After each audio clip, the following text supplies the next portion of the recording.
So on the issue of whether they became enemies or it was just betrayal, that one I cannot be able to say, because I can feel betrayed by you, but you don't necessarily become my enemy.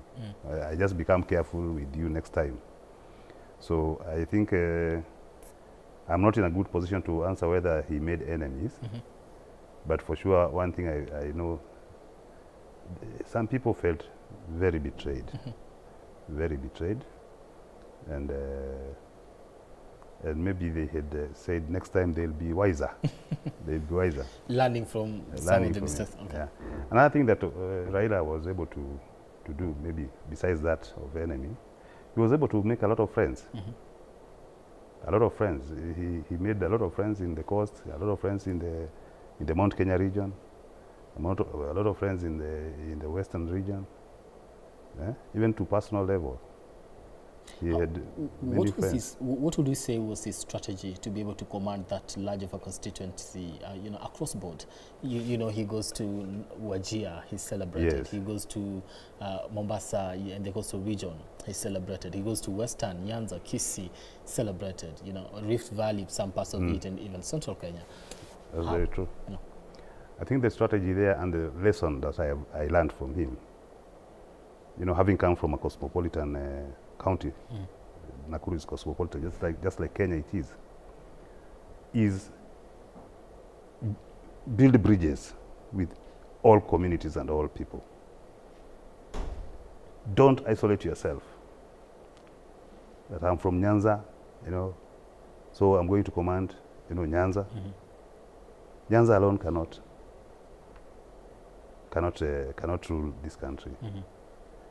And therefore, he understood the importance of building bridges and having coalitions and friendship with other communities.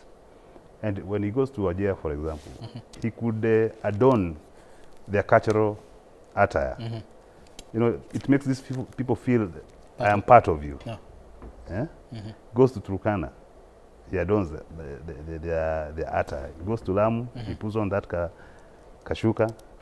That's how you bring people together, you understand. And then I think he had also done a lot of research, either through friends, about different cultures. He could understand what they want and what they don't want. And therefore, he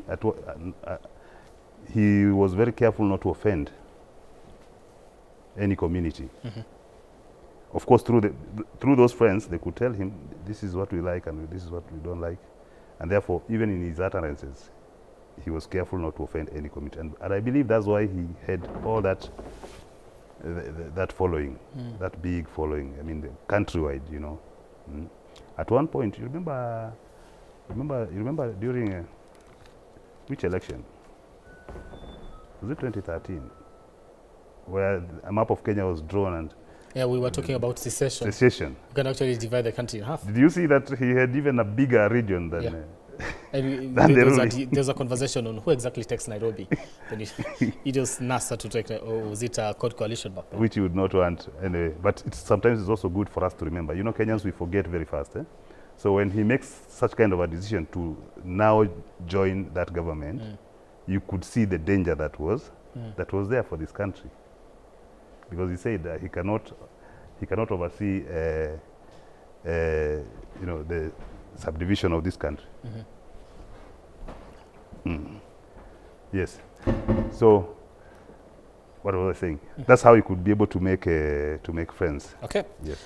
Also, just on another thing that I think we could actually get to engage in, but before we do that, let me just bring you up to speed with what is happening. Of course, we are both live at Parliament buildings and also the Nyayo National Stadium, where the body of the Right Honourable former Prime Minister, the late Raila Odinga, will be arriving for the funeral service to be conducted by the Anglican Church of Kenya. And later on, of course, we also have the public viewing of the body, that is at, as the body lies in state, following, after the conclusion of that particular funeral service today at the Nyayo National Stadium. So the public will also be allowed to to view the body. You know, this is, of course, in continuation of what was happening yesterday, where the public was also allowed to view the body of the Right Honorable former Prime Minister Raila Odinga. That was at Kasarani Stadium yesterday. Now, today, the service will be conducted at Nyayo National Stadium. And this, of course, it is a state function today. And of course, also at Parliament buildings, you can see there the choir singing, and I believe I can also see Member of Parliament, that is Millie Odhiambo, being part of that particular choir. I believe that's a parliamentary choir. We also have Dagoretti North Member of Parliament, that is Beatrice Selachi, part of that particular choir, singing as we wait for the body of the Right Honorable Raila Odinga to leave funeral home and make its way to Parliament buildings for that lying in state. And of course, then later on, it will be transported to the Nyayo National Stadium, where there's a multitude of humanity waiting for him for that particular funeral service. And also after today, the body will be taken to Karen, his home in Karen, for a night of vigil, and also mourners to be allowed to view that according to the Luo traditions. And later on tomorrow, transported to Kisumu at the Jomo Kenyatta grounds for the public viewing once again, then at his home in Siaya, Bondo, Siaya County, where he will be laid to rest. That is on Sunday. And of course, according to Oburu Odinga, that particular service, that particular function will actually be attended by a small number of people, and that is at his home in Siaya, so that they actually give the family the last, the former Prime Minister, the last respect that he deserves during this particular time.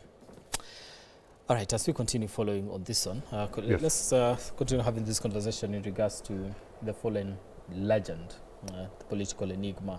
And we talked about, how he got to garner support across the board.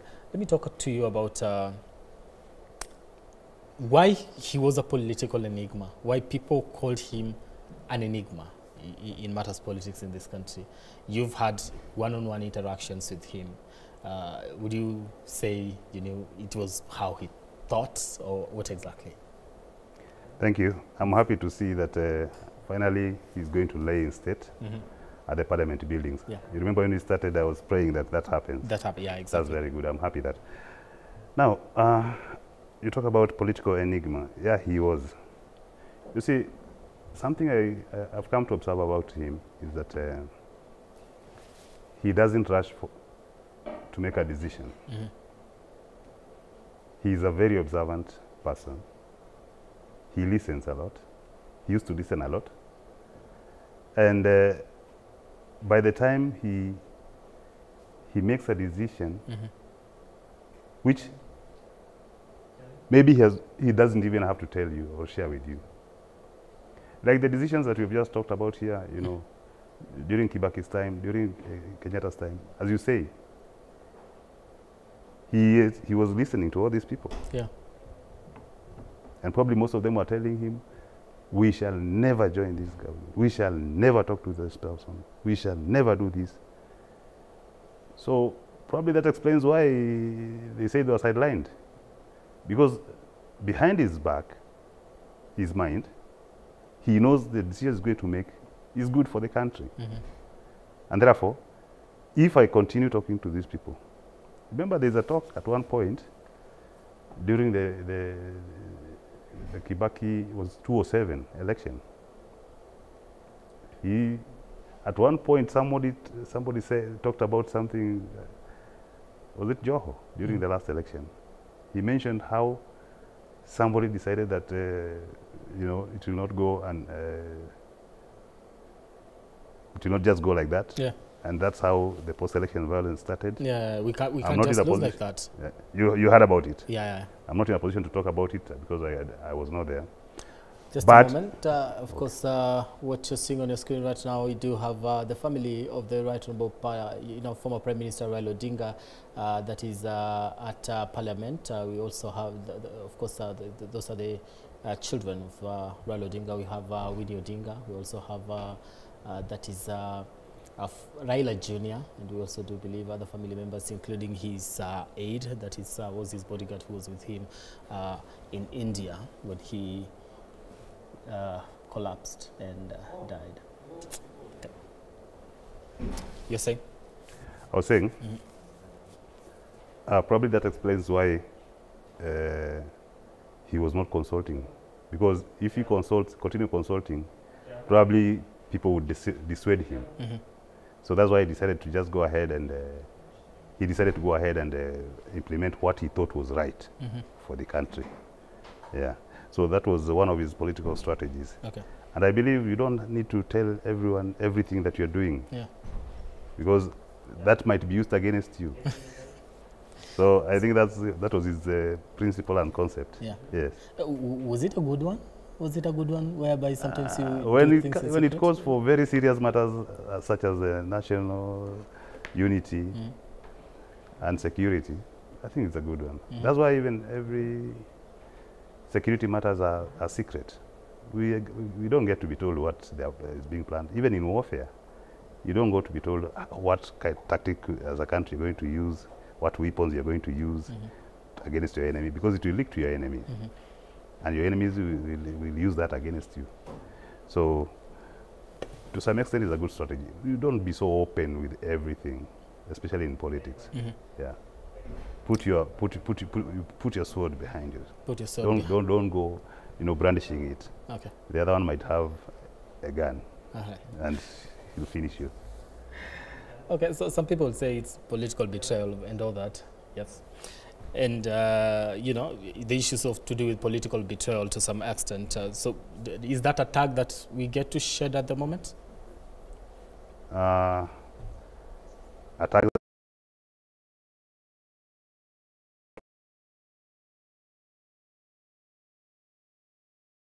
If two people are betrayed and 50 million people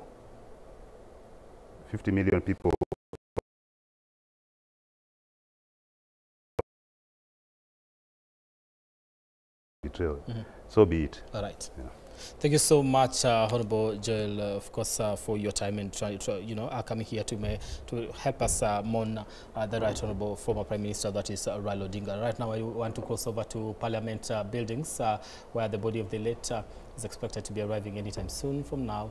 And of course, there's leaders there, and of course, different leaders in the country who are part of that particular delegation that is at Parliament to just witness that, including President William Ruto, and of course, Wetangula, that is the Speaker of the National Assembly. We cross over to Parliament.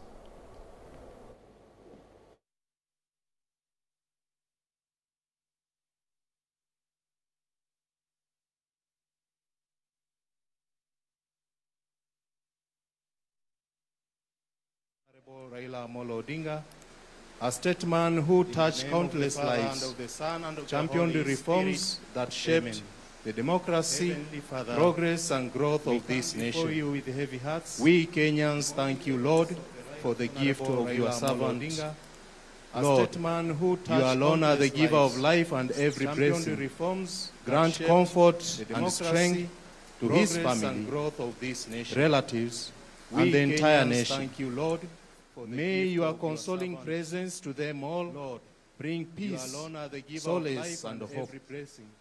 Throughout this period of mourning and all the ceremonies, and even after, Lord, relatives, and the entire nation, and the entire people of Kenya.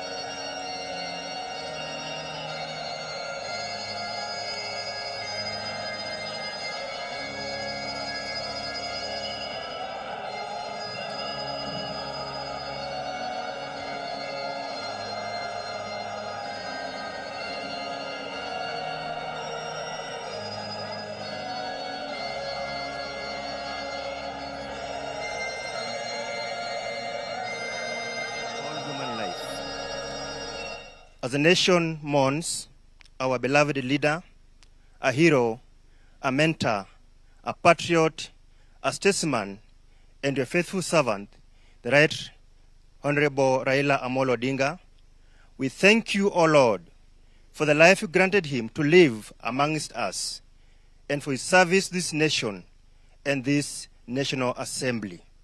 Lord God, we ask you for strength during this time of sorrow. Continue to comfort his wife, Mama Ida, and the entire family. Also comfort the relatives, the loved ones, and most so the entire nation. In this period of grief, O Lord, we pray for calmness, soberness, and your peace in our nation. And this morning we pray that you guide and strengthen His Excellency, the President of this nation, as he leads us through this moment of mourning. And Lord God, let your peace reign upon all of us. For this we pray through Christ our Lord and Savior. Amen. We will now progress to the viewing, starting with His Excellency, the President. The rest of us, I kindly request we hold our peace as we allow His Excellency to view, and I'll guide you on the order.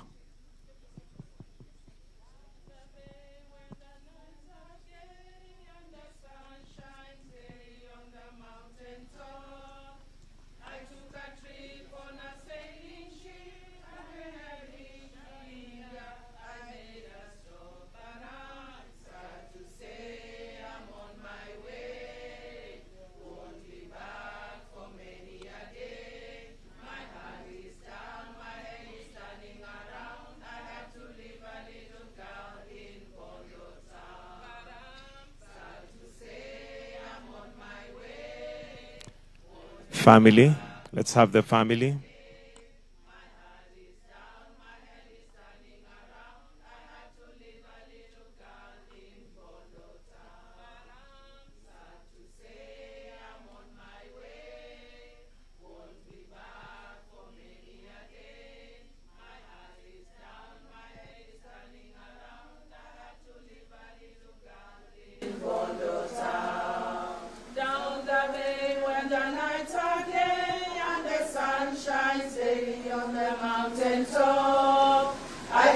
Trip on a sailing ship, and when I reached India, I made a stop. But I'm sad to say I'm on my way. Won't be back for many a day. My heart is down, my head is turning around. I have to live a little girl in Bondo town. But I'm sad to say I'm on my way.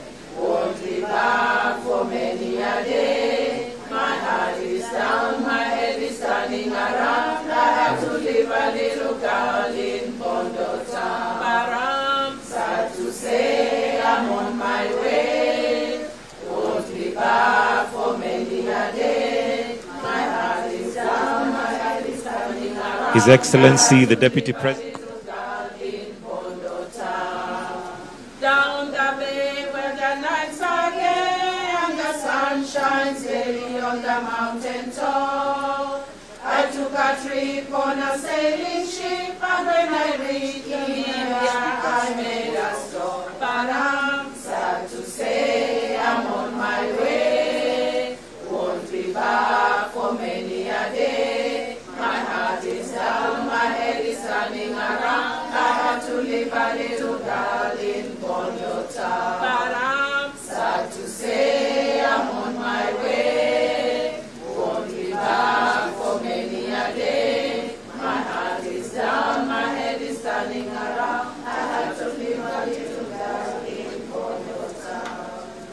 Had to say I'm on my way. Won't be back for many a day. My heart is down, my head is turning around.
Katika safari yangu tatembea na wewe, pamoja na wewe,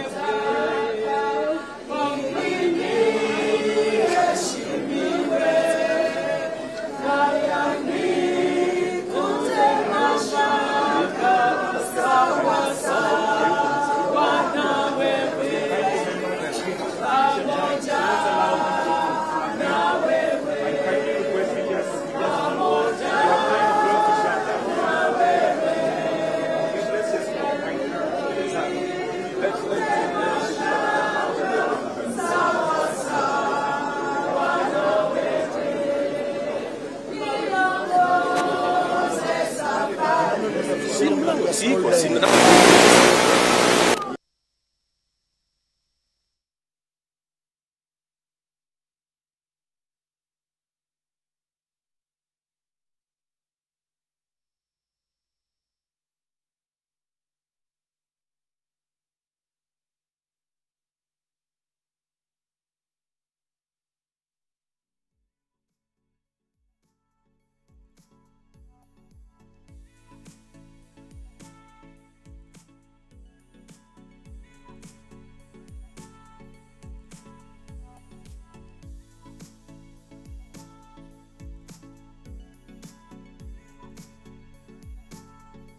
And indeed, those were live pictures coming to you from the Parliament building as various leaders and, of course, family members pay their last respect to the former Prime Minister Raila Odinga, as he is expected to be laid to rest on Sunday. We saw President William Ruto there earlier, and of course Raila's wife Ida Odinga and other family members there. They continue to stream in, paying their last respect. And of course, he has been laid in state at Parliament building, something that did not happen yesterday as was expected due to chaos that, happened in Parliament that led to his body being taken to Kasarani Stadium.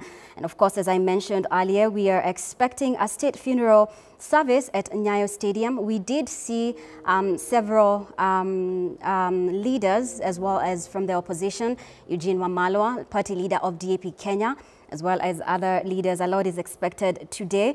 And with me right now to continue with this conversation as we continue to monitor what is expected to happen in Nyayo Stadium is, of course, Honorable Joel Cairo, who is the former Speaker of Nakuru County Assembly. And we also have Fanya Mambo Kinuthia, who is a political analyst. Let's start with you, Fanya Mambo Kinuthia. Thank you so much for being here with us today. You've seen, of course, a lot of leaders streaming in, both his friends, his political allies, diehards of ODM, and of course, those who are his, political enemies, so to speak. What do you make of all these? What does this speak to who Raila was as a leader, as a person? Well, thank you very much for having me this wonderful holiday where we are celebrating the life of an icon. Raila Amolo Odinga is an icon in our politics, whether you like it or not. depends on who you are, how you interacted with him, and where you met him and how you met him. Right. Everybody has got his own definition of who Raila Amolo Odinga is or was to them. But one thing we all agree on is that Raila Amolo Odinga was a fighter, and he fought so many battles. And some of the times there are more people who benefited from the fights he fought than himself.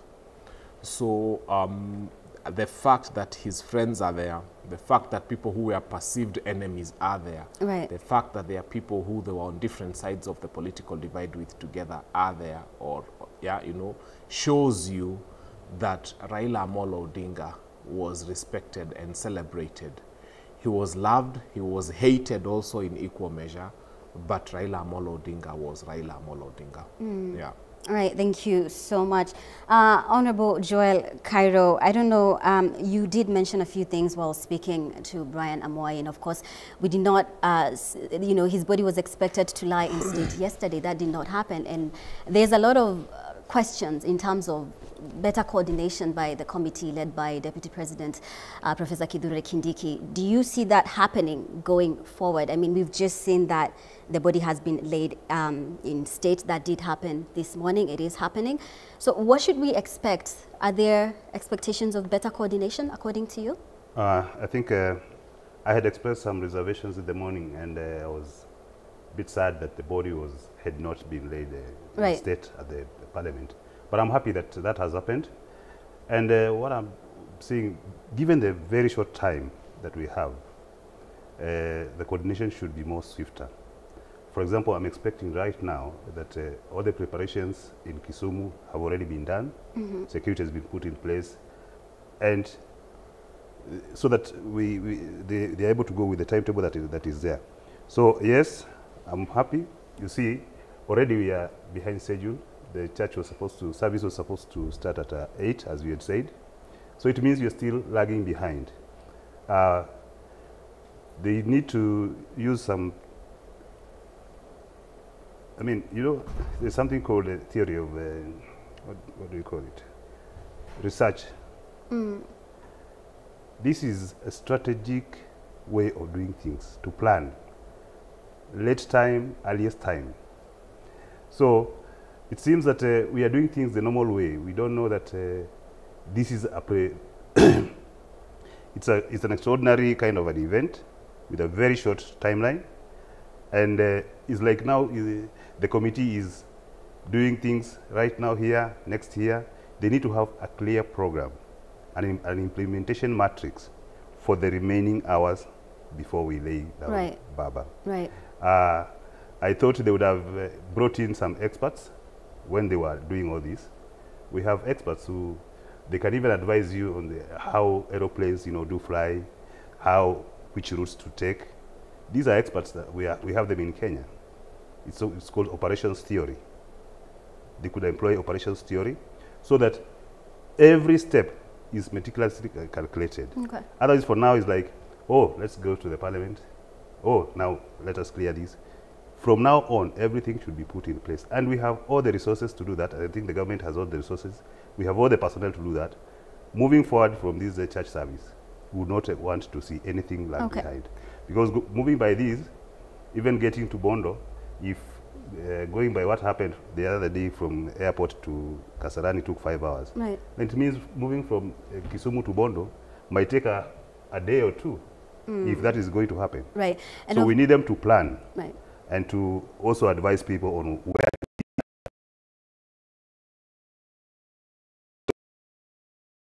advise people to line up the highway, especially going to Bondo, other than, you know, trying to move with a convoy. Okay?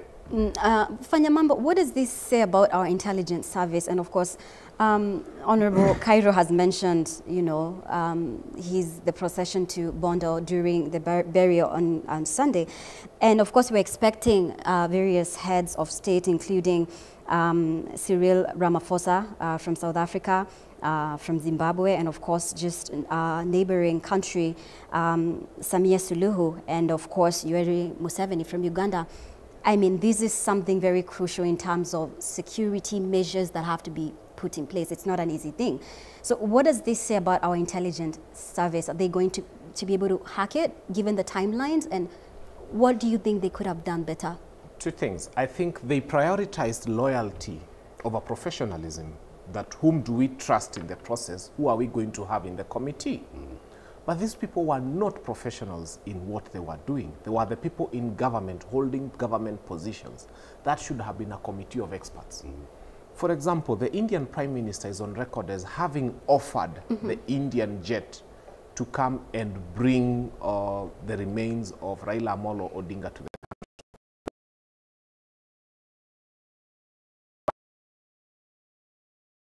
KQ air flight and take them to India for 6.5 hours. Are you aware that the 6.5 hours our people used to get to India is the 6.5 hours the Indian jet would have used to get here? So what would have happened is that they would still have had a decoy. They would have told Kenyans, look here, the body is still alive, arriving as scheduled tomorrow at 8:30 in the morning. However, the Indian jet would have brought Raila Amolo Odinga's body and landed at 1 a.m. Yes. Then what would have happened, he would have gotten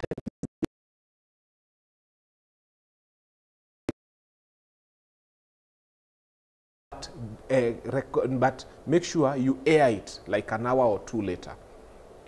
So it would have been a state secret. They would have had him. He would have gotten the military honors that he was supposed to get at the airport. Right. And then they would have moved his body to Lee Funeral Home. And then at around 4 a.m., 5 a.m., everybody wakes up and sees breaking news. Raila Amolo Odinga's body arrived. It got military honors. It has been moved to Lee. Yes. When these people are planning to demonstrate and move towards Lee, the body would have been moved to Kasarani. And people would have been told, don't come to Lee, the body is at Kasarani. At the time when they were announcing his demise, they failed to announce and give directions. They said, Raila Amolo Odinga is dead. What do his supporters do? They start moving towards his home, and they really desecrated his home, and that was bad. They should have said, Mama Ida Odinga will be at Uhuru Park today. Anybody who wants to come and give their condolences can come to Uhuru Park. Now, what would have happened? People would have left Kibra and all other places. They would have found themselves at Uhuru Park as opposed to their home. So when you give information, you have to ask yourself, what is the repercussion of the information I've given? When you say Raila Amolo Odinga is dead, the Luo will say, when we are mourning, we go to the home. But when you say he is dead, but Mama Ida Odinga has just left, she's at Uhuru Park receiving mourners. And then they literally take her there so that now you move the traffic from their home to Uhuru Park, for example. So many things were not clearly thought of and were not clearly thought out. And I hope that that will be taken care of. In Bondo, you cannot say that the motorcade is going to move from Kisumu to Bondo. These are not the kind of people you tell to line up. I'll tell you for free. Mutakuta wameblock barabara mahali na wameasha moto, and they want to hug Raila Amolo Odinga's body and coffin. We are different. We are different. I've always told Kenya,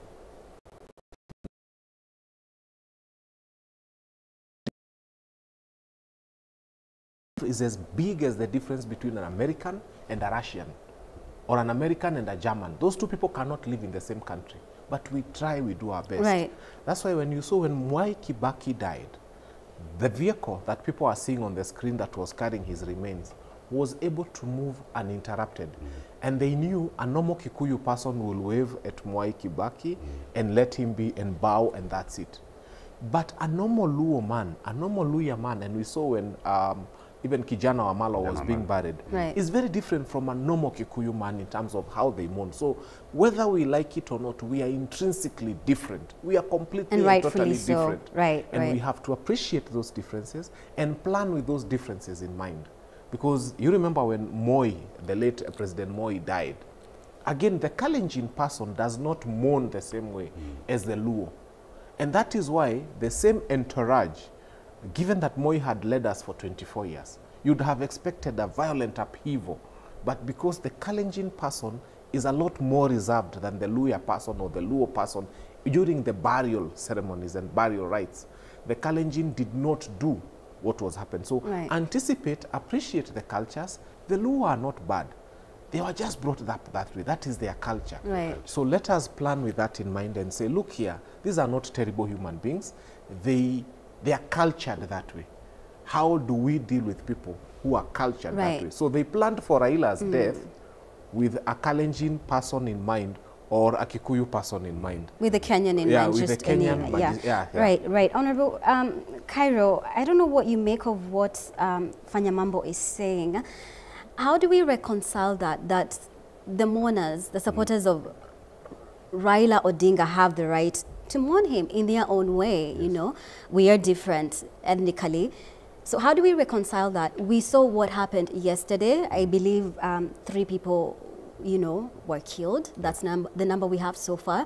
That's something, of course, you know, Kenyans want avoided going forward. And of course, especially in Bondo, we don't know what's going to happen. So how can we reconcile that in terms of how the security personnel handle the mourners, given that it is their right to do so? How do we reconcile the balance between security and giving them the right to do so? Thank you. Listening to Fanyamambo, I think I really concur with what he has just said. Right. One would have had an 8-hour head start if that offer that was given, an 8-hour head start. Right now we are behind schedule. Number 2, the way these people, the Luos, the way they mourn is not the same way other people like Kikuyus mourn. And therefore, I wish someone like Fanyamambo would have been co-opted into this committee, other than looking at loyalty, as you just said. And I had mentioned that we needed experts to try and even advise. You know, we would have even been seeing a lot of, you know, some kind of media content trying to sway how the people are going to think, even trying to gauge, even on the ground. The committee would have even sent people on the ground, you know. Right now, I'm hoping in Kisumu, they can get the feelers. What are these people saying? What are they intending to do? You know, some intelligence kind of, and you talked about NSIS, some intelligence kind of, so that as they plan, they are aware. Because the use of force against mourners is unacceptable, actually. It is unfortunate that the 3 people had to die, yet they are mourning their departed leader. Right. So moving forward, I think they have learned their lesson up to now, and I hope they're going to consult widely. Consult widely, even the wazee wa mitaa of those areas, even Nyumba Kumi, they can sway the way people are thinking about a funeral. You see, when you get out of your small area, and the Nyumba Kumi chairman has already spoken to you that, you know, this is a man of a dignified man. We need to, you know, we need to bury him with respect. If that is done in quite a number of homesteads around there, and then you have these opinion leaders. In every area there are opinion leaders. We have WhatsApp, these bloggers who are influential, some influencers in some area. Even there's no village that does not have an influencer. So in those particular areas, like now in Kisumu, I'm expecting that kind of thing is going to happen, to try and reshape. Tell them, as much as we are showing love, we are actually discrediting the respect of our leader. Okay. So they are taught some mindset change, so that even if, you see, sometimes you can go somewhere and somebody behaves in such a way, the same young people are the ones to tell him, no, you remember we were told not to do that. So we need to bring some mindset change, because we cannot use force. The police, what they know is to use force, is to restrain. So, and these people are many. Right, but by their sheer numbers. Where is the line between legitimate crowd control and violation of rights? How is that line supposed to be drawn, given what happened? What we are lacking so much in this country is crowd control. We've seen areas like Paris, you know, big cities in Germany and all that, where we have millions of protesters, and the police are able to control them. Here, I think, by sheer use of force, you see, force begets force. So I cannot draw the line, and maybe Fanyamambo will assist me on that. Right. It is very difficult to draw the line. Yes, how do we draw the line, Fanyamambo? I think let's be fair. Let's be fair. There's a difference between mourning and bad manners. When you plaque the gate of Parliament and take it away, that is actually robbery with violence. Yeah, that was a crime. Because that is robbery with violence. There is no nice way of putting it. In fact, the police were extremely measured in what they did, because they allowed those young people to get away with that. it should not be allowed that a young person would come and take away the gate of parliament and go with it. Hiyo ilienda kupimwa kilo, and that is wrong. It should not be condoned. So that's a situation whereby use of force is allowed because you are literally stealing from people. Number two, something horrible would have happened at Kasarani had those shots not been fired.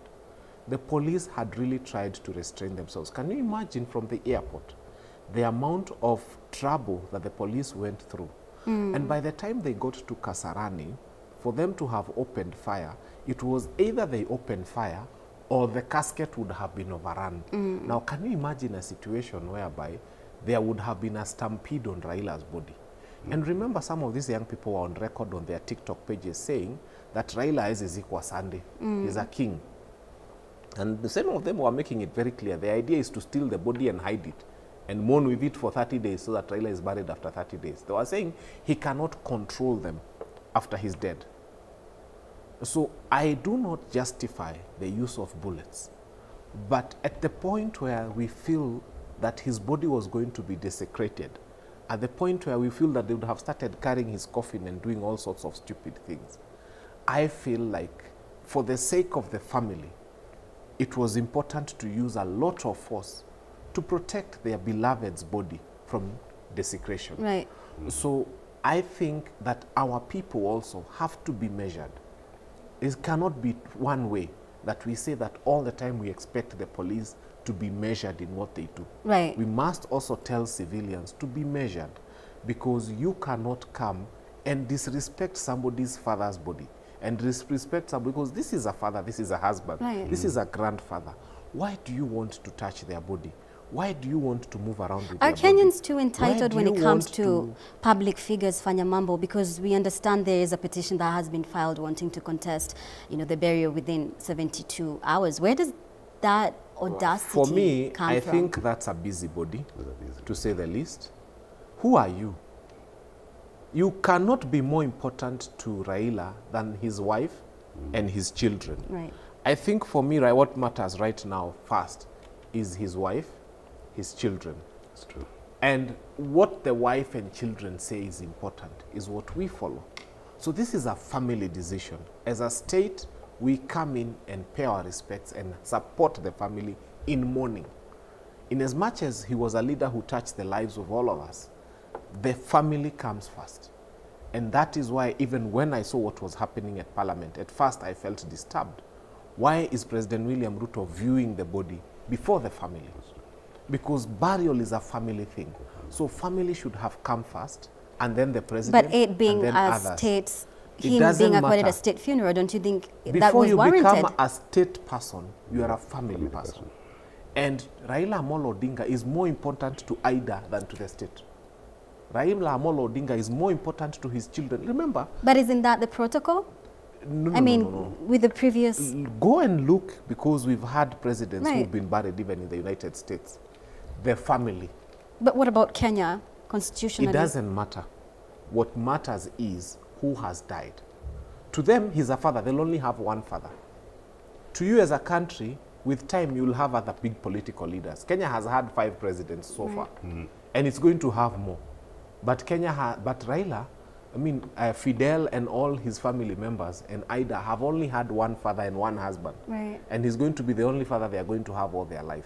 So let us just say that burial is a family affair, and everybody else comes to help the family to be able to lay to rest All their right. loved Maybe if I one. may add on that. Okay.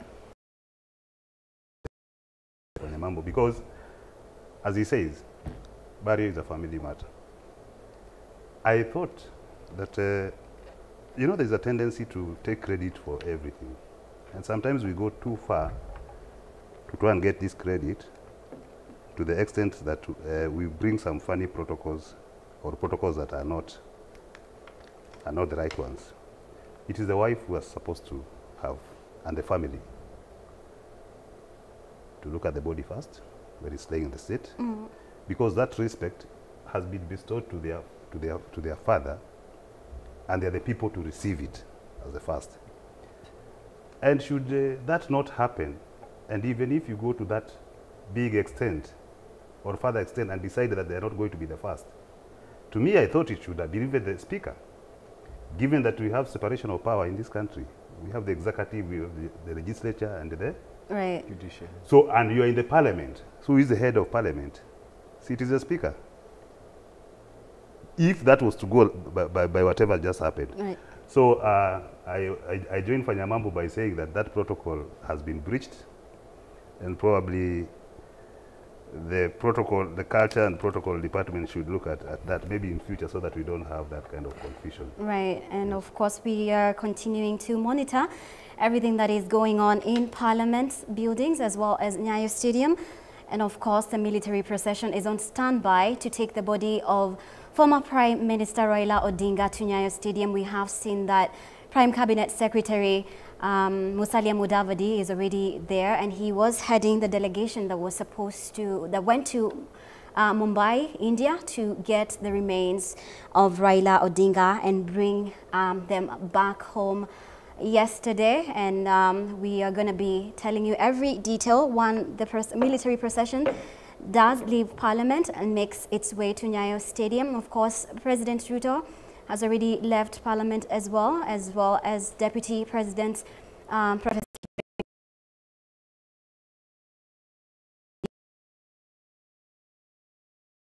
Nyayo Stadium, where the state funeral service is expected to go on. And of course, we did see Kenyans in hundreds of numbers already there to pay their last respect to Raila Odinga, and as ACK is expected to lead that service that is underway, that is expected to begin any moment from now once the military procession makes its way from Parliament building to Nyayo Stadium. And of course, Fanyamambo, there is one issue that does come out. You know, Raila Odinga was very vocal when it came to our health system in Kenya, always advocating for a better system.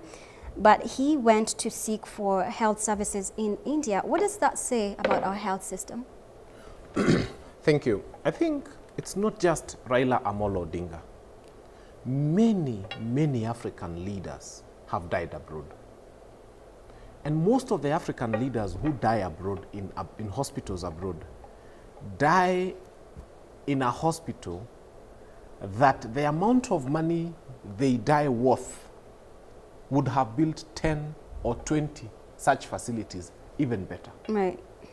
When you think of any African leader who died in a state abroad, and you hear his worth, how much money he is worth, and the fact that those African leaders have not thought of building a hospital in their home that can take, you know, I was hoping that one day, at least we shall have one African countries where we hear that African presidents go to, for example, Kenya, because there's a hospital in Kenya that meets the standards of the hospitals abroad, and most of these leaders can afford.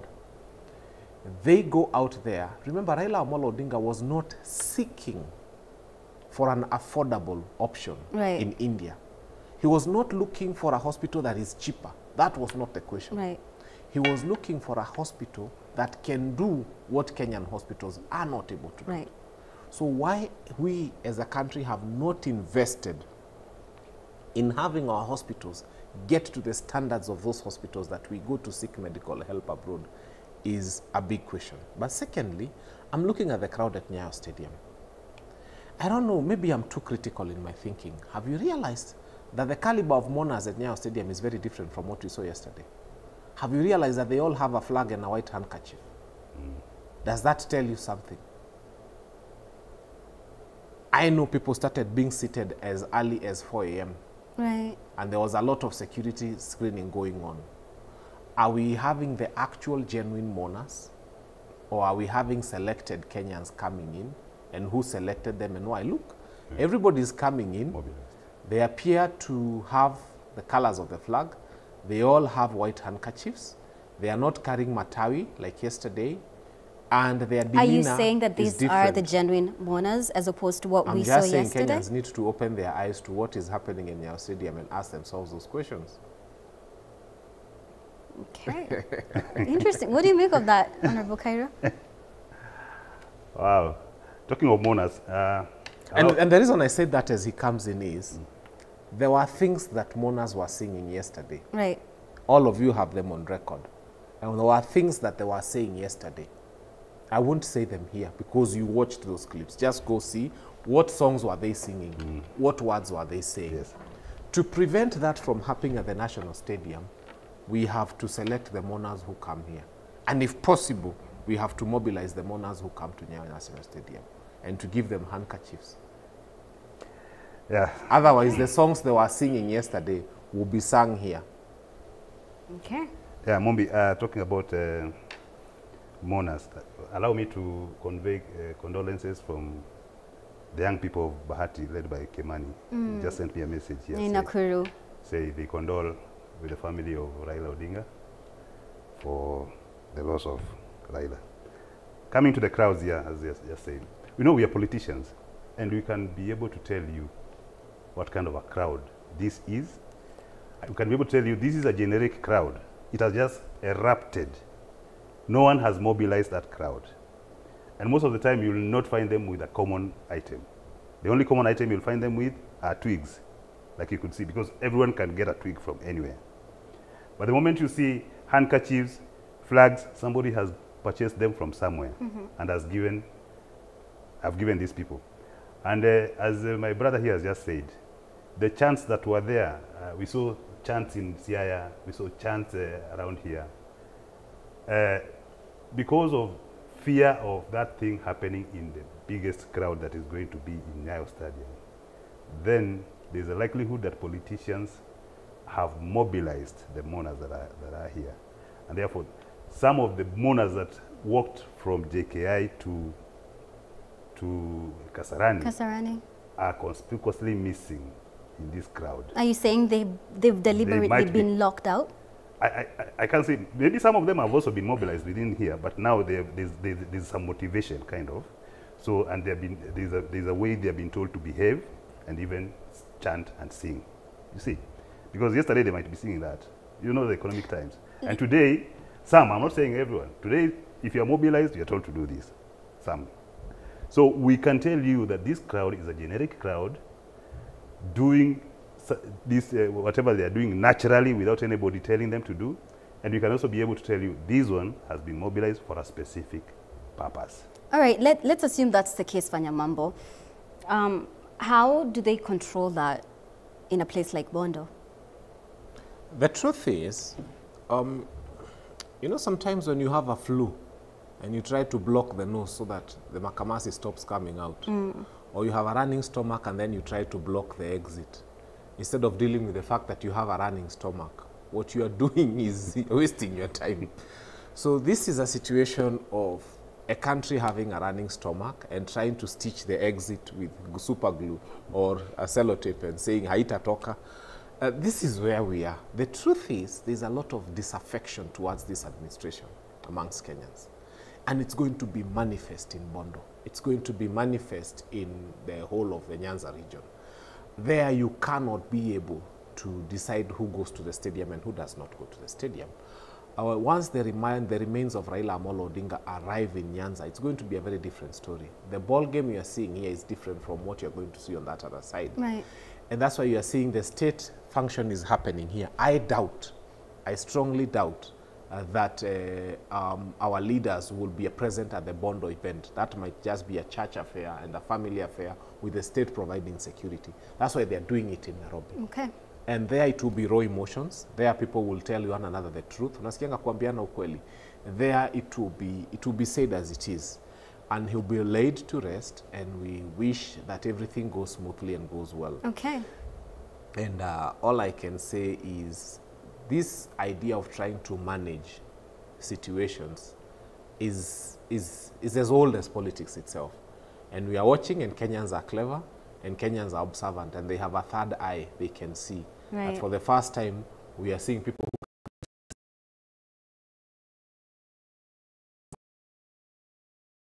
die, right, so that each monarch and a katafuta white handkerchief from a retail shop. They must have all come from one source. So, right. yeah. I believe the military procession is making its way out.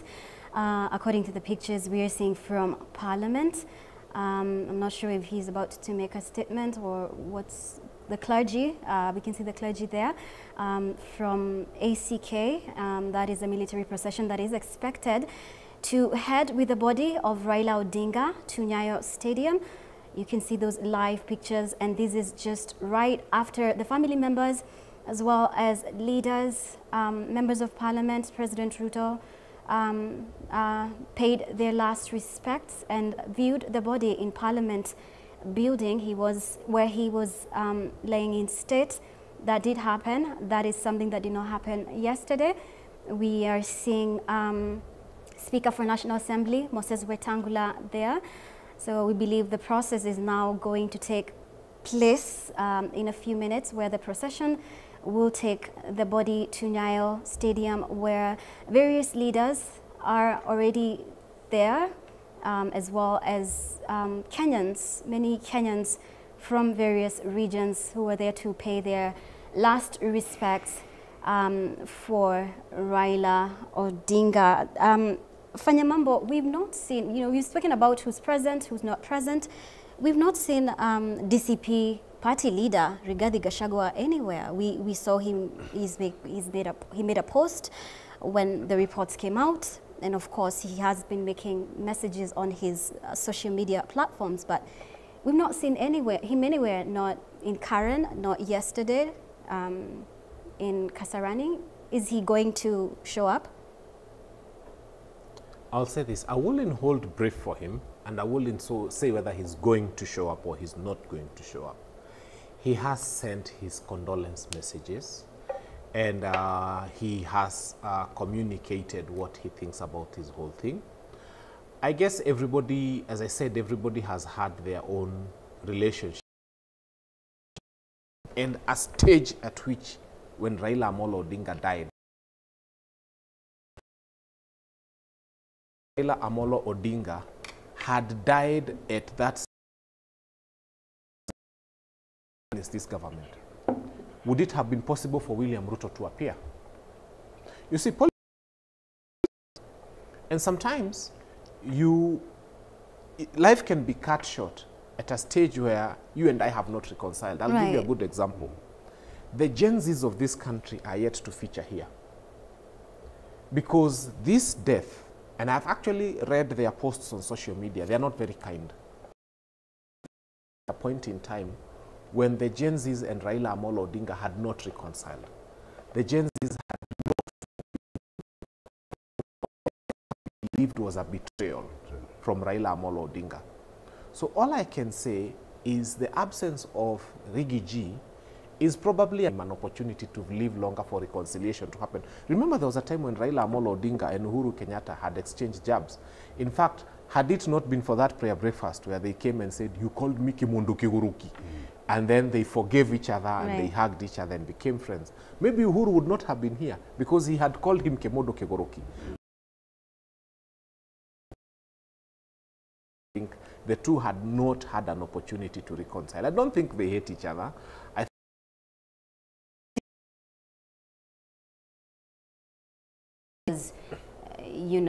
in good terms.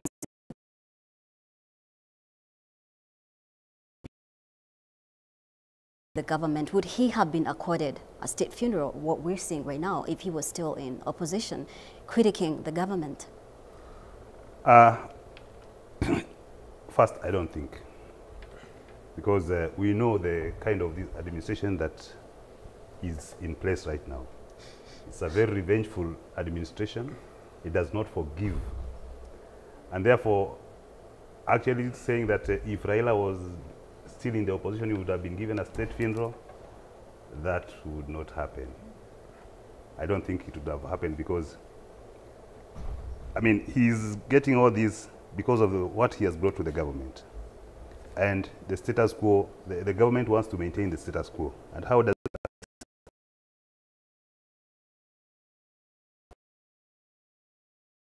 possibility and do a state funeral so that the support that he has brought does not get out. It's one of the strategies to maintain that broad-based government. And of course, there are those who are happy and they are seeing that actually the government is working. But to me, I don't see any possibility of, it's like, for example, right now, God forbid, and I'm not saying it will happen, should anything of this nature happen to someone like Rigiji, are you seeing a situation where Ruto is going to grant him a state funeral after having impeached him, after having all these kind of altercations with him? So I don't believe it would have happened. Right.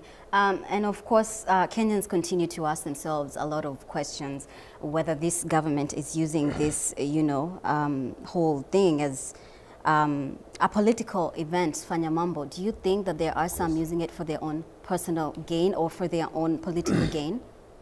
Unfortunately, yes. I have seen what some legislators from ODM are doing with this, mobilizing young people, telling them to chant praises in their own names, then coming to appear to quell them, because people are trying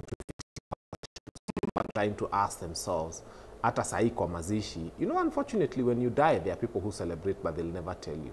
Hata sahi kwa mazishi, who will fill Baba's position? And so there's a lot of people who are trying to milk maximum political mileage out of this. There are people who are trying to steal the show. There are people who are trying to position themselves within ODM and to appear as though they are the ones who will succeed Baba and take the leadership of ODM.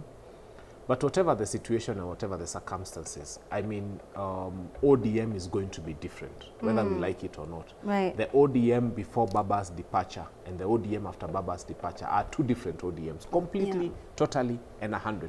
Right. And from what we saw yesterday in Parliament, it seems like no leader in ODM seems to have a grip like Raila did on, the ODM.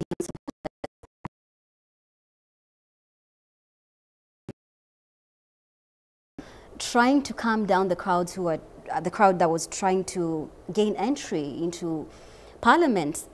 That did not happen. So how does ODM move? I mean, let's be wise. Let's be totally and 100% wise.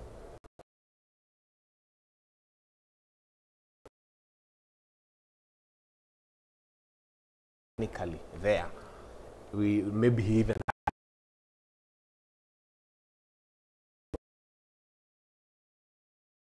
Many of those politicians you see in ODM were responsible for those crowds at Parliament.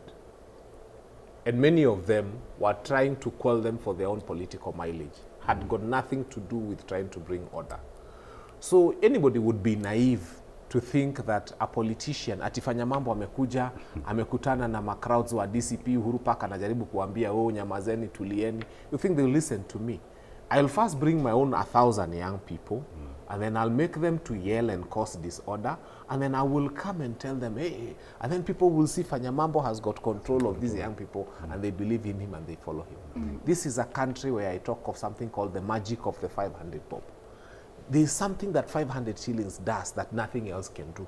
And that's why I usually tell people, as you do all those things, how are you going to deal with the magic of the 500 bob? Because if your opponent has discovered how to use the 500 bob, that does magic. You saw it in Kirinyaga when some women decided to come and demand for respect by disrespecting themselves and, raising their legs on tarmac, and people are asking, okay, you want us to respect you by disrespecting yourself. So it's the magic of the 500 shillings. And some of what you are seeing, you're being treated to, is very many 500 bobs having changed hands. Yeah.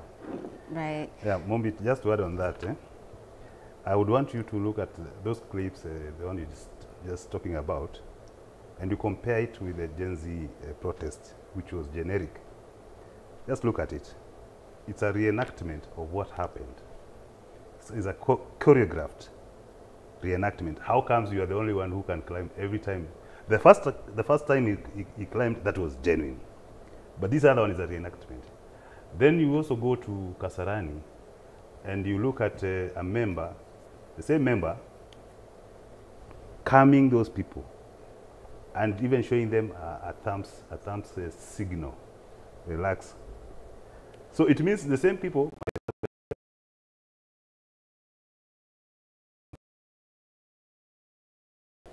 We can tell you, we can tell you this is genuine, this is not genuine. So people create a situation and then they pretend to come and calm the same situation. Right. Because of you see that the succession story.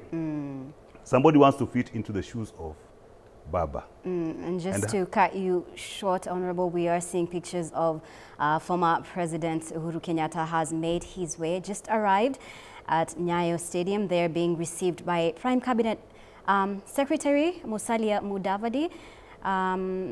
We are also seeing Governor for Nairobi, Johnson Sakaja, and various leaders present. Of course, we are now expecting President William Ruto to make his way as well. We are seeing Chief Justice Martha Koome is present. And of course, Kenyans in numbers are there to pay their last respects for Honorable former Prime Minister Raila Odinga. Those are pictures coming to you live from Nyayo Stadium as leaders continue to make their way in Nyayo Stadium. We are going to be giving you every detail. Thank you so much for being with us here. You can also talk to us on our various social media platforms, Kameme TV Kenya as well as K24. And of course, Fanya Mambo, what is the future of ODM? I mean, there are a lot of questions when it comes to that.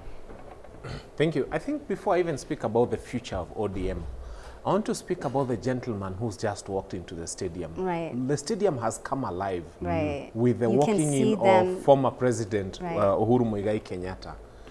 It would be hard for you to hate this gentleman. Yes.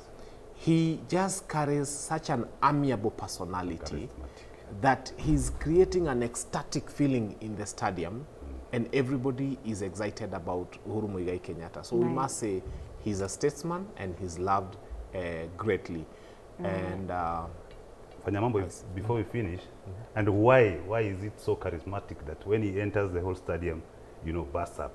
Right. It is because of how he ruled this country. Right, and there we are seeing Deputy President Professor Kithure Kindiki. He's just arrived. They're being received by Prime Cabinet Secretary Musalia Mudavadi and as well as National Assembly Speaker Moses Wetangula. I believe right now, any minute, President William Ruto is going to be making his way to the stadium. I believe that's his motorcade, if I am not mistaken, for the funeral service to begin for the former Prime Minister Raila Odinga. Thousands of Kenyans who are there raising the Kenyan flag. Now, right there, we are seeing Chief Justice Martha Koome has just arrived. And of course, that process is expected to begin, or that ceremony is expected to begin any moment from now. Yes, there's something you were saying before. I was just asking aloud, and I was asking my brother Fanyamambo here, because he actually mentioned that when the former president came in, the whole stadium went wild. Right. And I'm trying to bring a conversation around there. Why do you think that it has gone wild, even after having retired? No, I think it's the love they have for Uhuru Muigai Kenyatta. You see, Uhuru Muigai Kenyatta, forget about him as president and think of him as the man. People loved him as Uhuru because Uhuru is very amiable. He's very down to earth and very, you even wonder whether he grew up in State House, because this person wakes up and he just does things and you ask yourself, is this the guy who was president? He's so down to earth. Right. And so people love him for who he is. Before they even go to Uhuru the president, it is Uhuru the person. He carries a personality that you can only love. And that's why you're seeing people even struggling to be close to him. Right. Oh, that's Mama Ida. And of course, we are seeing pictures of the family. Mama Ida Odinga and her family members there making their way to Nyayo Stadium. And of course, quite a hard day for the family there, as you can see, the demise of former Prime Minister Raila Odinga. And to them, this is not just a leader. This is their family, somebody who was very dear to them, someone who was very close to them. And like you had said earlier, Fanyamambo and Honorable Cairo, you know, you were debating about whether you know, it was right for President William Ruto to have been the first, to have been given priority to view the body, you know, protocols aside and all of that. There's a lot going on right now. Family members, like I have said, making their way there. We are expecting President William Ruto to make his way in Nyayo Stadium. We are seeing Kenyans in numbers there joining the family, friends of former Prime Minister Raila Odinga to pay their last respect.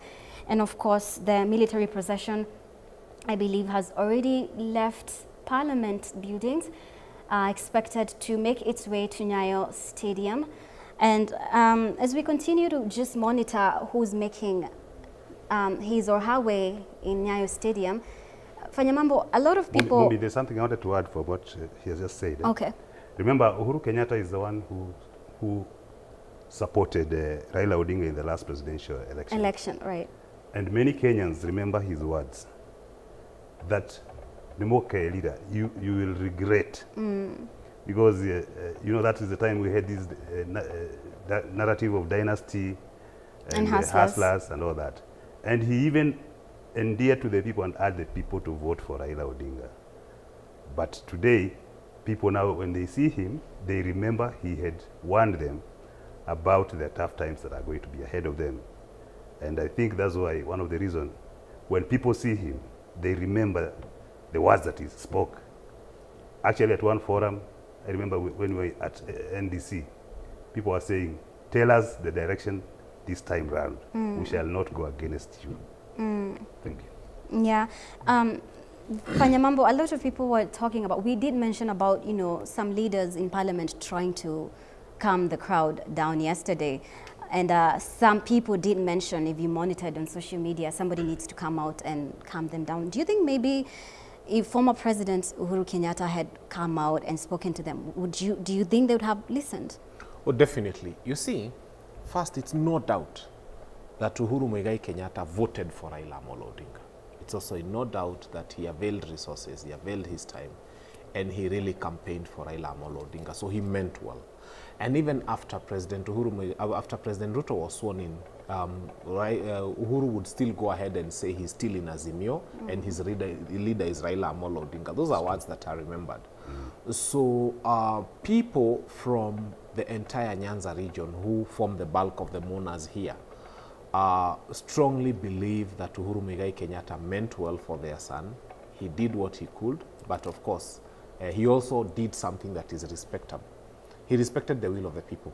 When people came and said, we are not going to take what you are giving us, we will take what we want, he said it is fine, and he handed over power in peace. So there's a lot to celebrate about Uhuru Kenyatta, and he continues to be a towering leader that people can always look up to. Right, right, of course. And the other issue that comes to my mind is, you know, Kenyans are unable to distinguish between, you know, you've seen various leaders coming in, those who did not align politically. All right, that is former president of Tanzania, Kikwete, has just arrived, and of course he is one of the leaders that was expected to arrive today, and of course we are expecting other leaders to arrive at Nyayo Stadium, and of course various leaders. Of course the current president of Tanzania is also expected to attend the burial on Saturday, as well as we are seeing President William Ruto has just arrived there alongside First Lady Rachel Ruto, just making his way in Nyayo Stadium. President William Ruto has just arrived, and the service is expected to now begin officially, as all the family members, all the various dignitaries that were expected to arrive have already arrived. They're making his way is President William Ruto to attend the funeral service of former Prime Minister Raila Odinga there. Kenyans have already made their way in, to mourn the demise of former Prime Minister Raila Odinga. There you have it. Right, we are seeing family members receiving President Ruto, of course, and of course we are seeing Deputy President Professor Kithure Kindiki there, and of course First Lady, and the service is expected to begin. We can see Kenyans raising their flags. Right, so I believe right now the service is expected to start any minute from now. It was expected to begin earlier, but remember that the body of Raila Odinga had to be laid in state at Parliament, where viewing of his body took place. And of course, we are seeing a Wiper leader there, Kalonzo Musyoka. A lot of people were asking he is missing in action, but I believe he was out of the country. He is back now to join other Kenyans, other leaders in mourning the passing of former Prime Minister Raila Odinga. There, a handshake between President Ruto, former President Uhuru Kenyatta, right there.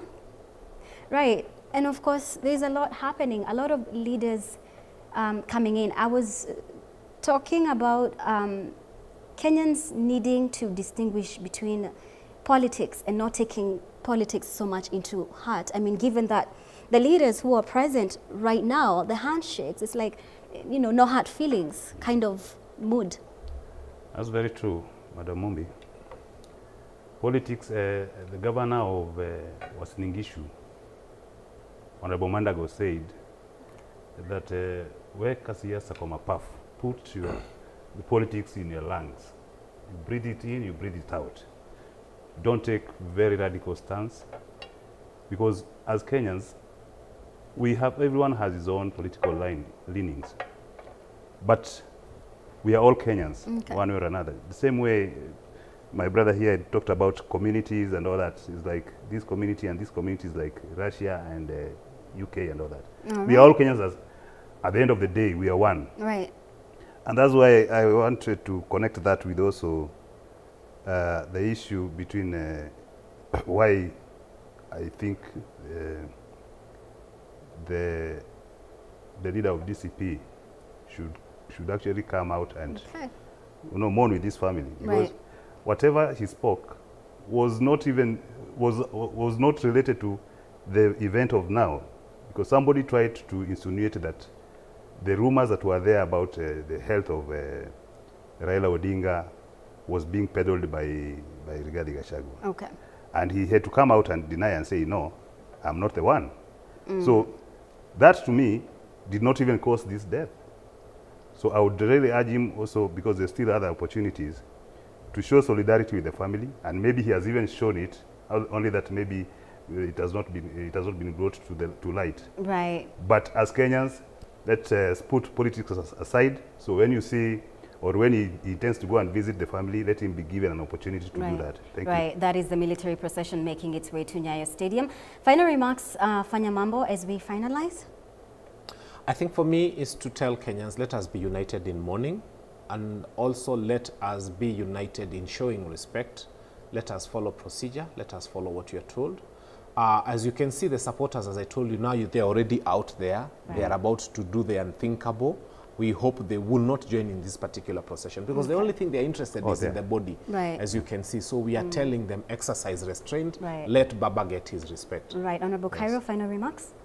Yeah, we wish that these events just go as planned, so that we put Baba to rest with his the honors that has been bestowed to him. All right, thank you so much, Honorable Joel Cairo. And we wish that the people of Kisumu will behave in a dignified way to send Thank Baba. You so much for being with us, Honorable Joel Cairo, former Speaker of Nakuru County Assembly, as well as Fanya Mambo Kinuthia, who is a political analyst. Thank you so much for being here with us. Gentlemen, let's now cross over to Nyayo Stadium, and just for the live coverage of the funeral service of former Prime Minister Raila Odinga.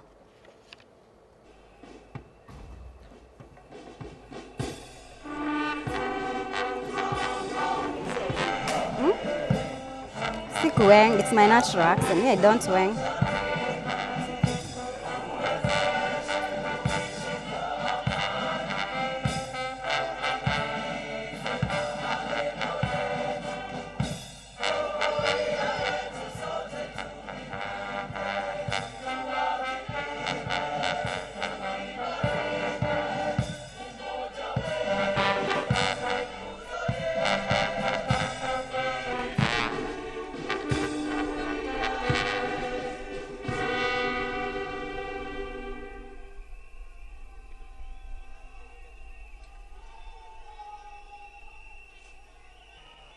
Asanteni kwa heshima, tunaweza keti tafadhali. Mheshimiwa Rais wa Jamhuri ya Kenya na Amiri Jeshi Mkuu wa majeshi yote ya ulinzi, ningependa niweze kupeana itifaki ama ratiba itakayoweza kufuata kwa kimuktasari. Wakati tutaweza kupokea mwili wa mwenda zake aliyekuwa Waziri Mkuu wa taifa la Kenya, Mheshimiwa Right Honorable Raila Amolo Odinga, sote kwa heshima tutaombwa kuweza kusimama, ambapo mwili huu Mheshimiwa Rais utaweza kuzungushwa uwanja huu wa Nyayo, na kwa wale ambao wamevalia sare rasmi za kiserikali kuweza kupeana heshima yao, na wananchi pia kuweza kusimama kupeana heshima kwa mwenda zake. Baada ya hapo, Mheshimiwa Rais, zitafuata tafrija za kijeshi, ambapo Mheshimiwa Rais tutaweza tena kusimama kwa wimbo wa taifa, kisha baada ya hapo nitaweza kumpisha mwenzangu Bwana Mike Gitonga ataweza kuendelea na ratiba itakayofuata, kisha tutaweza kurejea tena na gwaride la kijeshi ili kuweza kuondoa mwili wa mwenda zake hapa uwanjani. Kuzidi kuwakumbusha tu wananchi wazalendo tuweze kumuomboleza kiongozi wetu kwa njia inayostahiki, na hali kadhalika tukiwaomba kwa heshima kuweza kutulia, ndiposa tusiweze kumtatiza parade commander atakapokuwa anatoa amri zake. Tutarudi kwenu St. Stephen's Choir na hali kadhalika All Saints Cathedral Choir tuweze kuendelea na kipindi cha burudani. Upande wa pili tafadhali St. Stephen's Jogoo Road Choir, iwapo mko tayari, na All Saints Cathedral Anglican Church Choir tuendelee tafadhali.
Asante sana St. Stephen's Choir. Wakati wote tokea sasa tutakuwa tunapokea mwili wa mwenda zake kuweza kujiunga nasi rasmi mahali hapa. Mheshimiwa Raila Amolo Odinga. Kwa heshima naomba sote tusimame kuweza kupokea mwili wa mwenda zake Mheshimiwa Raila Amolo Odinga, aliyekuwa waziri mkuu, katika uwanja huu wa mataifa wa Nyayo. Mwili huu utaweza kuzunguka ili wananchi waweze kupeana heshima yao, na hali kadhalika walio kwenye sare rasmi za serikali kuweza kupiga saluti.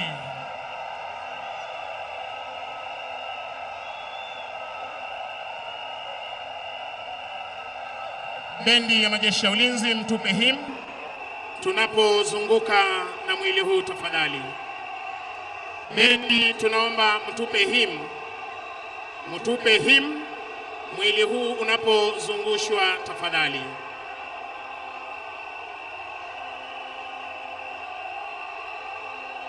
iwapo unatupata kwa njia ya mbashara, ukipenda live, tunaupokea mwili wa mwenda zake hapa uwanjani Nyayo, uwanja wa kimataifa ama ukipenda uwanja wa kitaifa wa Nyayo, ambapo hivi sasa tunapokea rasmi mwili wa mwenda zake.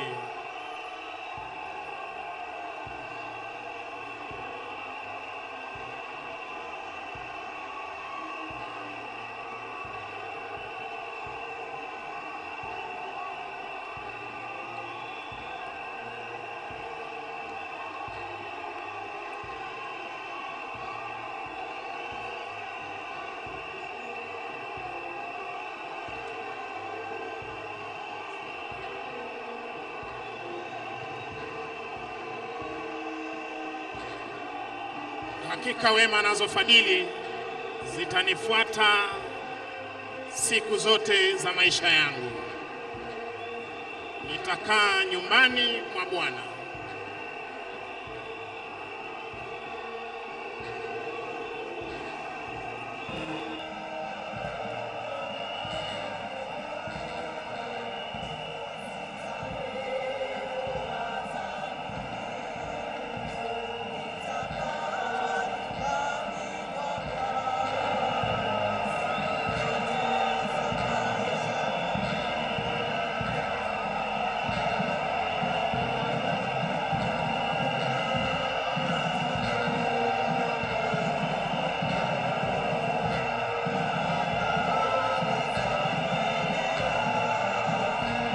Iwapo unajiunga nasi kwa njia mbashara, hivi sasa tumeweza kupokea mwili wa aliyekuwa waziri mkuu wa taifa la Kenya,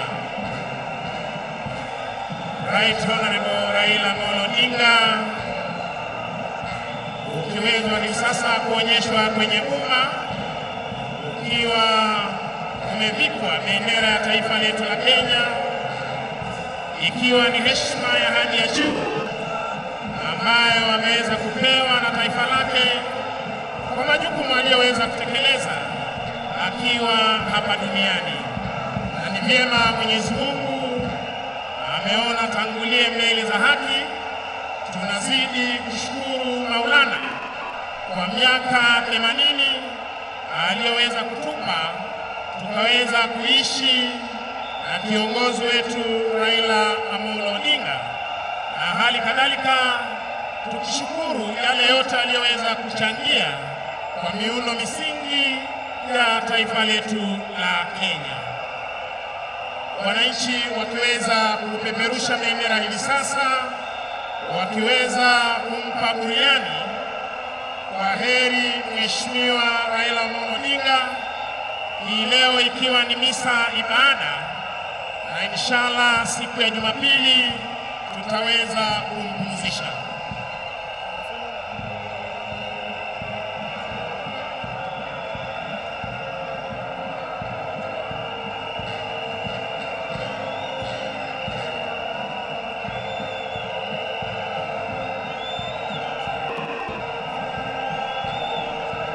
Haya akiwa ni mazishi ama ibada ya kitaifa, ndiposa utaona viongozi wote wa serikali wakiongozwa na Mheshimiwa Rais na Amiri Jeshi Mkuu Mheshimiwa Daktari William Samoei Ruto akiongoza taifa kumwomboleza aliyekuwa waziri mkuu Mheshimiwa Raila Odinga, na viongozi wa taifa letu la Kenya wakiwa wameandamana naye Mheshimiwa Rais kuweza kufariji wa Kenya, kufariji familia ya Mheshimiwa Raila Odinga, miongoni mwa waombolezaji waliofika siku hii ya leo.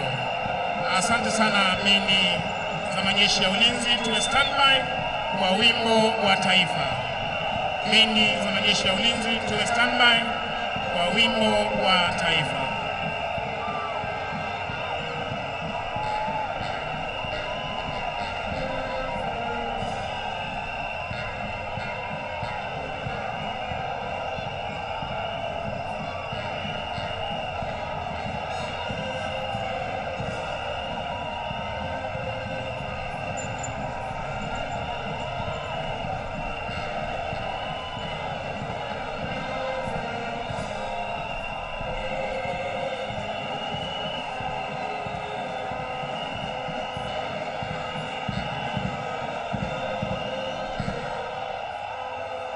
Basi tunamshuhudia sote upande wa pili Mheshimiwa Rais na viongozi wa tabaka mbalimbali all bearers wakiweza kujitayarisha kuweza kuondoa mwili wa mwenda zake kwenye gari hili maalum ambalo hutumika kubeba watu mashuhuri. Gari hili linaweza kutumika kubeba mwili wa mwenda zake Rais wa pili wa taifa la Kenya Daniel Toroitich arap Moi, tukaweza kuona ukiweza pia kubeba mwili wa Rais Mwai Kibaki na hali kadhalika aliyekuwa mkuu wa majeshi ya ulinzi Generali Francis Omondi Ogola, na hii leo tunashuhudia gari hili likiweza kubeba mwili wa aliyekuwa waziri mkuu wa taifa la Kenya Mheshimiwa Raila Amolo Odinga, likiwa ni gari maalum ambalo linapatikana katika idara ya jeshi kwa sherehe kama hizi.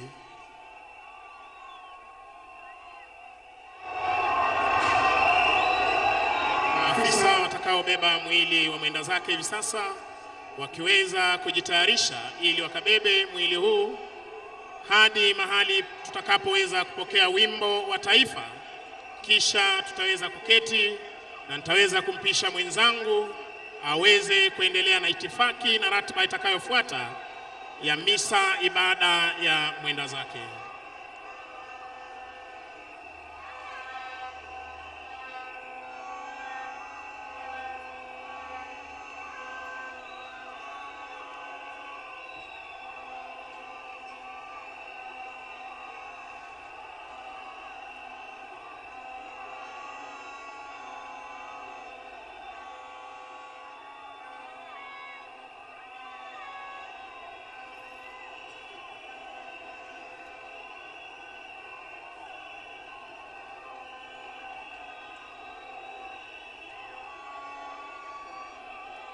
Tunazidi kushukuru wananchi walioweza kufika kuweza kushiriki nasi misa ibada ya mwenda zake, na hali kadhalika tuwashukuru kwa utulivu wenu, na hali kadhalika kuweza kuhakikisha kwamba tumeweza kupokea mwili wa mwenda zake ugani Nyayo, uwanja wa kitaifa wa Nyayo, tayari kwa ibada ambayo itaongozwa na kanisa la Kianglikana hapa nchini.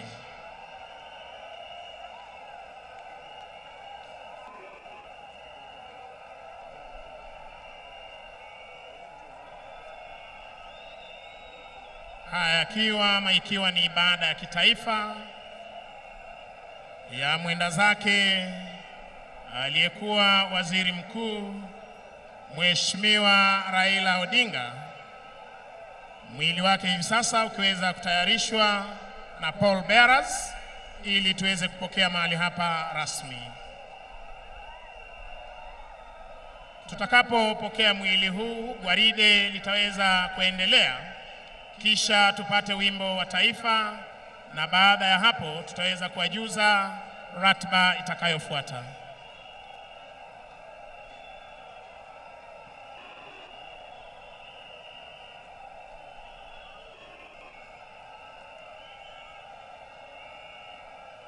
Kitazama jeneza la mwenda zake limeweza kufunikwa na bendera ya taifa letu la Kenya, ikiwa ni uzalendo wa hali ya juu na heshima za hadi ya juu aliyopewa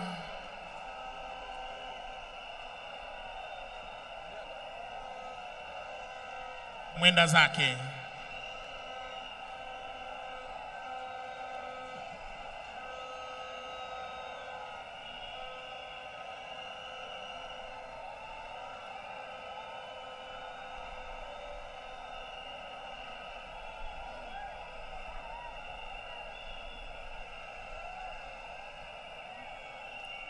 Wakiweza kujitayarisha hivi sasa ili wakaweze kuleta mwili huu, tunaomba wapiga picha wetu tafadhali muweze kuwapisha kwa heshima. With all due respect, kindly tunaomba wapiga picha tuweze kuruhusu gwaride hilo kuweza kuendelea tafadhali.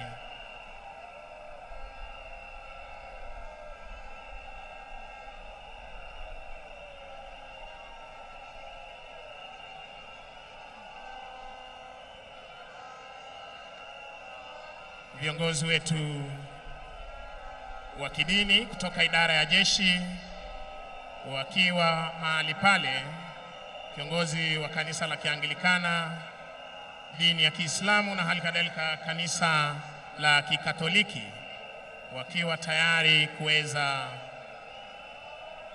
kutuletea mwili huu mahali hapa.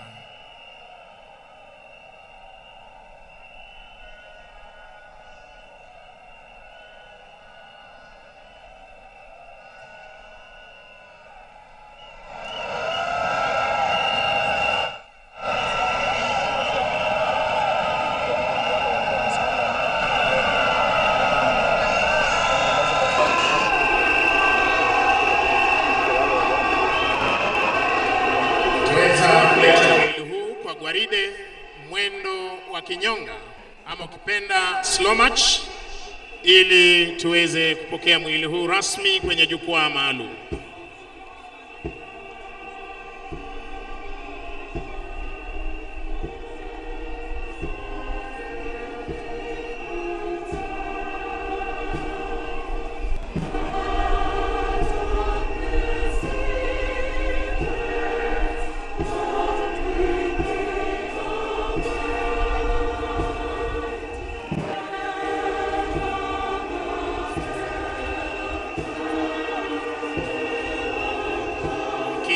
Kwa mwendo wa kinyonga kwa umaridadi kabisa, wakiwa wanauleta mwili wa mwenda zake mahali hapa, tukishukuru Mwenyezi Mungu kwa maisha ya mwenda zake. Mungu wa majeshi kuneemesha neema zote, neema kubwa na neema ndogo ndogo.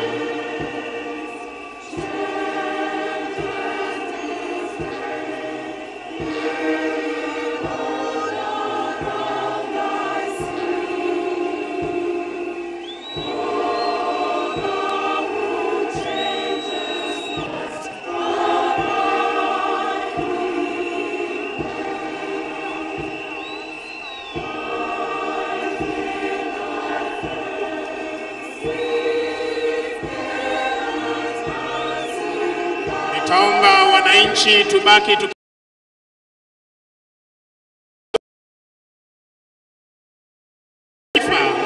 kwa heshima ya kiongozi.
Naomba tubaki tukiwa tumesimama kwa wimbo wa taifa.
processional hymn. Ni sasa tuweza kupitisha mwili wa mwenda zake katikati ya gwaride hili lililoandaliwa na jeshi la nchi kavu. Kisha baada ya hapo tutaweza kuendelea na ratiba ya siku ya leo.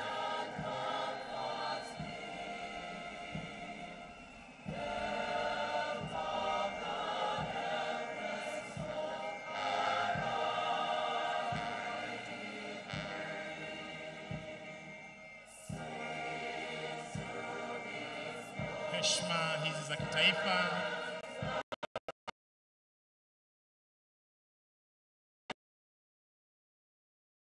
hii ya leo.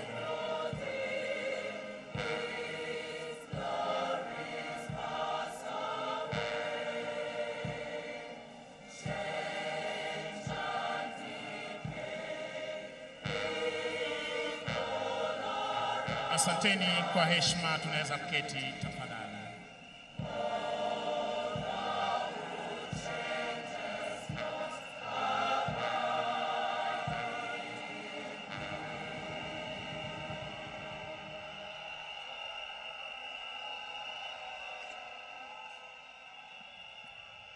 Asante sana wananchi wazalendo mlioweza kufika kuomboleza nasi na hali kadhalika kujiunga nasi kwa ibada ya mwenda zake Mheshimiwa Rais. Kwa ruhusa yako hivi sasa nipishe mwenzangu Bwana Mike Gitonga aweze kuendelea na ratiba itakayo.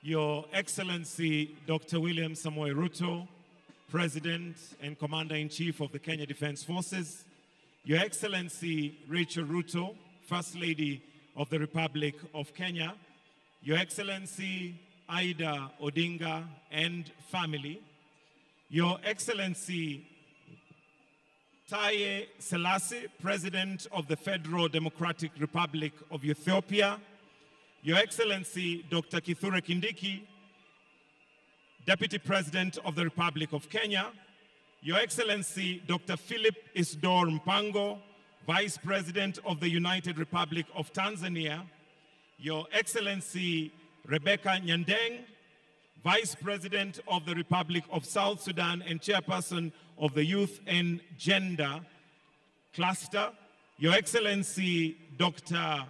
Jakaya Mrisho Kikwete, Your Excellency Uhuru Muigai Kenyatta, Fourth President of the Republic of Kenya, Your Excellency Ambassadors, Foreign Ministers representing various countries, Governors present, led by the Governor Nairobi County, Honorable Johnson Sakaja, Principal Secretaries and Cabinet Secretaries present, the ODM leadership, members of parliament led by the House speakers and leadership of the houses, the Honorable Chief Justice, the clergy, all mourners present in this stadium and watching from various parts of the world. Your Excellency, with your permission, we will grant an opportunity for heads of states and deputy presidents to pay their last respect to the Right Honorable Raila Amolo Odinga. At this point, allow me to invite His Excellency Taye Selassie to pay his last respects by the coffin where lies the Right Honorable Raila Amolo Odinga.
Let me also now invite His Excellency Dr. Philip Isdor Mpango, Vice President of the United Republic of Tanzania.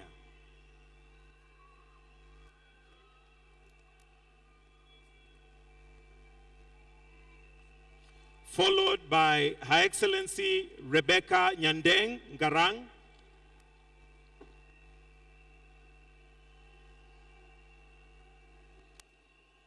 then followed by His Excellency Dr. Jakaya Mrisho Kikwete.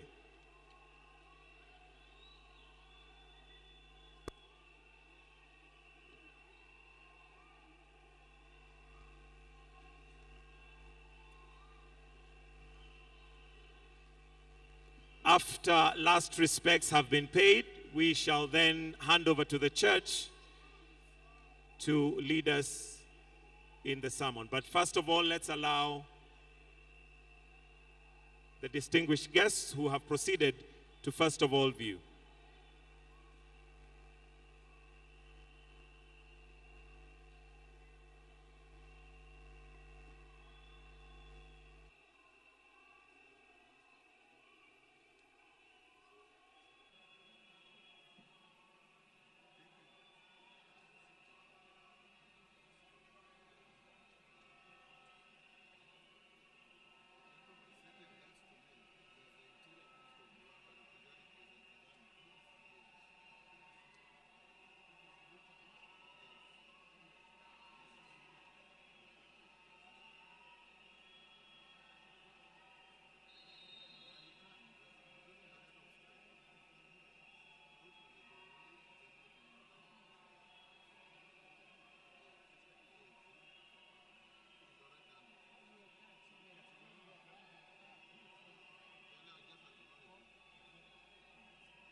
I'll now invite the Professor David Kodia, Bishop of the Anglican Diocese of Bondo, to now lead us in the service and the homily for this particular session. Professor David Kodia, Bishop, karibu tafadhali.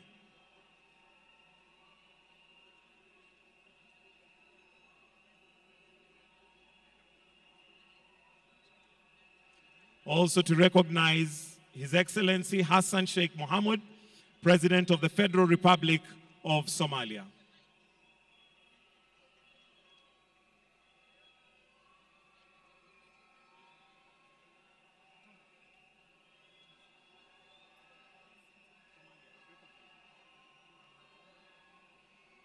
Also to recognize Interior Minister of Rwanda, representing His Excellency Kagame, President of the Republic of Rwanda.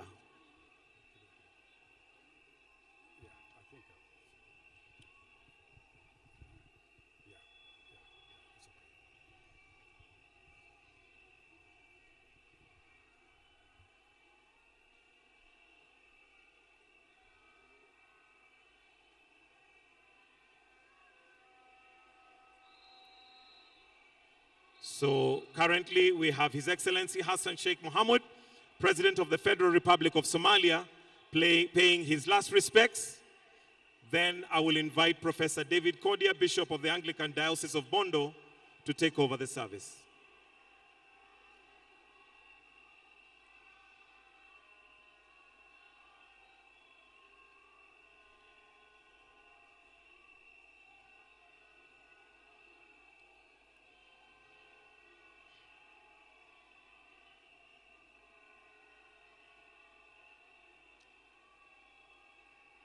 Professor David Kodia, kindly you may take over the service and lead us in the sermon.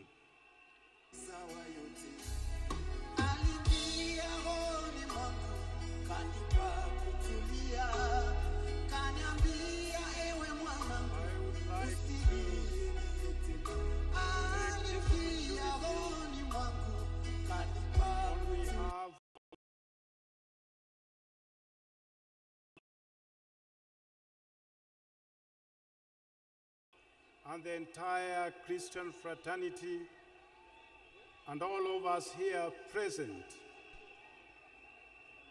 I want to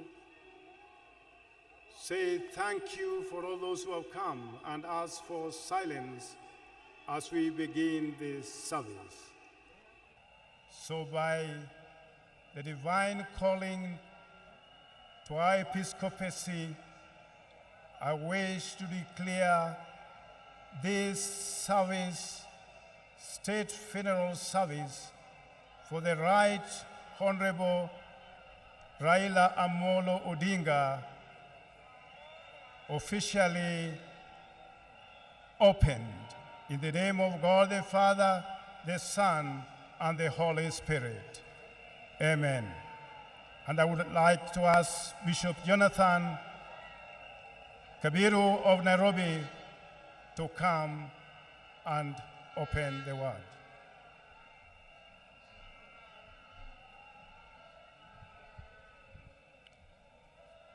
Basi na tusimame kwa maombi. The Lord be with you. In the name of God the Father, the Son, and the Holy Spirit. Mwenyezi Mungu, twaja mbele zako asubuhi ya leo katika ibada hii ambayo ni ibada ya huzuni sana, katika hali ya kusherehekea maisha ya mtumishi wako, kiongozi wetu, the Right Honorable Raila Amolo Odinga, ambaye Mwenyezi Mungu ulimpeana katika ulimwengu huu tangu mwaka huo wa 1945, na Mwenyezi Mungu wewe umeandamana pamoja naye katika maisha yake. Akawa ni baraka kubwa kwa familia ya Odinga, akawa wa baraka kubwa katika nchi yetu ya Kenya, Afrika yetu na ulimwengu wote. Na sasa katika kikao hiki tunaomba uwepo wako uwe pamoja nasi, ututulize roho zetu, ufariji familia yake, na ibada hii iendelee vyema, na katika hali zote Mwenyezi Mungu uweze kutamalaki. Twaomba ya kwamba kama watukufu wa nchi hii yetu ya Kenya, ya kwamba neema yako na amani yako itakuwa juu yetu. Kwa Kristo Yesu twaomba na kuamini. Amen.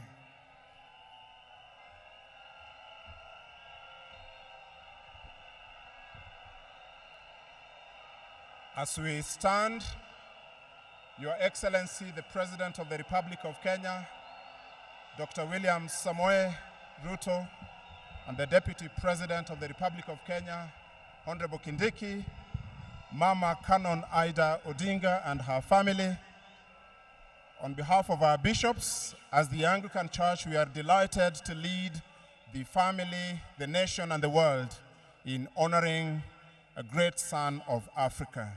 To begin our solemn service, we will ask the combined choir of All Saints Cathedral, Nairobi, and ACK St. Stephen's Cathedral, Jogoo Road, to lead us in singing 2 stanzas of Bwana ni Mchungaji. Tunaposimama tafadhali.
may please resume our seats.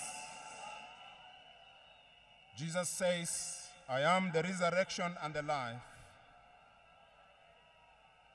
He that believes in me, though he dies, he shall live, and whoever lives and believes in me shall never die. I know that my Redeemer liveth, and that he shall stand at the latter day upon the earth. And though after my skin worms destroy this body, yet in my flesh I shall see God, whom I shall see for myself, and my eyes shall behold and not another. We brought nothing into this world, and it is certain that we carry nothing out of it. The Lord gave, and the Lord has taken away. Blessed be the name of the Lord. The grass withers and the flowers fall, because the breath of the Lord blows on them. Surely the people are grass. At this moment, we shall be upstanding for the bidding prayer. We shall be upstanding for the bidding prayer. We are gathered here at the Nyayo National Stadium to commemorate the life of one of our own foremost leaders, the Right Honorable Raila Amolo Odinga, the former Prime Minister of the Republic of Kenya and the ODM party leader. We are grateful to Mama Ida Odinga, Rosemary, Raila Jr., Winnie, the late Fidel's family, and the entire Odinga family for their generosity in sharing Raila with the world. His immense contributions inspire us in shaping Kenyans' governance and democracy. We solemnly beseech our Heavenly Father that He may grant comfort and peace to the family at this time of grief. We ask that God may encourage all who worked closely with our departed statesman stroke Pan-Africanist and every person affected by his sad and abrupt death. It is our humble supplication that our Lord God Almighty may grant us the grace to follow his example, to preserve his legacy, and at the last to share in the promise of resurrection at the second coming of our Lord Jesus Christ. We pray this in the name of the Father, and of the Son, and of the Holy Spirit. Amen. Thank you, Colonel Gratol Mwanyanya, the Principal Chaplain, Kenya Defense Forces. I now request that we please sit as we ask the combined choir to lead us in singing You Raise Me Up, after which Safi and Lamech will bring us the readings, followed by the psalm by Canon Geoffrey Okapesi, the Administrative Secretary, the Anglican Diocese of Nairobi. Choir, please.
Thank you, choir.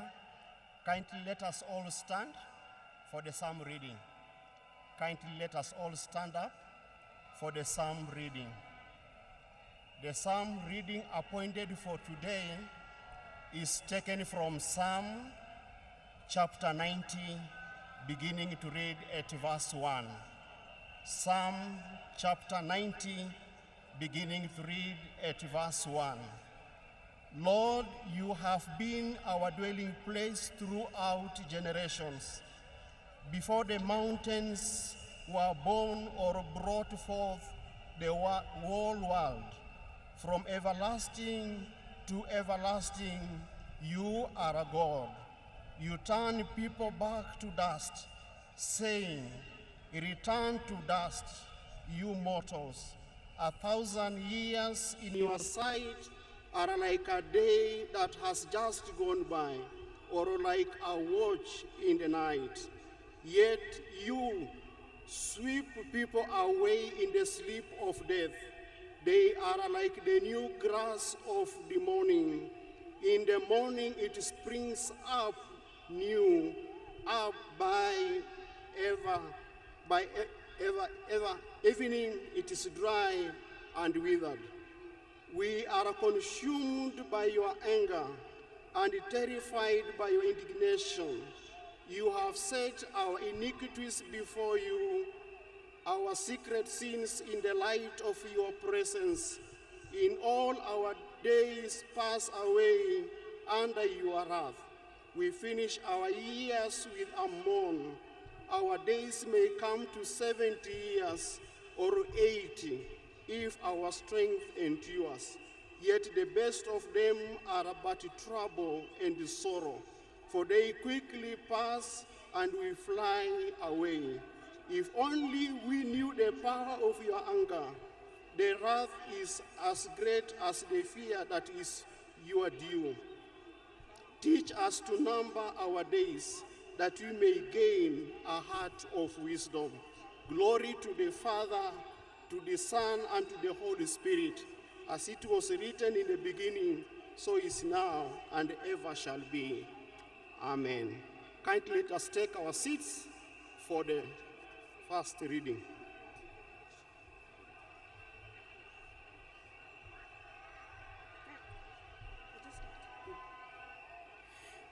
In presence of God, In presence of God and of Christ, Jesus will judge the living and the dead, and in view of his appearing and his kingdom, I give you this charge: preach the word, be prepared in the season and out of season. Correct, rebuke, encourage with great patience and careful instructions. For the time will come when people will not put up the sound doctrine. Instead, to suit their own desires, they will gather around them a great number of teachers to say their itching ears and want to hear. They will turn their ears away from the truth and turn aside from myths. But you keep your head in all situations, endure hardships, and do the work of evangelist, discharge, and duties of your ministry. For I am already being poured out like a drink offering, and the time of my departure is near. I have fought the good fight, I have finished the race, I have kept faith. Okay.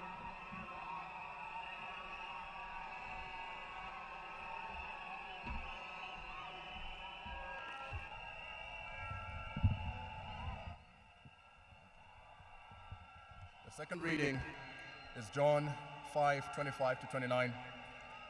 Very truly I tell you, a time is coming, and now has now come when the dead will hear the voice of the Son of God, and those who hear will live.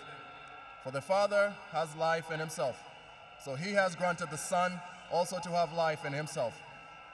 And he has given him authority to judge because he is the Son of Man. Do not be amazed at this, for a time is coming when all who are in their graves will hear his voice and come out. Those who have done what is good will rise to live, and those who have done what is evil will rise to be condemned. This is the word of God.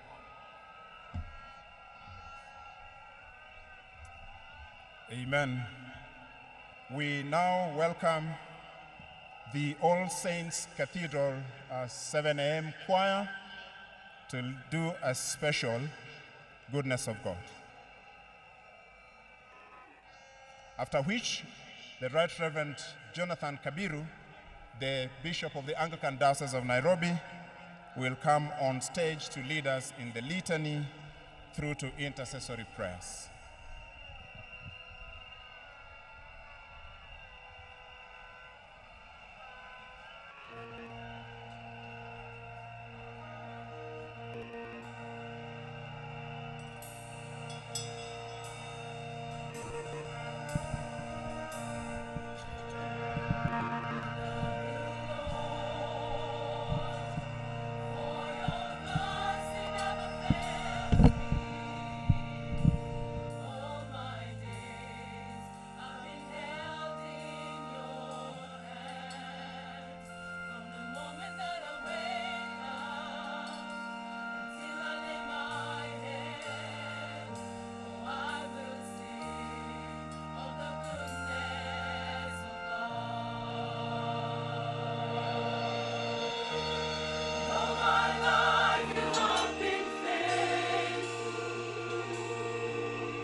Thank you, choir. Let us continue in the litany. For everything there is a season, and a time for every matter under heaven, a time to be born and a time to die, a time to plant and a time to pluck, a time to weep and a time to laugh, a time to mourn and a time to dance, a time to cast away stones and a time to gather them, a time to embrace and a time to refrain from embracing, a time to seek and a time to lose, a time to keep and a time to cast away, a time to read and a time to seal, and a time to keep silent. Let us join together in the Lord's Prayer. Our Father in heaven, hallowed be your name. Your kingdom come, your will be done on earth as it is done in heaven. Give us today our daily bread. Forgive us our sins, as we forgive all sin against us. Save us from all trials and temptation. Deliver us from evil, for the kingdom, the power, and the glory are yours, now and forever. Amen. The correct, as we come to celebrate the life of our departed great man. O merciful God, the Father of our Lord Jesus Christ, who is the resurrection and the life, in whom whoever believeth shall live, though he die. And whoever liveth and believeth in him shall not die eternally. Who also has taught us by his holy apostle St. Paul not to be sorry as men without hope. For them that sleep in him, we meekly beseech you, thee, O Father, that when we shall depart this life, we may rest in him, as our hope is in this, our brother death, and that the general resurrection in the last day, we may be found acceptable in thy sight, and receive that blessing which thy well-beloved Son shall then pronounce to all that love and fear thee, saying, Come ye blessed children of my Father, receive the kingdom prepared for you from the beginning of the world. Grant this, we beseech thee, O merciful Father, through Jesus Christ, our mediator and Redeemer. Amen. The prayers of thanksgiving. We give you thanks and praise, Almighty Father, that you sent your Son to die and raised him from the dead. We praise you in the confidence that you save all people, living and dead. Lord, we pray that you may hear us.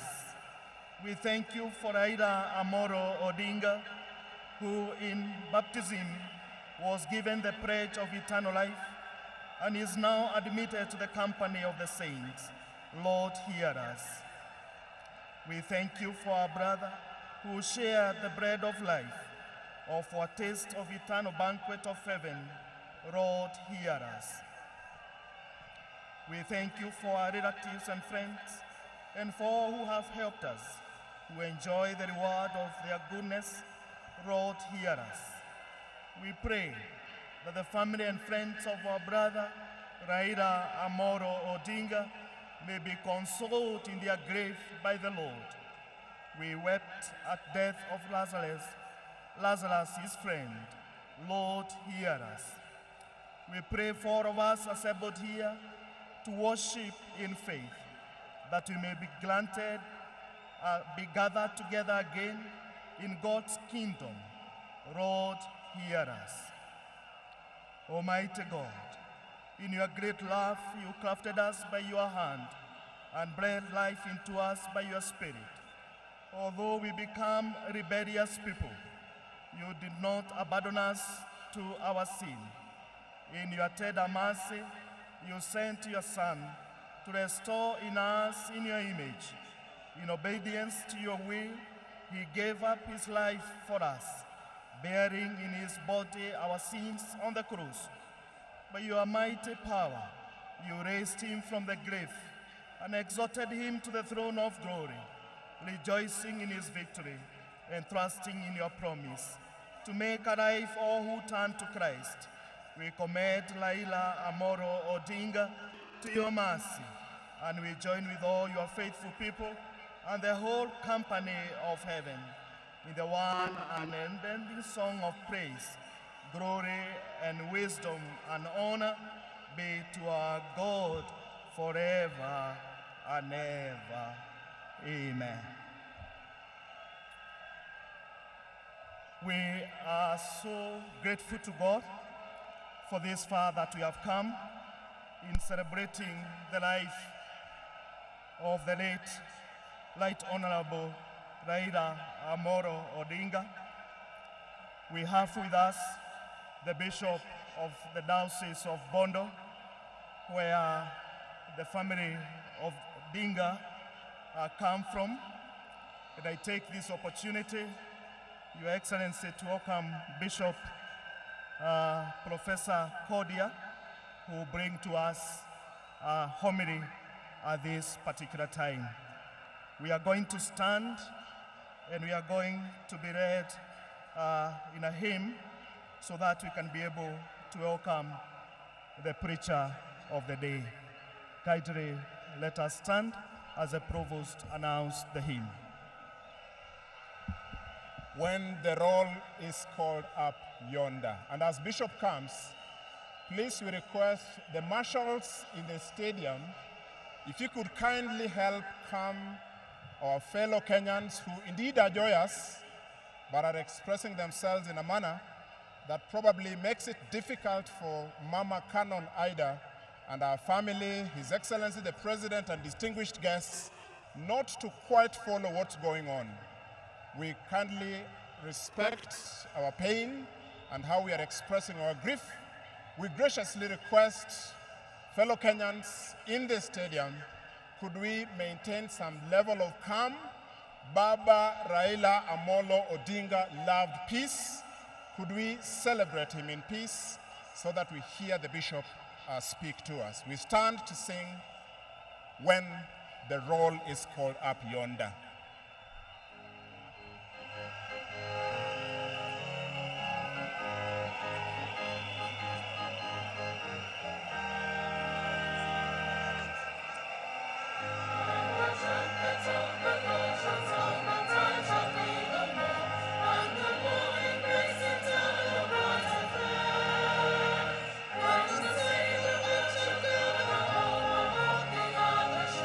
And the road is called up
can now get our seats. My fellow Kenyans, this is the time that God wants to talk to all of us as we give our last respect to our Baba. If he were to be here addressing you, he would start by saying, higher, higher, and all will be well. So I'm also saying, higher, higher, and let it be well. To His Excellency the President of the Republic of Kenya, and all distinguished guests, Mama Ida and the Odinga family, as we celebrate the life of our fallen hero, I just want us to pay attention to what God is telling us, for that is the purpose for which we came here to have this state service. So I want to ask for your indulgence, friends of Raila, that let's spare a moment just to listen to what God is telling us. Paul, in his address to Timothy, makes it very clear that in the presence of God and of Christ Jesus, who will judge the living and the dead, and in view of his appearing and his kingdom, I give you this charge. Preach the word. Be prepared in season and out of season. Correct, rebuke, and encourage. Those are powerful words. When Paul gave a strong charge, saying, come and listen, for this is my word that I give unto you. Proclaim the things that God has commanded you to proclaim. What the theme of my sermon is the power of the word. God has given us his power in his word. And that word must be proclaimed in order to have effect on us. That power has been given unto us so that the world could be a better place. That power has been given to us so that all of us would be able to live in freedom and in liberty. Power to correct, power to rebuke, and power to encourage. The Prime Minister was given that power, and he used that power effectively. The power to proclaim the new dawn in the Republic of Kenya. The power to proclaim the new freedom where now all of us can be able to say whatever we feel we need to say. The power to proclaim liberation of mankind from the state of fear to the state of boldness. Being given the power to proclaim. All of us, in one way or the other, we have been endowed with that power to proclaim something. when His Excellency is given the power, is also given the power to proclaim certain declarations with far-reaching effects on the entire Republic. Power to proclaim. The question is today, which we are all asking, as we celebrate the life of Baba, is how do we employ, how do we apply the power to proclaim that God has given us for the good of the nation, for the good of all of us, for the good of humanity. Baba is one such politician that never used the power of money to intimidate people or to lure followers. Today we have very bad manners amongst most of our politicians. They have taught our people the culture of handouts, that wherever you are, you must give part with money, and woe unto those who drive big vehicles, they are in trouble. Whenever you are seen, you are only seen in terms of money. What can you be able to give? Baba Raila Amolo Odinga never used the power of his wallet as a convincing tool to others, but he used the power of persuasion. He used the power of persuasion. He used the power of the word. Let's allow ourselves to be used of God so that the power He has given us may be the power that is correcting, the power that is reconciling, the power that's rebuking what is evil and what is not evil. We as preachers, sometimes we are also tempted to fall into temptation of compromising the message that the Lord has given us, because sometimes we feel we must make some people happy. I want to tell you for free that God has called all of us only to proclaim His will, and once we proclaim that, we remain stronger than ever before. We become more charged to speak the truth than ever before. How many can fit in the shoes of Raila Amolo Odinga today? How many can fit in that shoes today as I speak?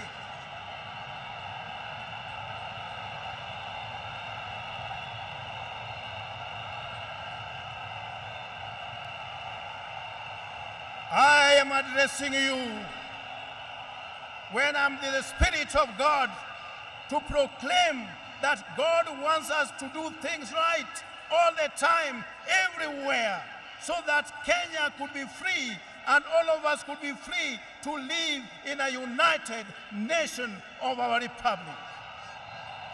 That was the wisdom that God had given him.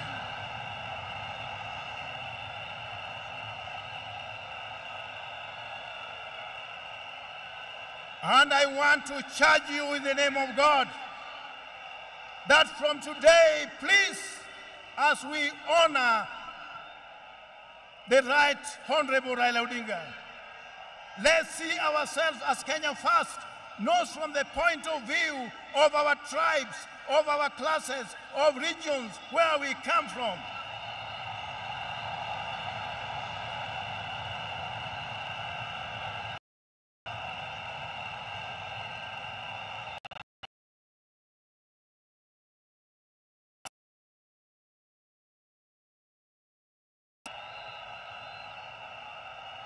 As I conclude, because I was given only 2 hours to preach, now as I conclude,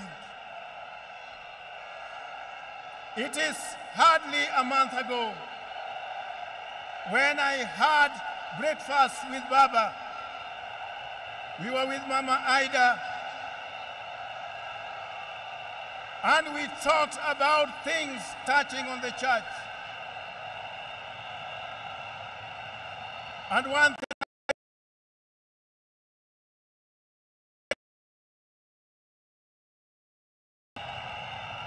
I saw in him a man who had made peace with God in everything that he said and everything that he did.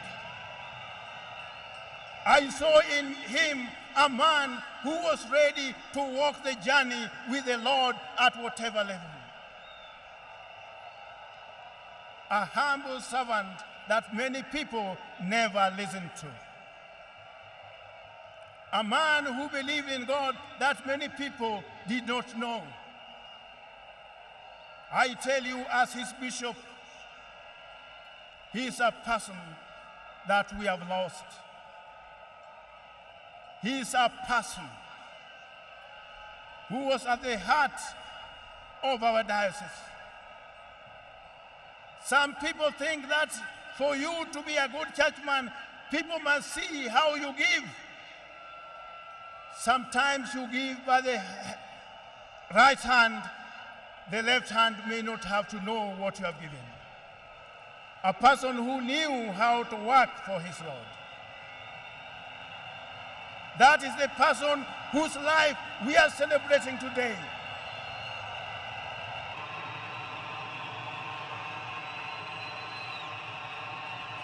And I want to say without contradiction, Your Excellency the President, what you have done,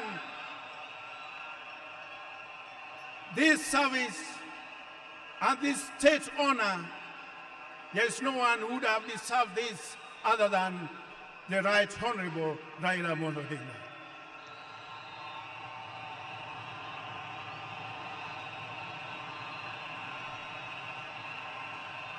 And when we are proclaiming the word, we should not be fearful. Word proclaimed must have the power to transform, must have the power to make us renewed in our strength for the liberation of our country from those who are looting everything from us, from country level to everywhere.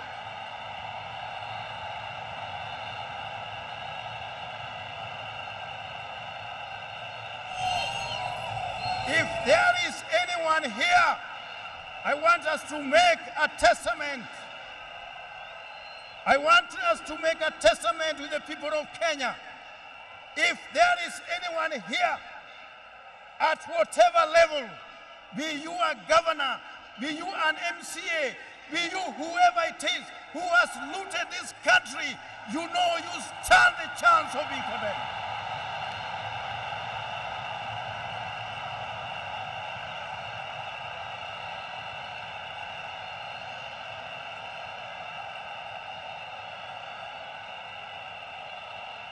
So when we are talking about a person of the stature of Raila Amolo Odinga, we are seeing in him those strands of justice which are yet to be won. We are seeing in him those strands of peace which are yet to be achieved. We are seeing in him the strands of reconciliation which we are yet to see. We are seeing in him the Kenyanhood being at the center of everything else. May God bless you all. May God lift you up as we bid farewell to Baba. In the name of God the Father, the Son, and the Holy Spirit. Amen.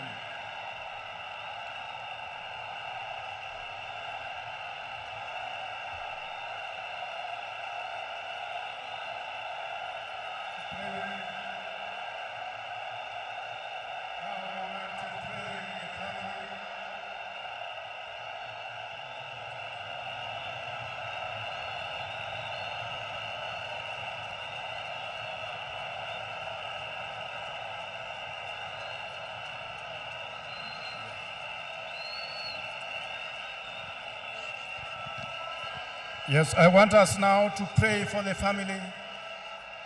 Let us all be silent a bit as we commit this family before God. God, you are always graceful. You are always merciful. You are always loving. And you are always caring.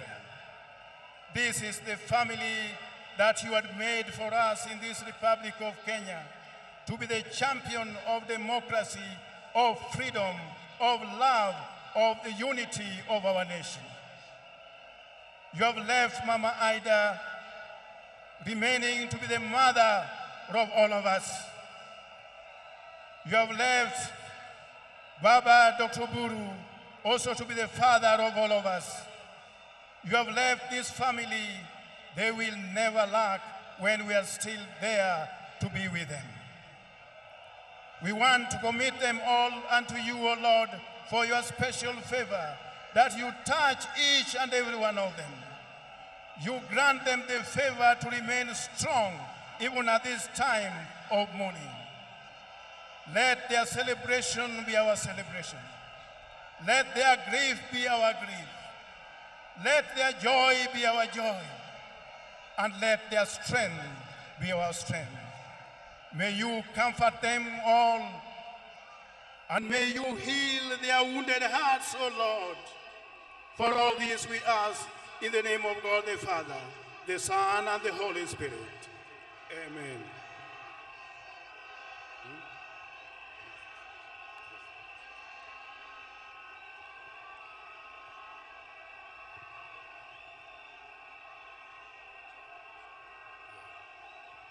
As we now close, we want to go to the commendation.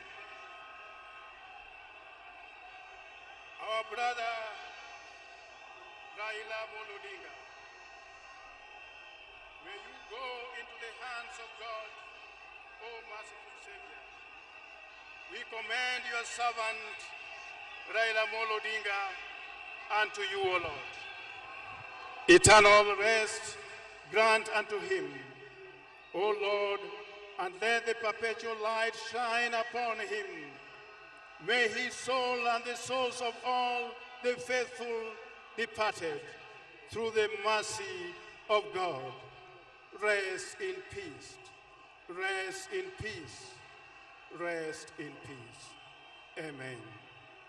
Now I want to hand over the microphone to the state MCA, Mr. Gitonga, to take over from here now. Thank you. We can sit.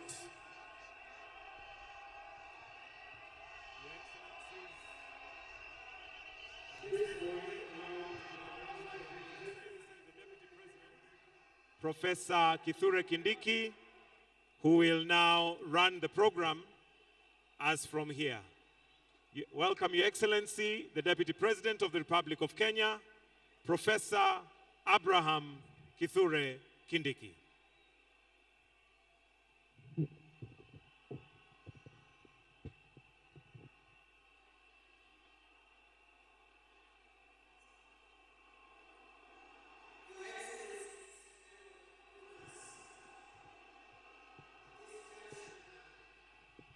We would like to hear the tribute of our departed leader, the Honorable Raila Odinga. That tribute, the eulogy, will be read by Jaoko Oburu.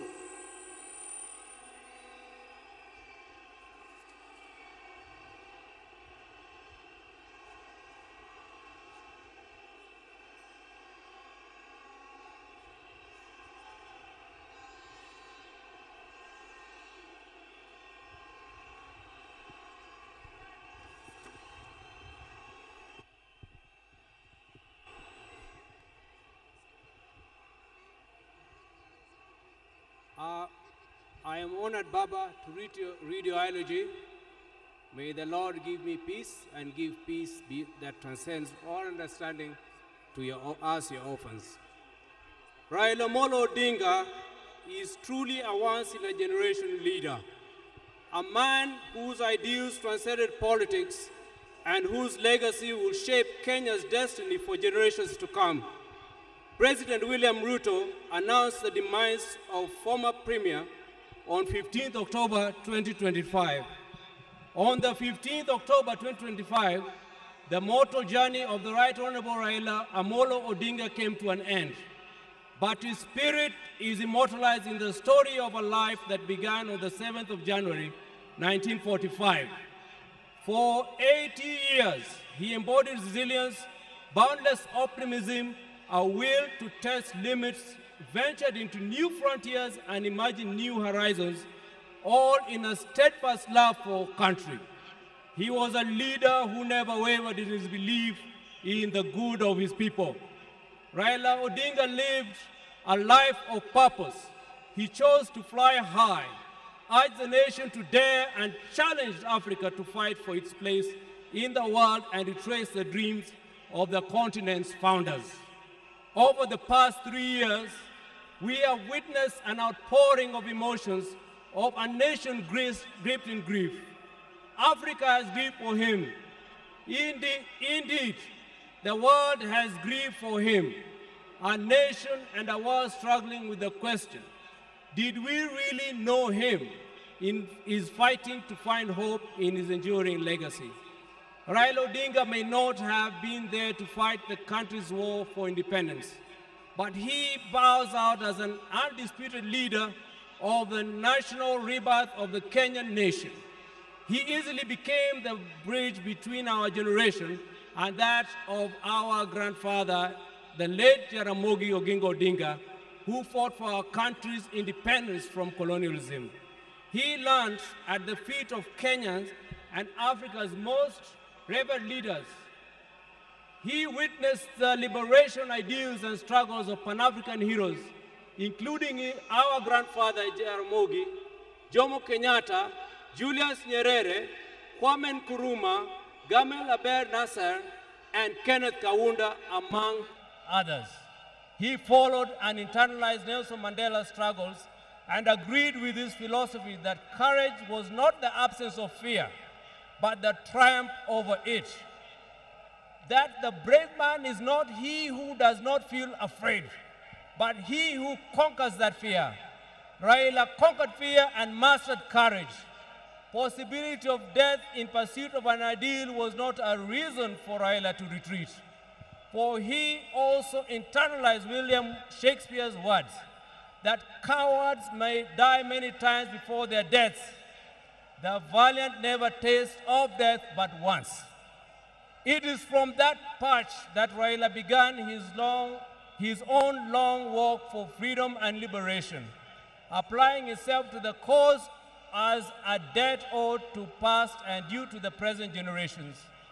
Many times he appeared to be on a cause much larger than himself, a mission almost impossible, but he seemed to be the way he loved it. He gave his life for it. In emulating the giant steps of Jaramogi Oginga Odinga, our grandfather, and the spirit of selflessness that ran deep in his heritage, Raila Odinga, just as his father once declared that he could be no freedom for the release, without the release of their leader Jomo Kenyatta, proclaimed Kibaki Tosha, a declaration that propelled NARC to bring an end to KANU's 40-year rule. This defining act was emblematic of the man himself. Raila Odinga was Raila Odinga. He never cared what others thought about him or his actions. He cared whether people bought into his vision and mission. Once he felt he had the mandate of the people, there will be no turning back.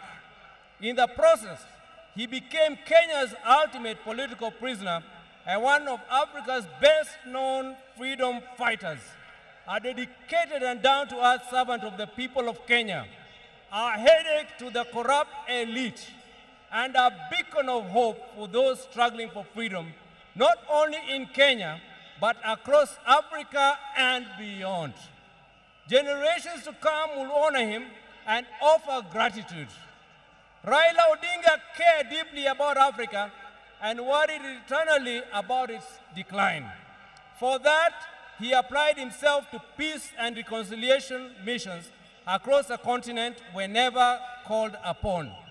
During the 90s, he worked closely with the International Republican Institute as a resource person for peace and conflict resolution in the then war-torn countries of Mozambique and Burundi, and offered similar support to peaceful electoral processes in Nigeria and Zimbabwe. He mastered Africa's conflicts and the forces and issues behind them. The highest executive position he ever rose to was that of Prime Minister of the Republic of Kenya, following the signing of a National Accord and Reconciliation Act 2008, which created the office to facilitate power sharing after the controversial 2007 elections. Earlier, he had served as Member of Parliament for Lang'ata constituency within the city of Nairobi from 1992.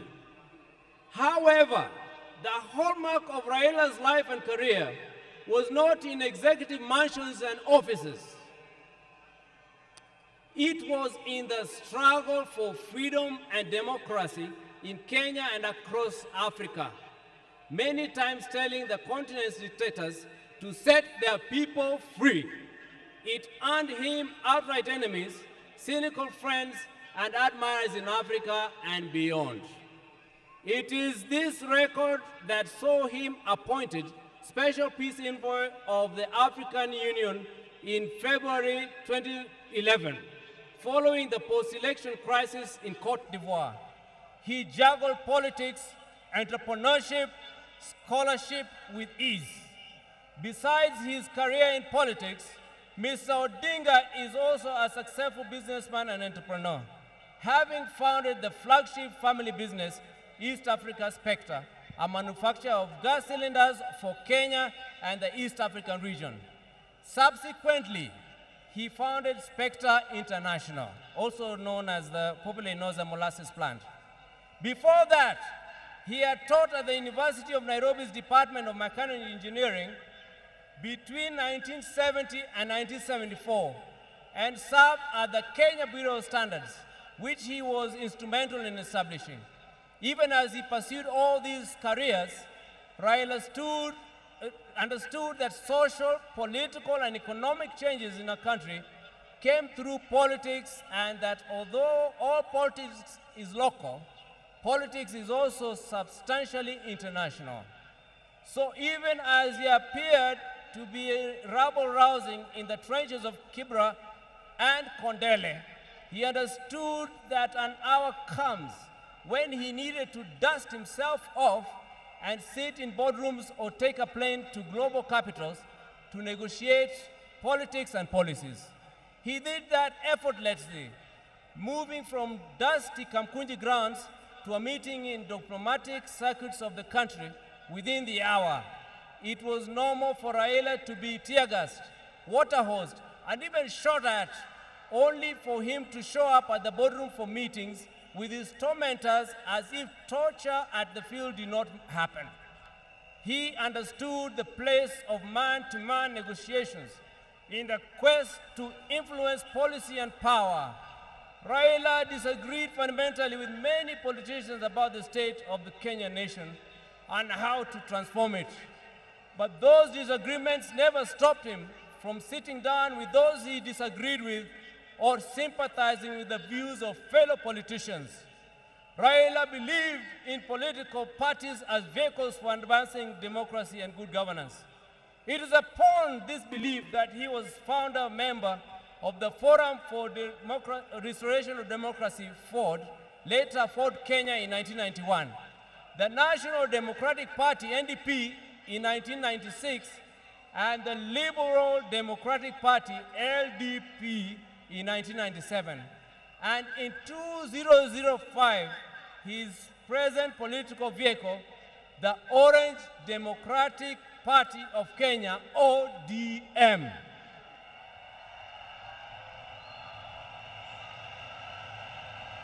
In 2013, he led his party into coalition with other parties to form the Coalition for Reforms and Democracy CORD, on whose ticket he ran for president.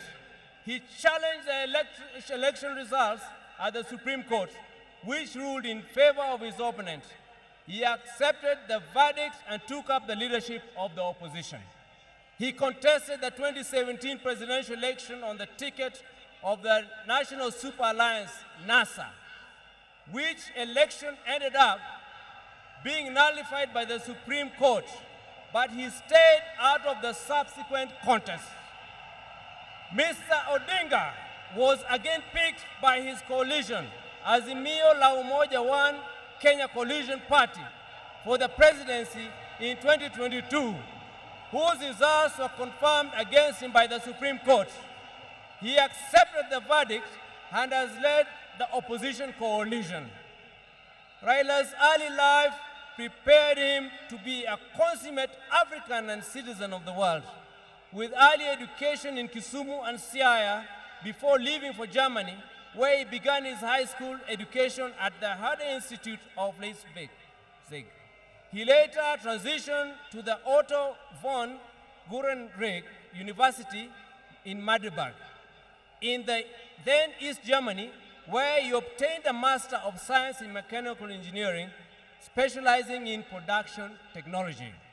In February 2024, Raila visited and extensively toured the two institutions, reliving his days there and recalling that when he arrived in Otto von Guerre, there was not more than 5 black students in the whole college. As a leader, Raila believed in and exercised unity, selflessness, sacrifice, collective leadership, humility, honesty, discipline, and hard work. Other than Kenya, Raila's other greater love was Africa. He celebrated the continent's potential and mourned its poverty. He mourned the death of leadership on the continent and felt the pain of its people being left behind by less endowed regions of the world because of failure of leadership. Indeed, the last major political project Raila quietly embarked on just days before his death was a third biography dedicated purely to Pan-Africanism and what needs to be done to take the continent forward. In October 2018, Raila was appointed as the African Union High Representative for Infrastructure Development in Africa. He moved into the position with the swiftness and certainty of fish in water. He named the continental highway networks corridors, railways and airports as if they were in Kenya. He was at ease with Africa's trade deficit figures in comparison to other parts of the world. In politics, Raila communicated the importance of reconciliation, forgiveness, and putting country over self. He forgave his jailers and worked with them to move the country forward. He emphasized that building a progressive country demanded leaders rise above anger and desire for revenge. He also believed strongly that preservation of a nation requires the triumph of pragmatism over ideology, that when the nation is under extreme threat, leaders must embrace extreme compromise. He believed power was not an end, but a means to an end. It should be used towards the desired end. He believed that power should be used to ensure the existence of the nation, not the demise of the nation.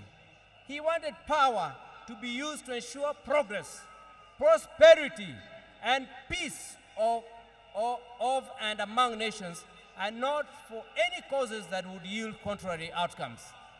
We will cherish Raila's memory in the heart of our nation, and I believe in the hearts of many African nations. Fare thee well, our champion, our freedom fighter, our Baba. You have fought the long fight. You have finished the arduous race. You have kept the unshakable faith. Your work here the struggle continues. Rest in peace and rest in perfect and eternal peace. Thank you, Baba. Long live the King!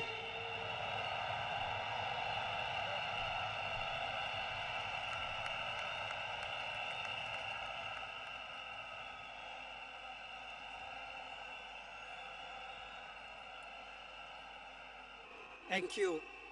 Thank you very much. We are going now to receive the following family members to eulogize their father, Winnie Odinga, Raila Odinga Jr., Rosemary Odinga, and later on, Mama Ida. And Mzee Senator Dr. Oburu Oginga will close that chapter on the family tributes. Karibuni.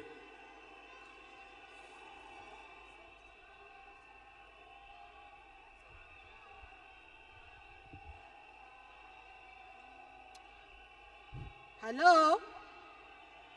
Hello? Hello?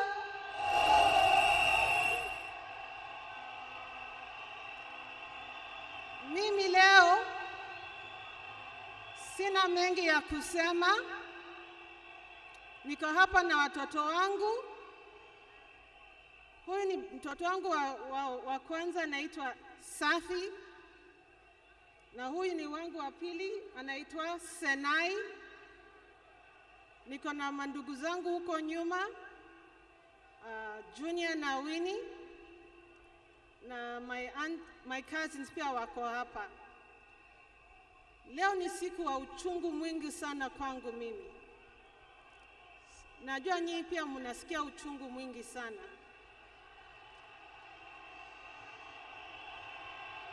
Kwa sababu hata baba alikuwa baba wetu, alikuwa baba zetu sote. Naomba niseme machache kwa Kiingereza tafadhali. Ladies and gentlemen, of course all protocols observed. I'm a bit today I'm feeling very, very sad. I did not anticipate to speak today. And there's so much I can say about Baba, but at the same time, we don't have enough time for me to say it all. To me, he was my advisor. He was a friend. He was also someone who understood me very well, and my children and my siblings. I remember the day I received the message. I was seated on the table, just finished my breakfast. And then my brother Junior called me. And he asked me where I was. And I told him, nimekaa kwa meza, I'm seated at the table. And then he asked me to sit down.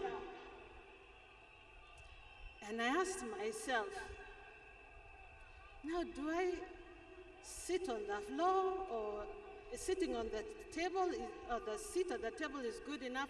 I was so confused. But then Junior then told me that our father was no longer with us. Until today, it is still very difficult. Ni uchungu mwingi sana ambao tunahisi kama familia. Na leo hii tunakuja na nyinyi pia, ndio tuombeleze na nyinyi pia, Kenya mzima na dunia mzima. Nataka tu kusema asanteni sana kwa kusimama na sisi, na tutaendelea kusimama pamoja, na Mungu abariki Kenya mzima na abariki dunia mzima. And thank you all. Asanteni sana. Mungu atupe nguvu. Mama, Mungu akupe nguvu. Thank you so much. Sina mengi ya kusema.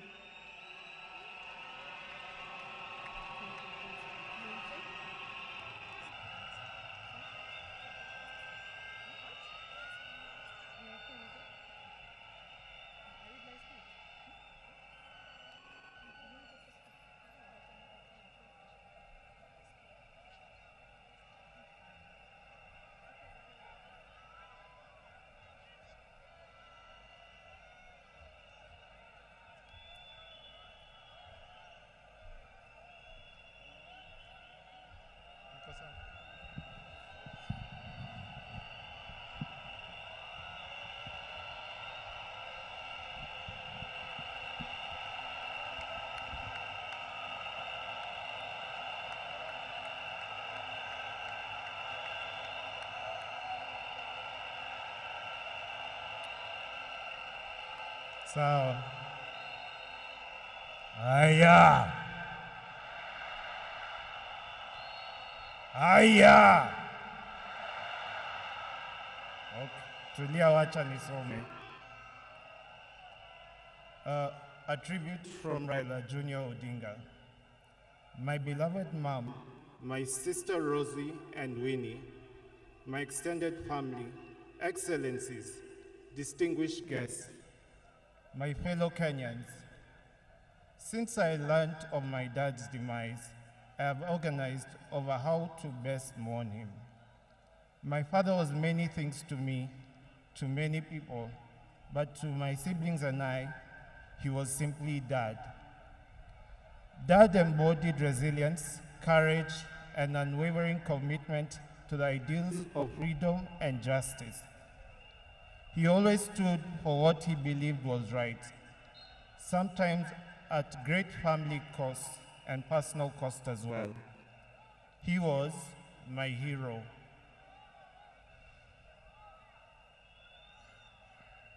And his legacy lives in me, in my siblings, and in all those whose lives he touched. I am my father's son.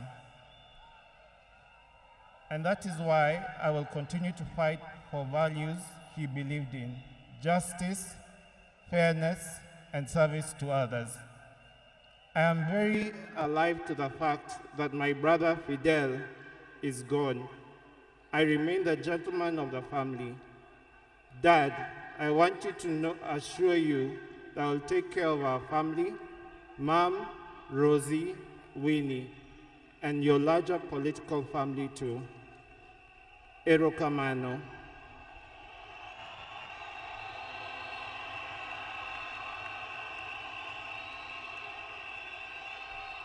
Aya, hii sehemu, the refrain is Asante Baba. Nikinua flywheel, mnasema Asante Baba. Tujaribu mara ya kwanza. Asante Baba. Thank you for the gift of life. Thank you for giving me your name and for never heaping the weight of it on me. Asante Baba. Thank you for the beautiful childhood that through the challenging times. Asante Baba. Thank you for believing in me, encouraging me to speak up and to try new things, for always hearing me out.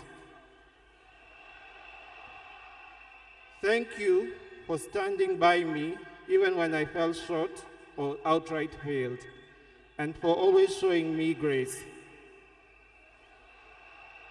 Thank you for your wisdom, your guidance, and your unwavering love, not just for me, but our entire family. Mama, Fidel, Rosie, Winnie, Yvonne, Lion Amolo Odinga, Jaramogi Oginga Odinga. Thank you for grounding me in ways more of our people and encouraging me to be a man.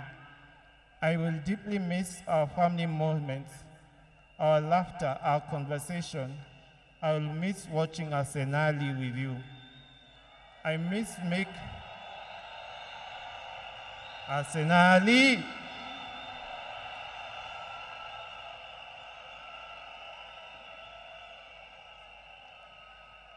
Aya, wacha nimalize. I thank God for you and for everything you have meant to me. You have run your race with honor, and may grace now lead you home. May the ancestors receive you and rest well. Nindikwe, Baba Aheri, Asante Baba, Asante Baba, Asante Baba, Joey, Joey, Joey.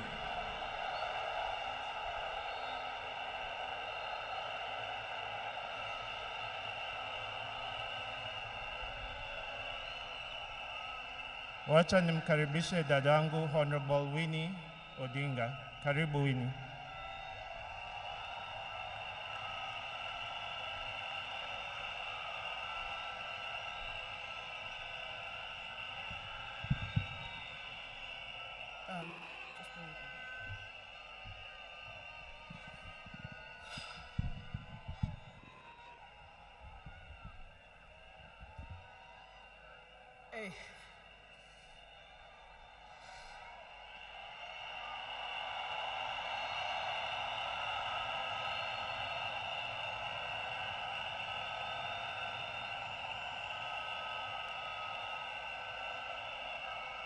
Um,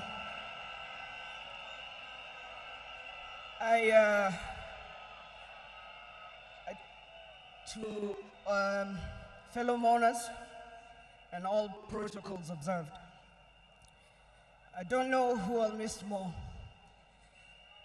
my dad or my superhero. I've been the luckiest girl in the world because you are my dad. Only 3 other human beings were as lucky as me: Fidel, Rosie, and Junior. Dad, you are light, steady, unyielding, and deeply human.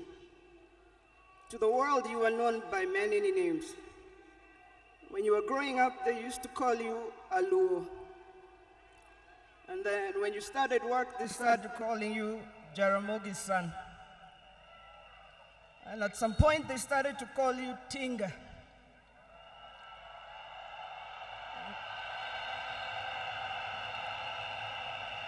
At another point, they started to call you Aguambo.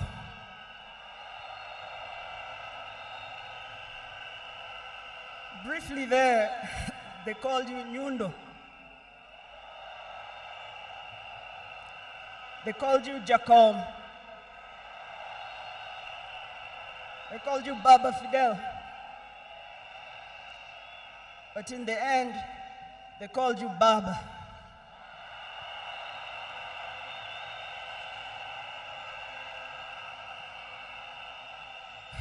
To me, you were simply Dad.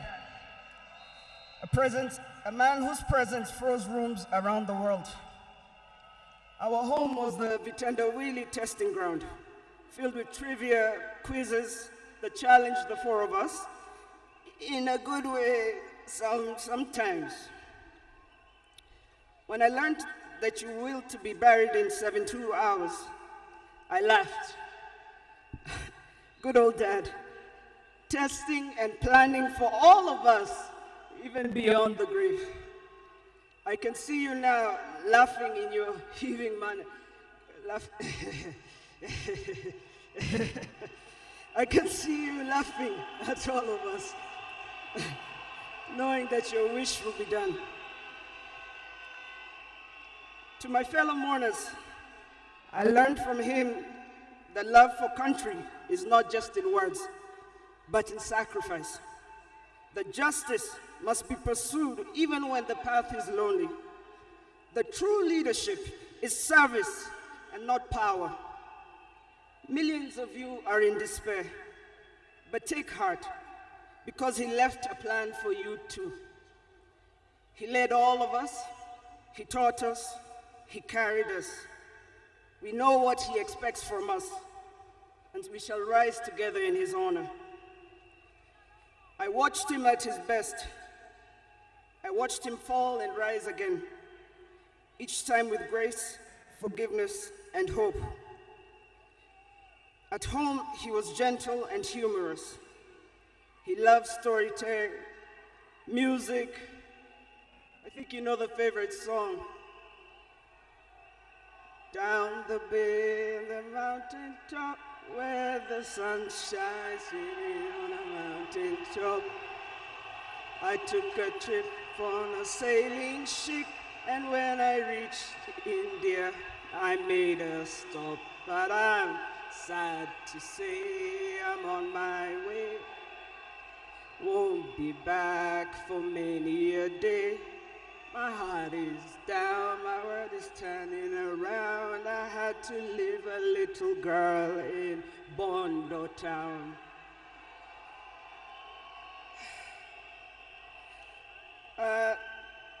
Dad loved his grandchildren. Safi, Fidel's son Alai, Junior's son Lion, Sanai, and Jaramogi. He loved you with all his heart. Even in the busiest moments of national duty, he would send me to check on all of you. I now know it was to remind us to stay grounded, for me to teach you how to dream boldly, and to always stand firm for what is right. Today, as we celebrate his life, I choose to remember not only the leader the world knew, but the father I loved with every fiber of my being. The biggest part of me died on the 15th of October, 2025. But the spirit of the lion roars on forever. Fellow mourners, I was with him in India when he took his last breath.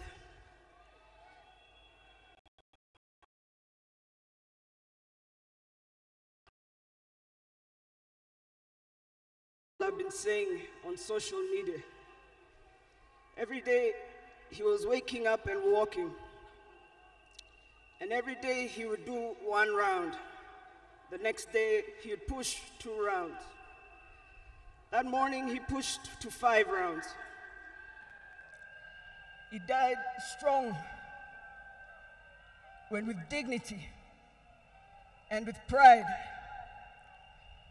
And you must be proud of that. You all must also walk with your heads held high and walk strong and proud that he left as a gentleman.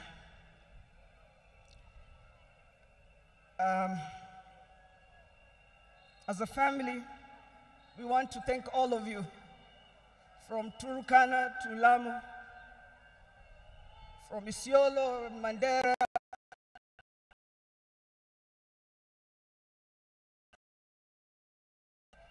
the king is dead, but long live the crown.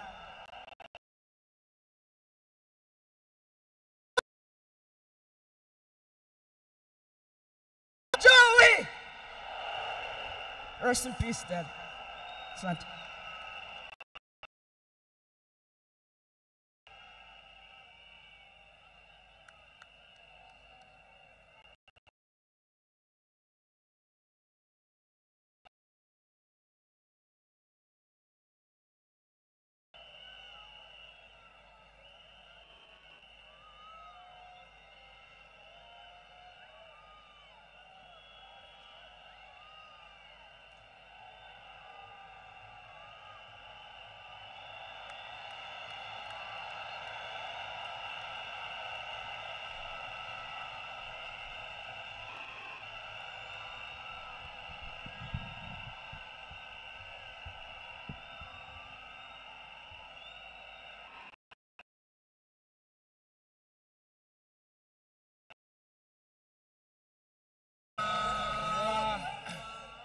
Excellency, the President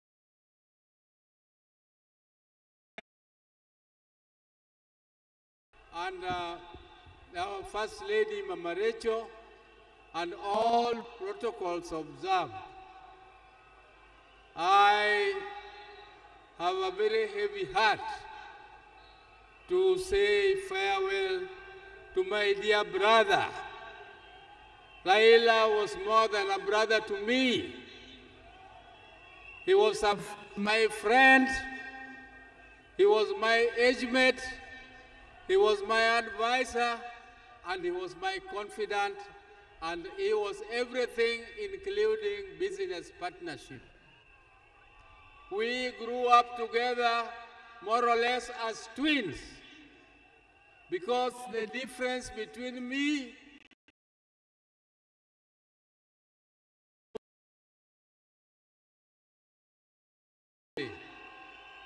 my brother passed on my birthday, which is 15th October 1940.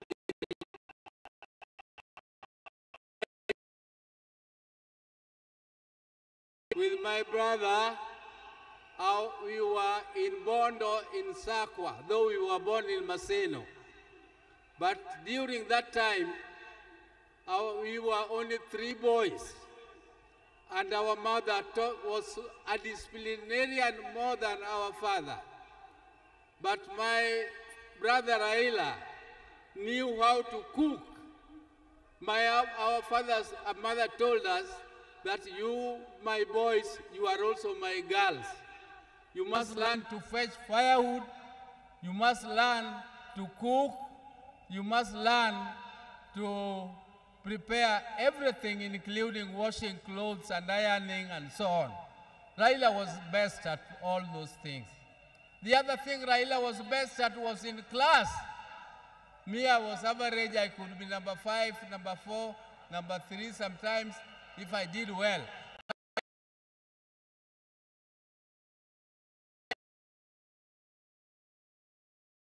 Number 1 in class. And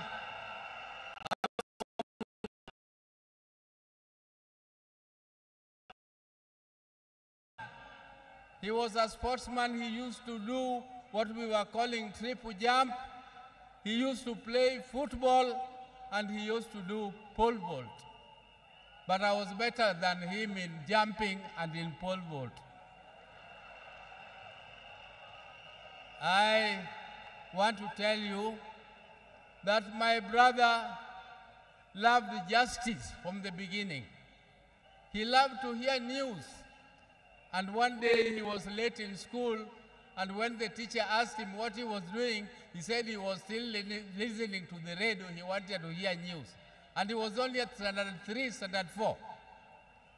So Raila was a no-nonsense man. He entertained no mediocrity. Raila did not want mediocrity.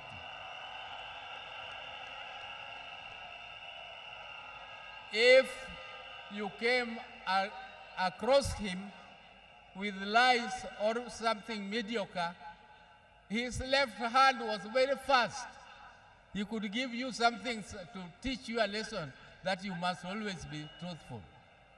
He protected me and my brother, the later Gola, because he was more brave in confronting anybody who attacked us. Ladies and gentlemen, I can tell you the story of Raila the whole day, but that is not my intention today. My intention is to tell you that even though my brother was almost the same age as me, but younger than me, I can tell you that I respected him as my leader in the political arena.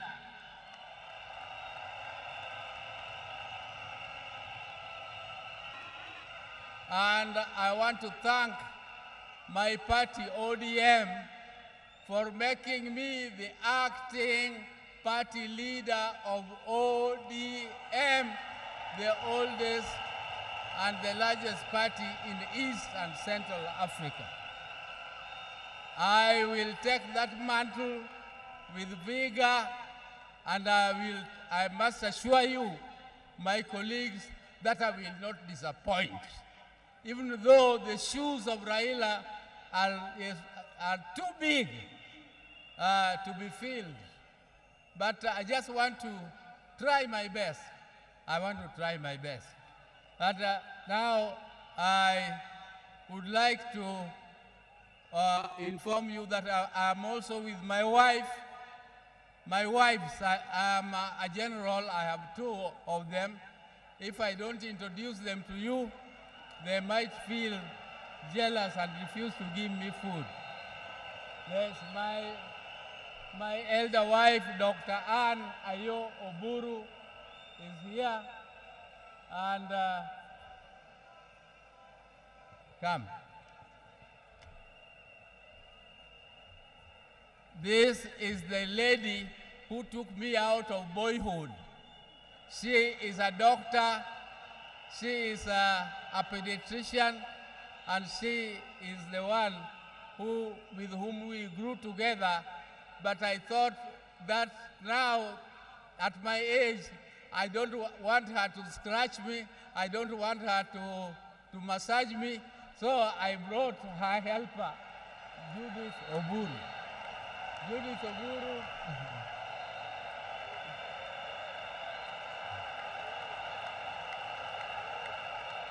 Judith Oburu here works with NSSF, and she is also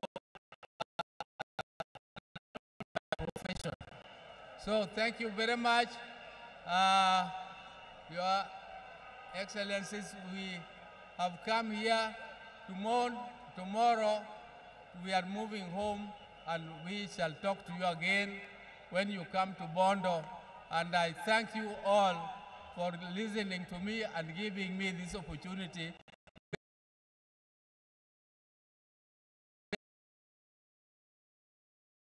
We are going to keep the spirit of Raila burning. You can see Raila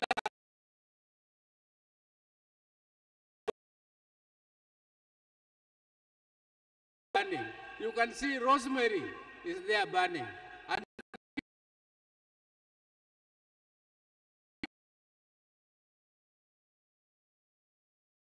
that the fire of Raila keeps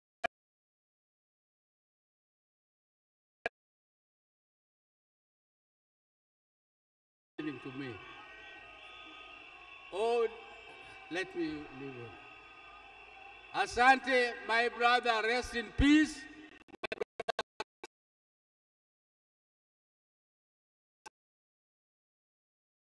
Greet for us our Mama. Greet for us our Mama, our mother, Mama Mary Oginga.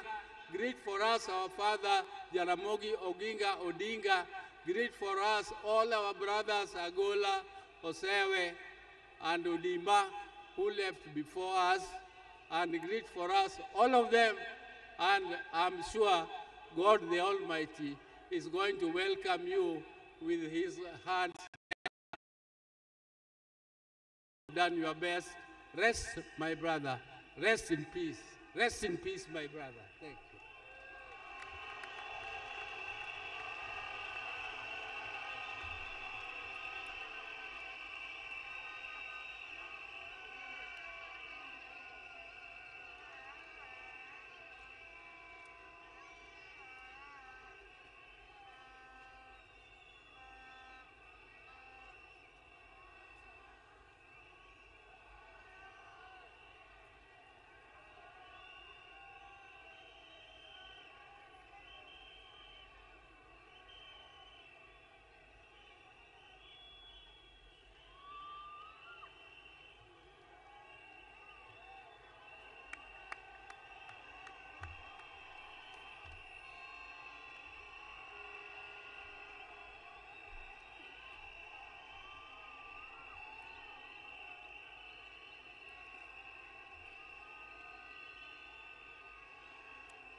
Hello?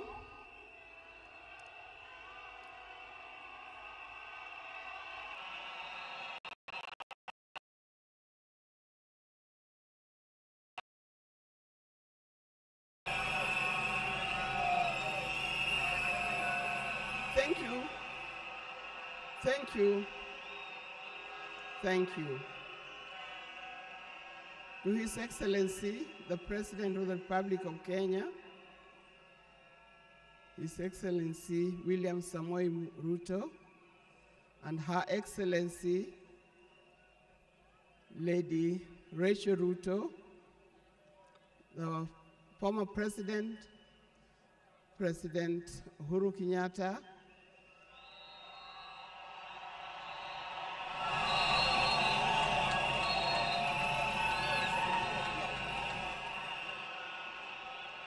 the visiting President,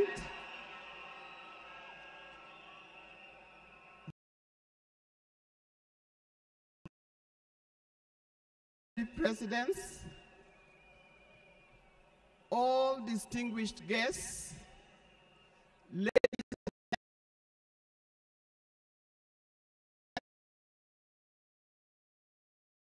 and gentlemen,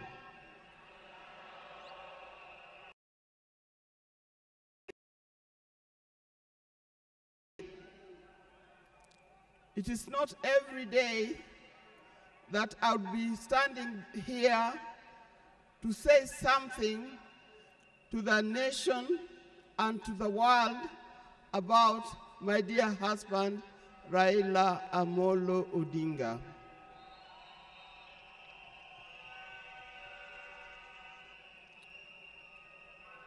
For those who don't know me, I've got a very long name.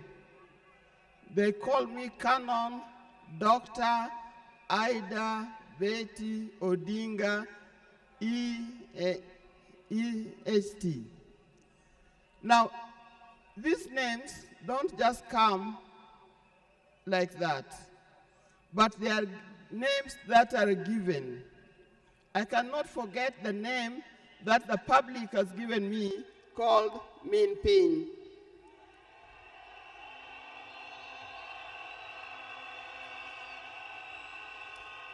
That name is a very heavy name because it is a name that puts a lot of responsibility to the owner of that name. I'm also gotten the name of Peace Ambassador.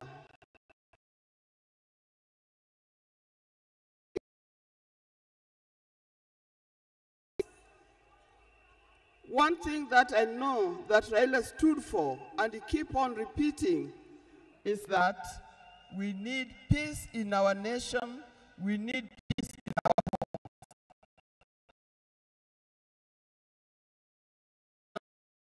chaotic situation. For that reason, I appeal, today I appeal, let us mourn Raila in peace. I know you are all concerned, I know you are all mourning, you are sad about this, but let's keep peace so that the peace can prevail, not only here in the stadium, but also in the rest of the country. Coming to talk about my dear husband, Raila Amolo Odinga. I first met Raila way back in the early 70s, and we got married in 1973. For that reason, I've lived with this man for 52 years. Many of the people that I see or who are in this stadium could have easily be our children. No wonder you call him Baba. That name did not come from nowhere, but came from the experience and the life that he has lived with and relationship that he has had with some of these people. During our union, we were blessed by 4 children. First, we had the first child was called Fidel Castro Odhiambo Odinga.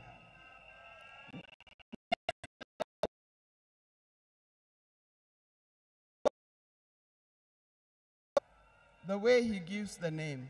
I say, why do you call him Fidel? Then he said he was a great admirer of Fidel Castro, and therefore he named his first child Fidel Castro Odinga.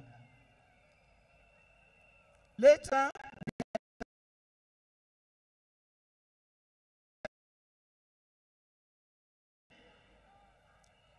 Rose is the name of my mother, and Mary is the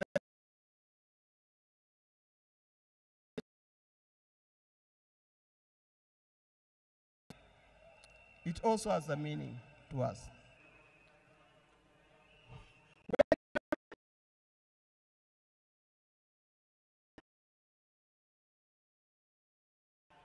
He named after his best friend and his cousin called Raila Kembo, with whom they shared the name.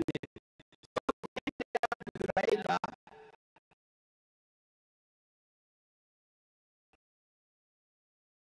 last, there was a big gap, and I'll explain to you.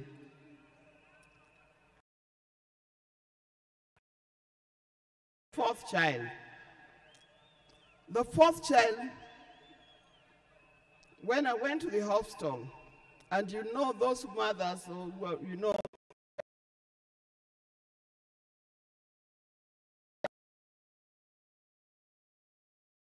and on the television, that's the time when Nelson Mandela had come out of prison. It was he's been there for 27 years. Raila also had been in prison, but that's not why we named her Winnie.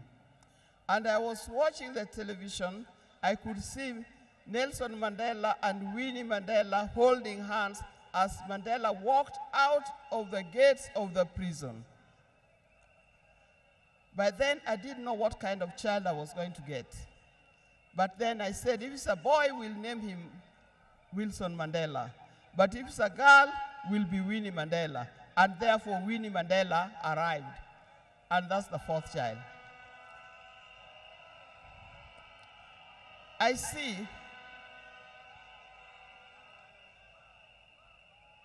when you look at this naming of the children,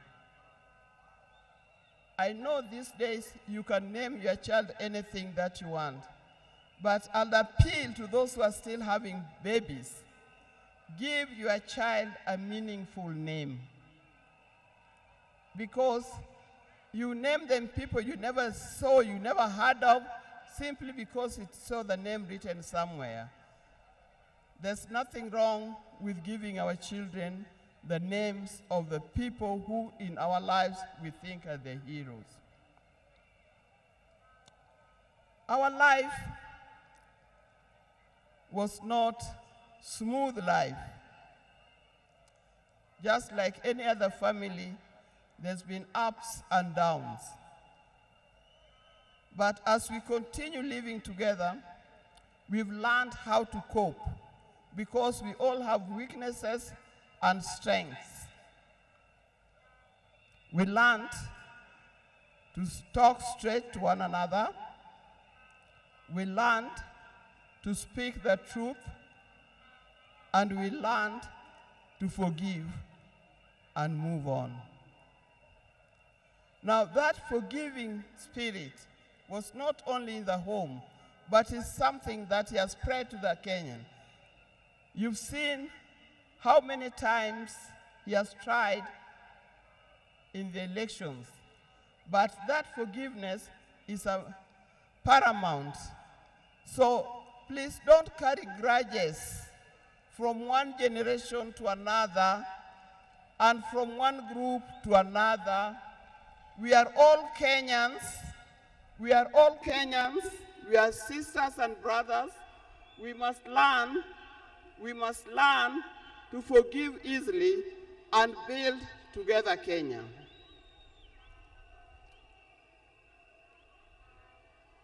Towards the end, I'll not say everything. I would like to say everything, but time would not allow. And a span of 52 years is not a short time. I hope that when I get another opportunity, on Sunday, I'll be able to say more.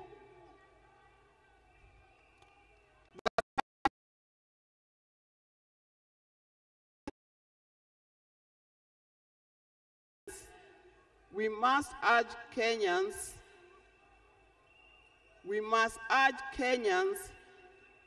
to live in peace. He kept on repeating that. We must have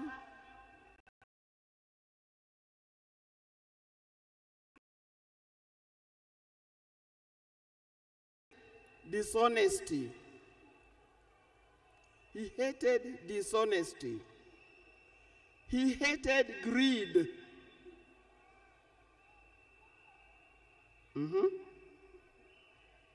The greed that have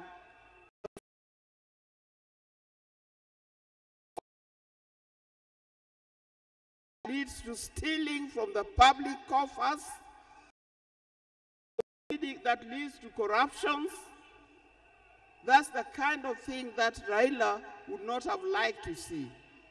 So, you people, you Kenyans who have come, and those who are watching us from other places, I thank you for standing with this family. I thank you for being here for us. And I thank you for helping us to mourn Raila. May his soul lie in eternal peace. And for the people of Kenya, I wish you well, thank you, and may God bless you. Thank you.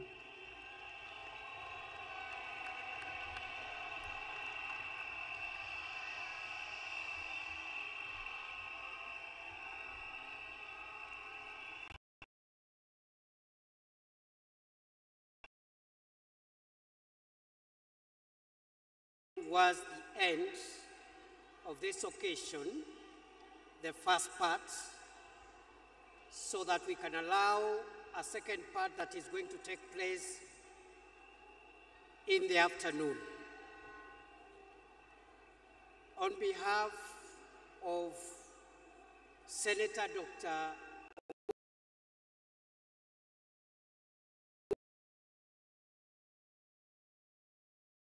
National State Funeral Committee for the late Prime Minister Raila Odinga, I want to thank the people of Kenya and the people of the world for mourning our departed leader with dignity. I would like to just clarify that Senator Odinga has spoken in two capacities. First, as a member of the family, and secondly, as the interim acting party leader of ODM. Your Excellency, fellow mourners, we recognize there's so many mourners who have come to mourn today, and we respect all of them and thank them for making time. Allow me, Your Excellency, to do two things, and then we will conclude.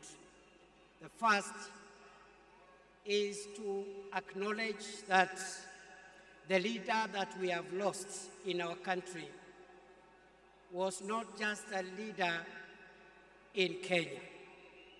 He was a regional leader, he was a continental leader, and he was a global leader. And that is why you see the kind of dignitaries that are present here, whom we recognize for their presence. But we have also received formal condolences from global leaders from around the world. Allow me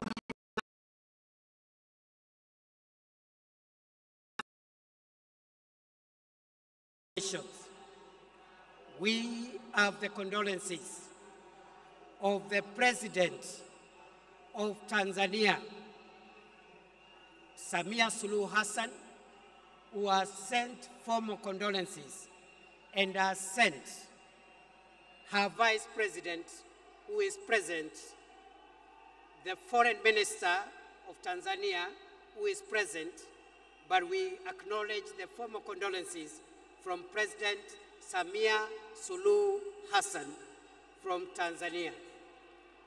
The Tanzanian delegation is also joined by the fourth President of Tanzania, the Honorable Jakaya Kikwete.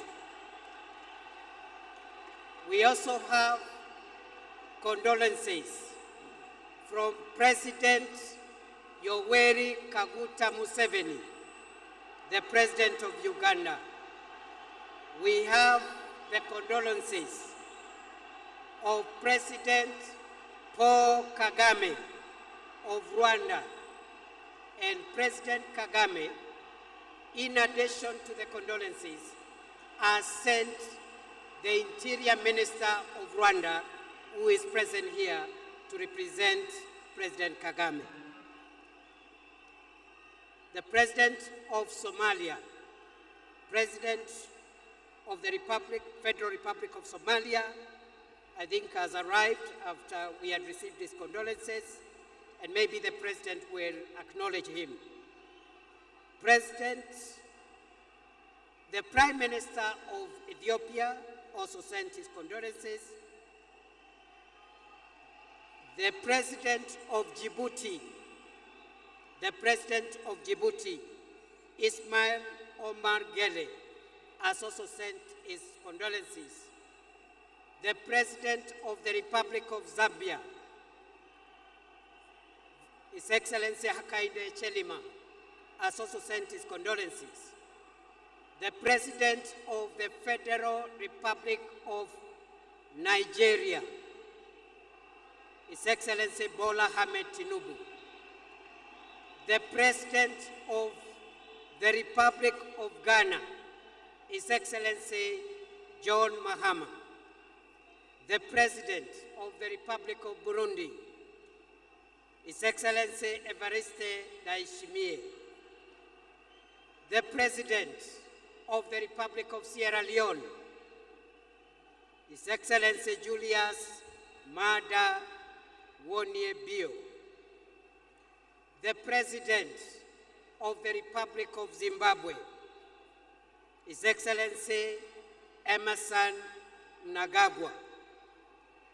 The President of the Republic of the Gambia, President Adama Barrow. The President of the Republic of South Africa, His Excellency Matamela Cyril Ramaphosa.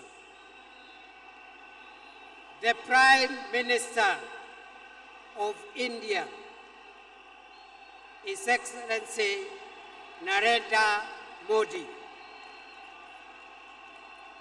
The President of the Democratic Republic of Congo, His Excellency Felix Tshisekedi. We also are in receipt of the formal condolences of the following global leaders whom I want to mention and acknowledge. The Secretary General of the United Nations, His Excellency Antonio Guterres. The Chairperson of the African Union Commission, His Excellency Mahmoud Ali Yusuf. The Head of the European Union delegation to Kenya. We also have the condolences of the Under-Secretary General and the Executive Secretary of the United Nations Economic Commission for Africa, the Director General of the World Health Organization, Tedros Ghebreyesus, the Assistant Secretary General of the Commonwealth of Nations, the Executive Secretary of the Intergovernmental Authority on Development, Dr. Wokne Geneyehu, the Secretary General of the East African Community, Veronica Nduva. And finally, I want to acknowledge also the condolences that we have received from the following. Senator James Rich, who is the chairperson of the United States of America Senate Committee on Foreign Relations.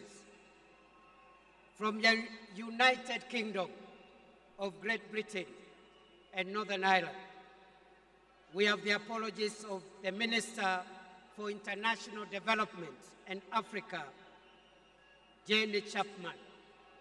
Condolences from Italy through the head of mission, through the deputy head of mission of the Italian Embassy, the High Commissioner of Australia, the High Commissioner of Canada, the Ambassador of the Russian Federation, the Ambassador of the People's Republic of China, the Ambassador of the Czech Republic, the Ambassador of Switzerland, and the Ambassador of the Federal Republic of Germany. Ladies and gentlemen, we now would like to hear the condolences and the remarks from two other speakers. as we close this session, let me acknowledge all the people, fellow Kenyans who have come to join us and join together in mourning our departed leader. Let me recognize our delegation here from the state side, the arms of government, all the arms of government, and the two levels of government are represented here. We are led by His Excellency the President, William Ruto, and the First Lady. We also have our retired President. We have the speakers of the two houses, the Chief Justice, members of the Cabinet, Principal Secretaries, the military command led by the Chief of the Defense Forces. We have our governors, senators, MCAs, and the ODM fraternity. Your Excellency, allow me to recognize, because you have permitted me to do so, in our presence, the names that were read, just for the purpose of record. The President of the Federal Republic of Somalia is here, His Excellency Sheikh Mohamud. The President of the Federal Republic of Ethiopia is here, His Excellency Taye Salessi. The Vice President of the United Republic of Tanzania, His Excellency Dr. Philip Mpango, is here. The former President, the fourth President of Tanzania, the Honorable Jakaya Mrisho Kikwete, is present. Mohamed Thabiti, Foreign Minister of Tanzania, is present. Rebecca Jadeng, Her Excellency Rebecca Nyandeng, Vice President of South Sudan, is present. And the Honorable Vincent Biruti, Interior Minister of Rwanda, who is representing President Kagame, is present. With those many remarks, allow me, fellow mourners, to request our former President, the fourth President of Kenya, Uhuru Muigai Kenyatta, to come and greet us and say pole. Mr. President.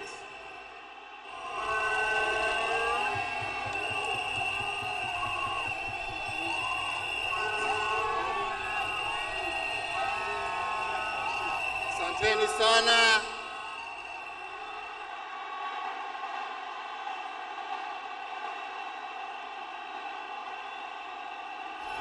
Asanteni sana.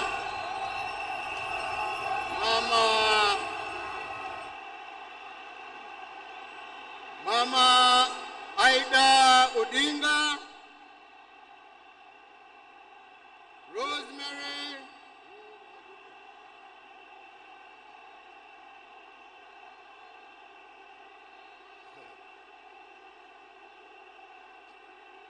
asante sana, nimeshukuru. Thank you. Asanteni sana.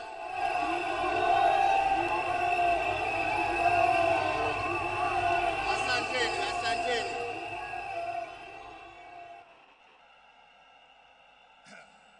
Nianze tena niseme Mama Aida Odinga, Rosemary,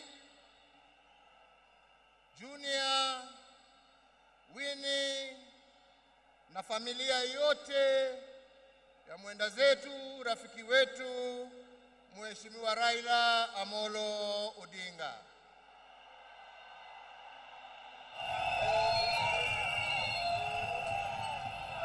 Mheshimiwa Rais wa Jamhuri ya Kenya, Mheshimiwa William Samoei Ruto na First Lady Mama Rachel Ruto, viongozi wa nchi za kigeni na majirani ambao wametutembelea kuja kuomboleza na sisi, waombolezaji wenzangu, Hamjambo. Hamjambo tena. Asanteni sana. Tuko hapa pamoja kama Wakenya kusherehekea maisha ya Mkenya mwenzetu, kiongozi, rafiki yangu, lakini mimi nilimpenda kama ndugu yangu.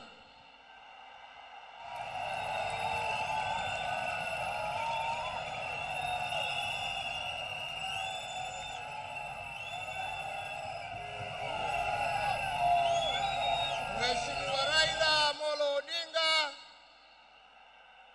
vile tumeambiwa hapa, tulimjua kwa majina tofauti tofauti: Agwambo, Jacob, Tinga. Lakini kama Wakenya kutoka kona zote tulimjua na tukamheshimu kama baba.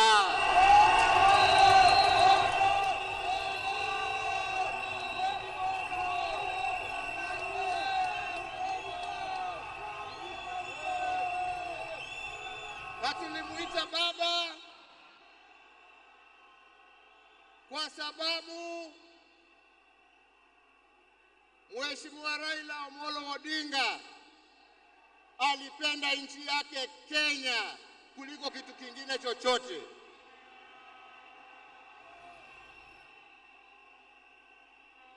Mheshimiwa Raila Amolo Odinga alikuwa baba wa wote, hakuwa na ukabila, na alipenda nchi na wananchi wa Kenya wote.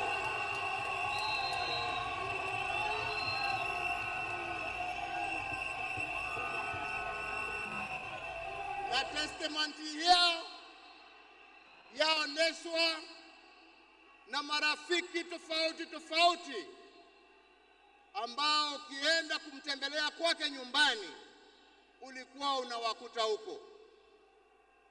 Marafiki kutoka kila kona ya taifa letu la Kenya. Raila alikupenda kwa sababu ya maono yako, alikupenda kwa sababu ya fikira zako, alikupenda kwa sababu ya vitendo yako, lakini sio kwa sababu ya rangi yako ama kabila lako.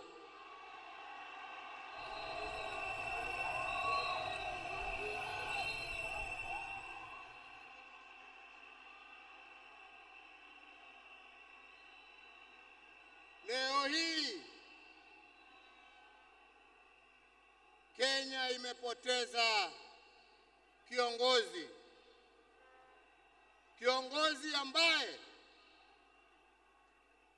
historia ya demokrasia katika taifa letu la Kenya haiwezi iandikwe bila la jina la Raila Amolo Odinga kuwa nambari moja.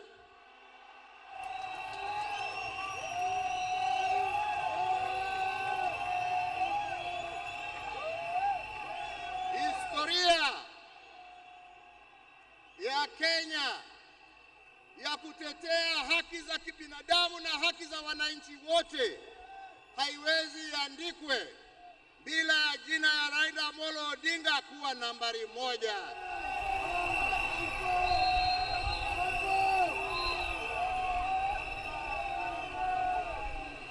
Historia ya ungatuzi na kuhakikisha ya kwamba wananchi kule mashinani wana uwezo ya kujiongoza na kujitawala na kuwa na viongozi ambao wanatekeleza shida za wananchi kule chini, haiwezi iandikwe bila ya jina ya Raila Amolo Odinga kuwa nambari moja.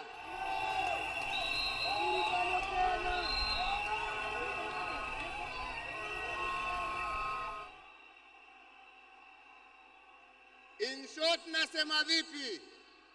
Nasema hivi: Raila ametuacha kimwili, lakini ndani za roho yetu, ndani ya spirit ya Kenya, ataendelea kuishi miaka na miaka tukisonga mbele.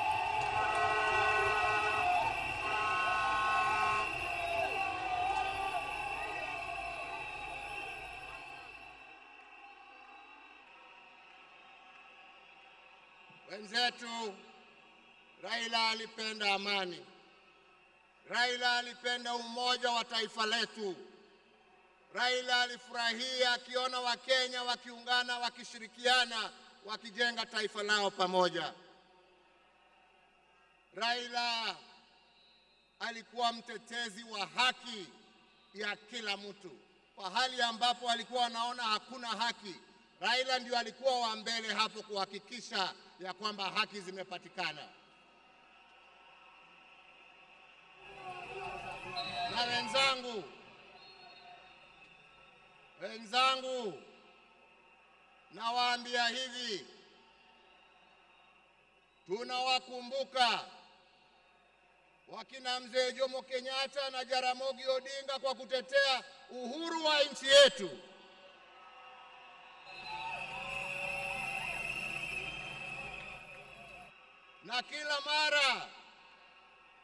Na kila mara tukiimba wimbo wa taifa, tunasema tunatalinda uhuru wetu na damu yetu na jasho yetu.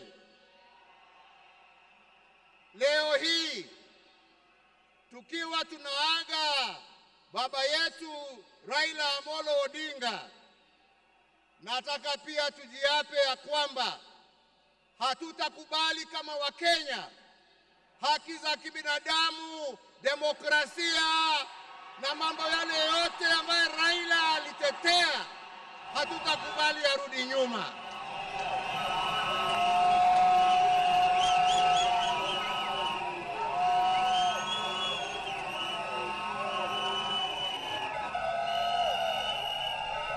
Hatutakubali yarudi nyuma. Tutasonga mbele tukizingatia hizo haki kwa sisi ambao tumebaki na wale ambao hawajazaliwa. Hivyo ndivyo ndugu yetu angependa kuona, na hiyo ndio njia ya kuona legacy yake kama kiongozi wa taifa letu. Wenzetu, sio siku ya mambo mingi. Nimekuja kuomboleza rafiki na ndugu, lakini siwezi nimalizie nisiposema ya kwamba hata kama leo tuna huzuni na tunaomboleza, lazima kama Wakenya tuchukue nafasi hii, kwa sababu Raila hangeweza kutenda yale ambayo alitenda kama angekuwa amesimamiwa na mama nguvu wa kazi, Mama Aida Odinga, na watoto wake Rosemary, Junior, Winnie na familia yake yote. Kwa Wakenya tunawashukuru kwa kutupatia Raila atumikie nchi, na kwa kumuunga mkono ndio awe na nguvu ya kututumikia sisi wote. Yangu ni kusema, ndugu yangu, uende vyema. Wenzangu, kastori kadogo tu, sio kubwa.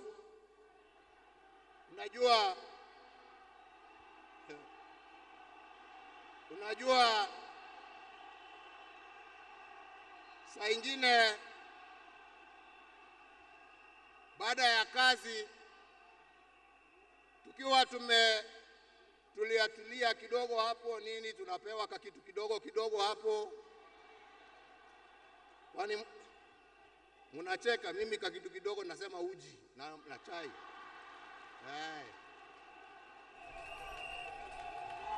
Lakini wakati tulikuwa tunapiga gumzo, saa ingine tulikuwa tunajiuliza, unajua jamani, wale wazee ambao wameenda, wakina Jaramogi, wakina Jomo, wakina Nkrumah, wakina Mwalimu Nyerere. Jameni, unafikirianga wakiketi wanaongeanga mambo gani?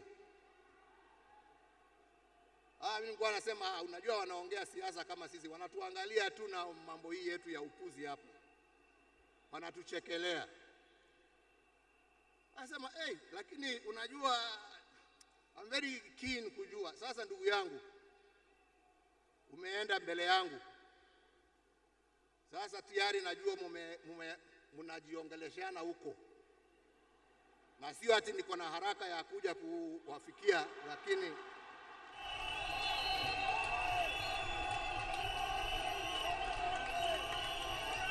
bado tunataka tutulie kidogo. Mwenyezi Mungu atusaidie.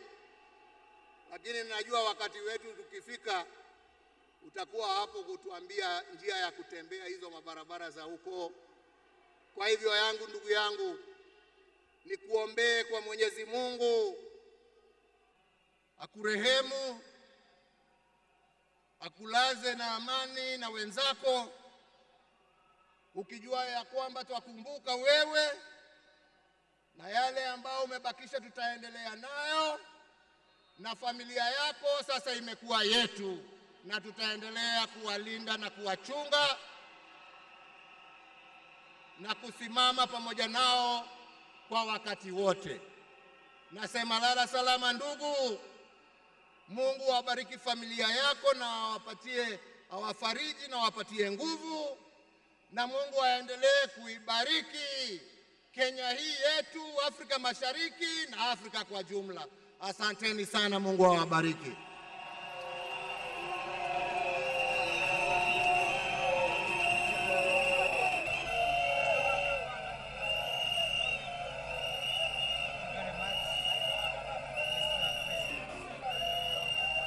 Sasa nilisahau kidogo kutambua uwepo wa mkuu wa mawaziri Musalia Mudavadi, jaji mkuu Martha Koome na aliyekuwa makamu wa rais wa zamani Stephen Kalonzo Musyoka, hata yeye yako area. After the end of this ceremony, the security agencies led by the Kenya Defence Forces will make announcements through the military MC on the procedure that is going to be followed, because immediately after this, we want mourners who have come to pay their final respects to our departed leader to have as much time as possible in an orderly manner, in a dignified manner, to view the body of our leader. And we want that exercise to begin as soon as possible, but we want to appeal for order, for calm. We have enough time. We are not in a hurry. Everybody who has come here today for that reason will get a chance. As a committee that has been working on this, we want everything to go right. So please, our military, our security agencies will help us coordinate that so that we have security in the stadium as we pay our respects to our departed leader. Before we do that, allow me, ladies and gentlemen, now to invite the President of Kenya, His Excellency William Samoei Ruto, to come and address us. Mr. President, sir.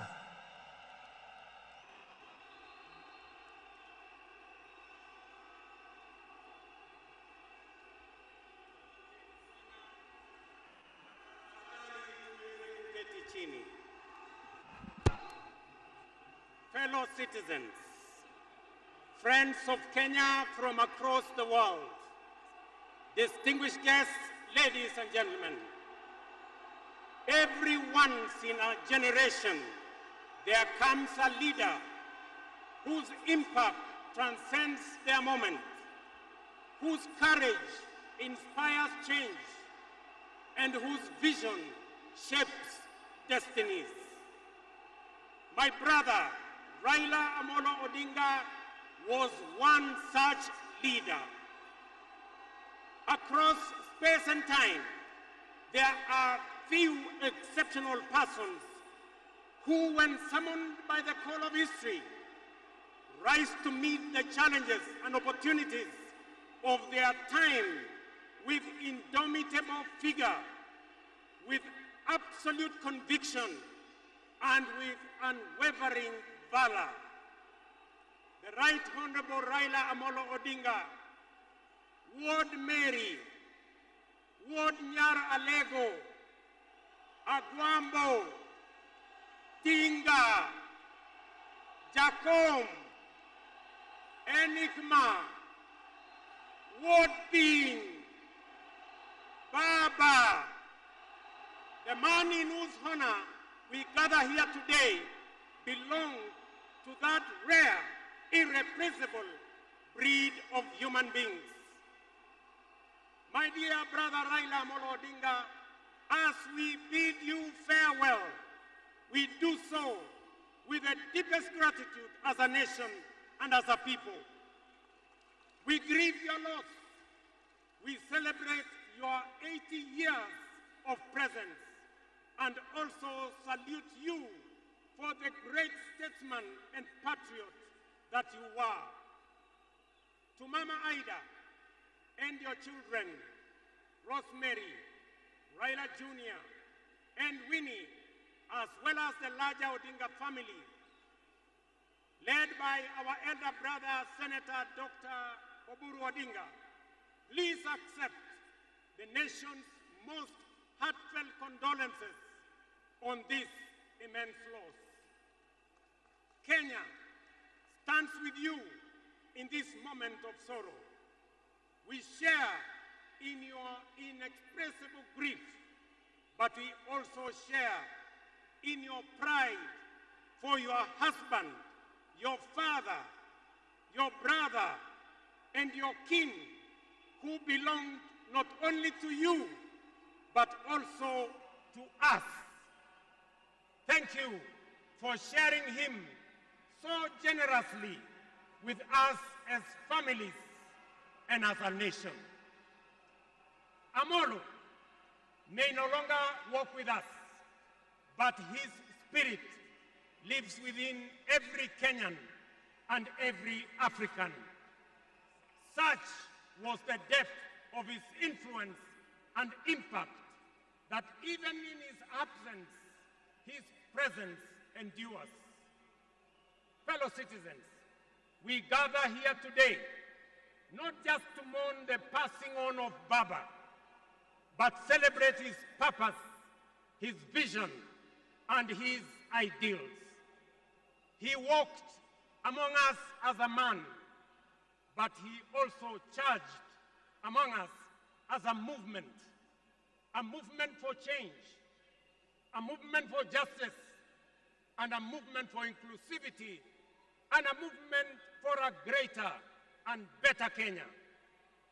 Allow me, fellow citizens, at this solemn moment, to also speak as an ordinary Kenyan, a father, a brother, and a fellow traveler in the journey of our nation's history. I have come a very long way with Baba. When I stood by him with the other Pentagon members at a defining moment in his and our nation's history, I neither knew that one day we would find ourselves on opposite sides, nor could I have imagined that years later he would stand by me, this time to steady the nation and to help anchor my leadership, culminating in the birth of the broad-based government. To you, Baba, I owe you, and I am truly and eternally grateful that our paths crossed and that we shared this journey together. We have been both collaborators and competitors, friends and rivals, but always patriotic Kenyans, united by a dream greater than ourselves, a dream bigger than any partisan divide, a dream of a united motherland called Kenya. As I have reflected on Raila's legacy following his passing, I have entertained no doubt in my mind that history will judge him fairly and kindly, because whenever the nation needed him to rise above self, he always did unreservedly. Whenever Kenya needed reason, he became the voice of reason courageously. And whenever the country needed a hand of reconciliation, he offered it without hesitation. Perhaps one of the greatest lessons he taught us was this: in the noble task of statecraft and nation building, there is room for all of us, competitors and collaborators, rivals and allies, bound together by one higher purpose, the greater good of our republic. Fellow citizens, those who worked closely with the Honorable Raila Amolo Odinga know that he was irrevocably stubborn in his vision for a just, prosperous, and united Kenya, a nation where opportunity belonged to all and justice favors none. In Tinga, Kenya found a reformer, a moral compass, a reconciler. He proved that progress demands both courage and patience, that we must be stubborn on the vision, but agile on the details, adjusting our means, our plans, and our strategies, but never compromising our mission. The gentleman we are bidding farewell today gave more to this country than most will ever. He endured years of imprisonment, exile, and political struggle for not the privilege of power, but for the principle of service. He bore the scars of his struggles with dignity and calm poise, and turned pain and suffering into purpose. Jacom was also at home in the humblest of homes and at ease on the grandest of global stages. His heart belonged to the people. He shared in their pain, rejoiced in their victories, and never lost faith in the people's goodness. Fellow monarchs, one of the Honorable Raila Odinga's favorite songs was Jamaica, Farewell by Harry Belafonte, a melody of longing and gentle sorrow. He often broke into a dance and with a big smile sang, "Round the Bay of Mexico, where the sun shines daily on the mountaintop. Down the way where the nights are gay and the sun shines daily on the mountaintop, I took a trip on a sailing ship, and when I reached Jamaica, I made a stop. But I'm sad to say I'm on my way. Won't be back for many a day. My heart is down, my head is turning around. I had to leave a little girl in Kingston town." Thank you very much. Today, those words ring with profound meaning, significance, and impact. Our elder statesman, the Honorable Raila, is sailing on a ship, not to Jamaica, but to home beyond. He will not be back with us for many a day. He leaves behind many little girls and boys, not in Kingstown, but here in Nairobi, in Kisumu, in Mandera, in Vihiga, in Mombasa, in Kakamega, in Wajir, and in every village and valley across our land. Baba has finished his race. He has kept the faith. He has served his people and humanity. It is our solemn prayer to the Almighty God that the soil of the land which Honorable Raila so tirelessly served shall embrace him with grace, that the nation he sacrificed for shall eternally cherish his memory, and that the people for whom he fought for shall carry his dream forward. Ladies and gentlemen, fellow citizens, when a man of the stature of Baba, a towering patriot, a relentless reformer, a visionary statesman, and a selfless servant of the people departs from among us, when a mighty bongo tree falls among us, we are left in awe of a life so immense in purpose and impact. And in that quiet moment of both boundless gratitude and unfathomable grief, we are rightly bound to ask, from where shall another like him rise? Ladies and gentlemen, there was and there can only be one Raila Amolo Odinga, a man of great courage, a man that made sacrifices, and a man who had a big heart to forgive even when he was wrong. May the Almighty God comfort his family, and may the soul of the Right Honorable Raila Amolo Odinga rest in eternal peace. Asanteni sana, na Mungu atubariki sisi zote, and God bless our great nation. Thank you very much, and I want to thank all the dignitaries who have come to condole with us.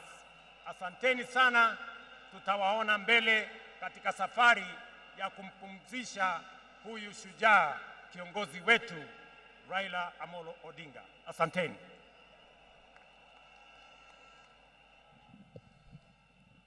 Na sasa naomba sote tubaki tumesimama ili tumalize rasmi kwa wimbo wa taifa. Wimbo wa taifa.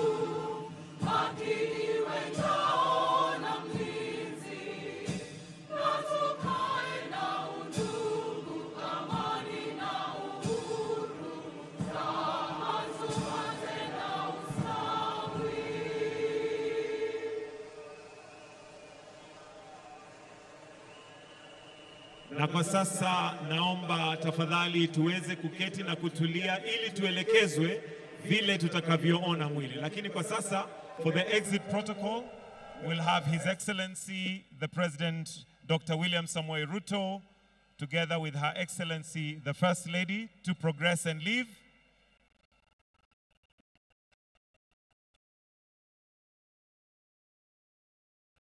Hassan Sheikh Mohamud.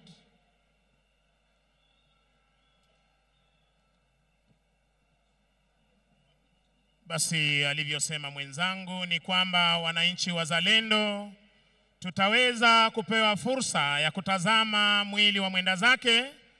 Tafadhali tunaomba tuweze kuruhusu familia na itifaki zingine ndiposa tuweze kutazama mwili huu.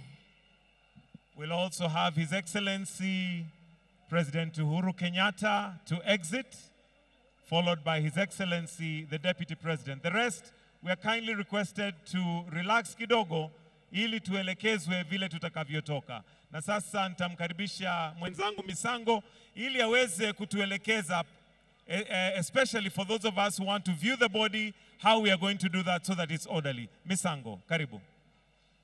Asante sana wenzangu. Basi wenzetu wanapojitayarisha, Studio, ningeomba utupe ule wimbo wa Otio Talingalinga tunaposubiri maafisa wetu kuweza kujitayarisha tuweze kuutazama mwili huu kwa heshima. Shujaa huyu aliyelala aliyekuwa waziri mkuu wa taifa letu la Kenya, Mheshimiwa Raila Amolo Odinga.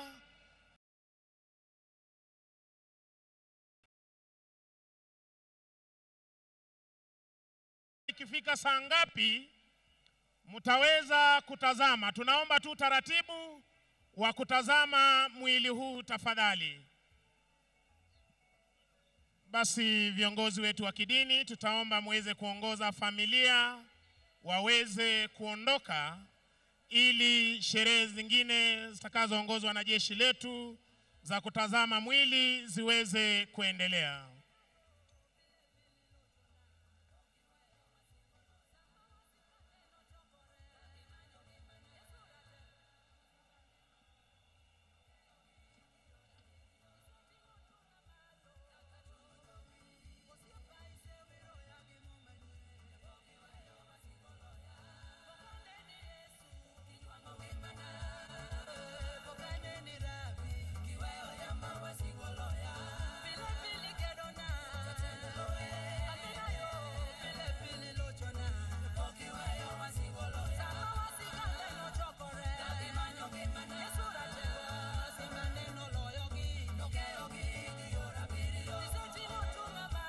Tuweze kutulia ili mwili utayarishwe kwa kwetu kuweza kuona. Kwa hivyo tafadhali tutulie ili wale ambao wanaotayarisha mwili wa mwenda zake waweze kutayarisha ili tuweze kuwaelekeza vile tutakavyoendelea na hiyo hafla. So kindly let us be patient as we also allow those who will be preparing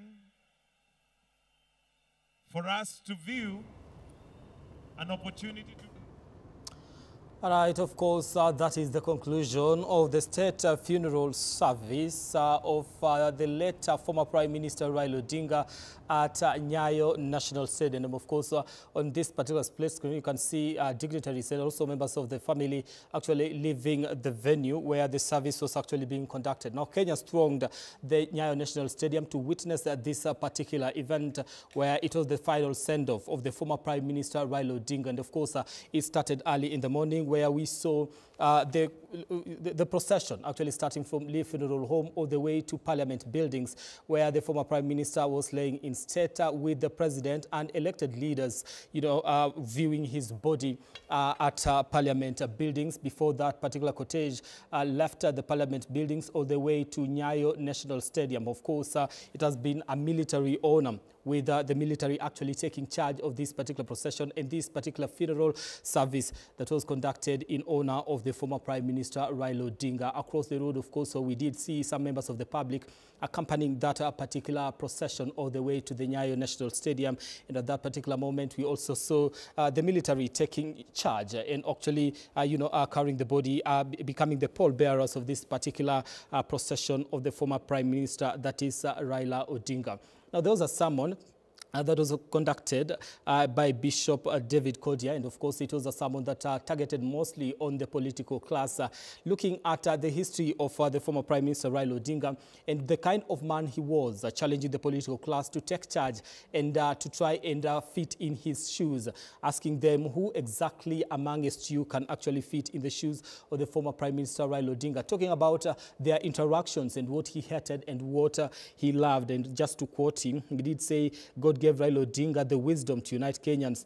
How many can fit in his shoes? As we honor him today, let's see ourselves as Kenyans first and not our regions where we come from.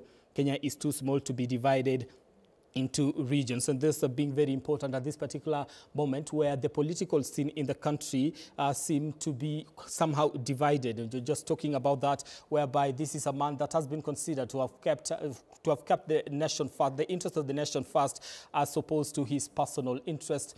and not wanting a nation that is divided. This, of course, different people, including political pundits, have argued that it can actually be traced back to how he's been able to manage politics in the country, especially with the famous handshakes that we've been able to witness all the way from 2007 to 2017 and now to 2022. We also witnessed President William Ruto talk about him and how he came to stand with him at his time of need, putting aside his political interests and just focusing on the issues that are very important to the nation. And of course, all that happened at the Nyayo National Stadium. Of course, we also saw the bishop talk about talking against the issue or to do with handouts that has been witnessed greatly in the country, whereby politicians have been using handouts to try and convince the public to actually follow them. He says that Raila Odinga was not a man that believed in handouts to be able to convince a public to follow him in whatever form or issues that he was actually championing for. It was a powerful sermon. Looking at the social media platforms, people have come out to celebrate the bishop, that is Bishop Professor David Kodia of the Archdiocese of Bondo, for this particular sermon that he says was touching on mostly the political class and also just the life that Raila Odinga did lead when he was alive and the different interactions that they've had together. And also just the kind of man that he was also as a church person, because he said he was a man that was giving mostly to the church, but was not one that would,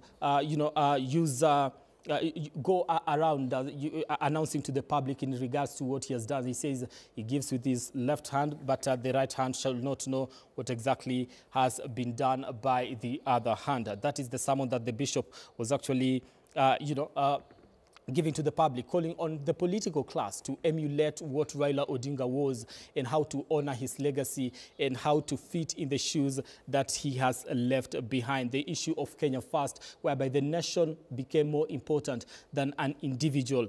So calling on everyone and all the political class to actually be people that emulate this man that we have lost as a nation, and that is Raila Odinga. We've also saw summons, or rather tributes from members of his family, and that comes from his children.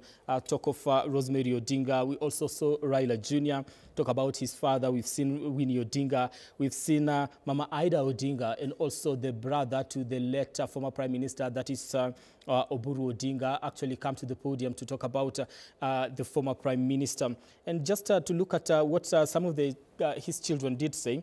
Also, Raila Odinga say he always stood for what he believed was right, at great family cost and also at a personal cost, and says that he remains the gentleman of the family at this particular moment, trying to take charge of the family following the demise of his father. And he did say, I will take care of the larger political family. I will continue to fight for what you believed in, which includes justice and the rule of law. And this has been very great, during this particular period, because a lot of people that spoke of his legacy in regards to what he fought for, what he believed in, and that the proper way to actually get to honor the former Prime Minister is to ensure that most of the things that he believed in actually get to be fulfilled and should not be watered down. Right now, we can see that the members of the public are being allowed to actually view the body of the former Prime Minister. This was, of course, one of the plans, one of the plans that the committee had laid out in what was going to happen after the funeral service was conducted at the Nyayo National Stadium. Members of the public would then be allowed to view the body of the former Prime Minister. Then later on in the evening, the body will actually be transported to Karen, at his home in Karen rather, where there will be a night vigil before its transportation to Kisumu tomorrow. That is the Jomo Kenyatta grounds at Mamboleo, where the public will also be given an opportunity to view the body from 9 a.m. all the way to 3 p.m. Then from that particular moment, the body will then be transported to Bondo, I beg your pardon, Siaya County, where he will be laid to rest on a Sunday. Of course, we did see his brother yesterday talk about the session, that particular session will actually be attended by close family members and of course a few friends so that they actually get to give the former Prime Minister a befitting send-off for the man of his stature. Now those are live pictures coming to you from the Nyayo Stadium, where members of the public are currently viewing the body of the former Prime Minister. This was also done yesterday at the Kasarani Stadium, where we saw also members of the public being given an opportunity to view the body of the former Prime Minister, that is Raila Odinga. We did see also Winnie Odinga talk about the father and just dispute some of the rumors that we've been able to see on social platform on how the former Prime Minister did die. Of course, Winnie Odinga did say that the father died in her hands, that is in India, gave a short, gave a tribute, and also was able to sing his favorite song during that, when she was actually giving her tribute to the former Prime Minister. He said she stressed on the issue to do with justice and service to the people, talking about justice must be pursued even when the path is lonely. She says this is what she learned from her father, and says service is not in words but it's also in action, stressing on some of the things that she has witnessed firsthand in regards to what Raila Odinga has done and also what he stood for. He said he was gentle and humorous and walked with pride, and that he also died strong and died as a gentleman.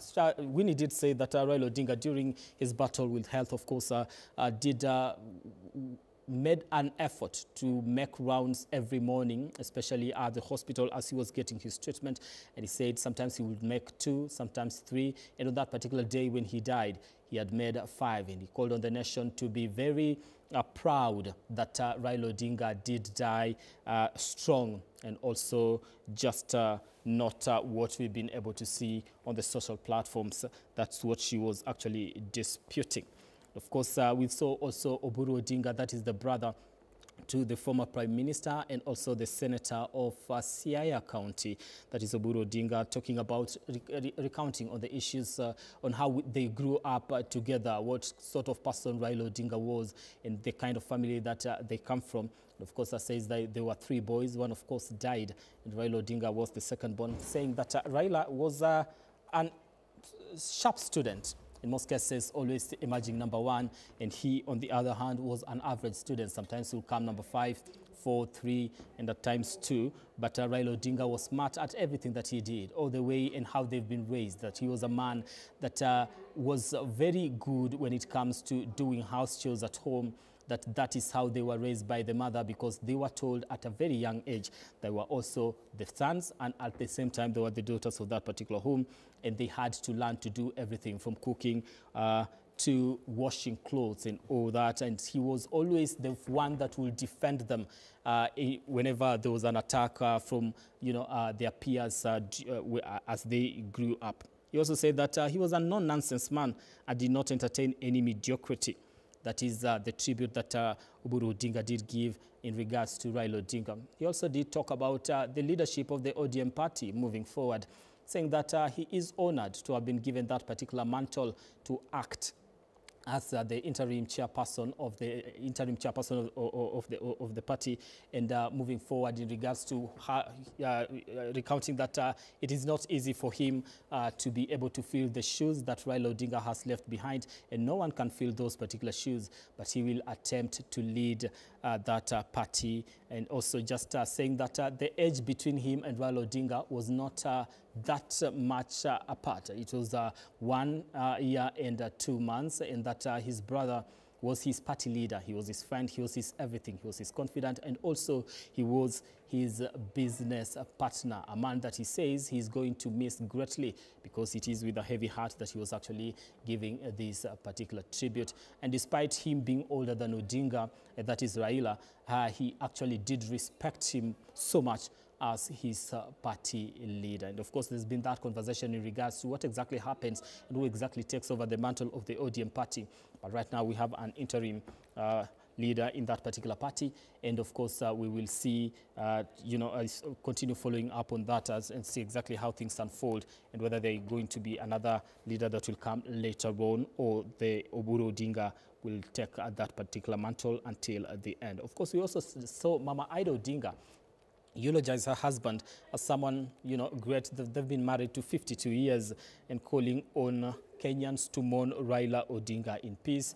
She reflected on their lives together, what exactly that meant for her, how it shaped her as a person, and also just Raila Odinga himself, and also their naming of the kids. It was very interesting to look at that, and how his firstborn son, who's Fidel Castro, and how he acquired that particular name. According to Ida Odinga, she says that it is because Raila Odinga did admire so much Fidel Castro, and that's why he named his son, that is Fidel, after Fidel Castro. And of course, we also saw how Rosemary was named, and of course, it is after the mother of Raila Odinga and the mother of that is Ida Odinga. The mother of Ida Odinga, of course, was called Rose, and the mother of Raila Odinga was called Mary, so the name came to Rosemary. Also Raila Jr. and how that came about, and also Winnie Odinga. They say that was named after Winnie Mandela, and it was during that particular period when Mandela was coming out of prison, holding Winnie Mandela's hand on one side when she was actually at that particular moment going into labor before she actually knew the gender of the child. Now, Mama Ida Odinga did call on Kenyans to mourn Raila Odinga in peace, and he says the country should, as we continue to honor him, that Raila Odinga did hate disunity, and he hated greed. And he says that greed is the reason as to why the country is so much into issues to do with corruption. So moving forward, that is something that as a nation we should actually get to reflect, if at all we are going to honor the man, the legend, the enigma, and sometimes they say the myth, that is the Raila Odinga. Deputy President Kithure Kindiki also spoke and says we've lost a leader, a global leader, not just any other leader. That, of course, looking at the kind of tributes that have come in from different heads of state across the globe. Some have been here, attended the funeral service in person. Others sent their representatives and also sent their tributes. And the Deputy President read those particular names of individuals and leaders that did send their tributes, which include Burundi, of course, we've seen Nigeria, Sierra Leone, Zimbabwe, South Africa, and also the Gambia. And of course, so those are some, just to name but a few of individuals that, according to the Deputy President, did send their tributes, and of course some of them were not able to attend this particular funeral service of the enigma that is Raila Odinga. Uhuru Kenyatta, that is the former president, of course, a close ally of Raila Odinga, especially in the run-up to the 2022 elections, spoke mostly in Swahili, praised Raila Odinga as somebody who did not, of course, choose people, or rather who was, as somebody who was so much inclined to making sure that a nation is united and not divided. He did not, he wanted a united nation, and did not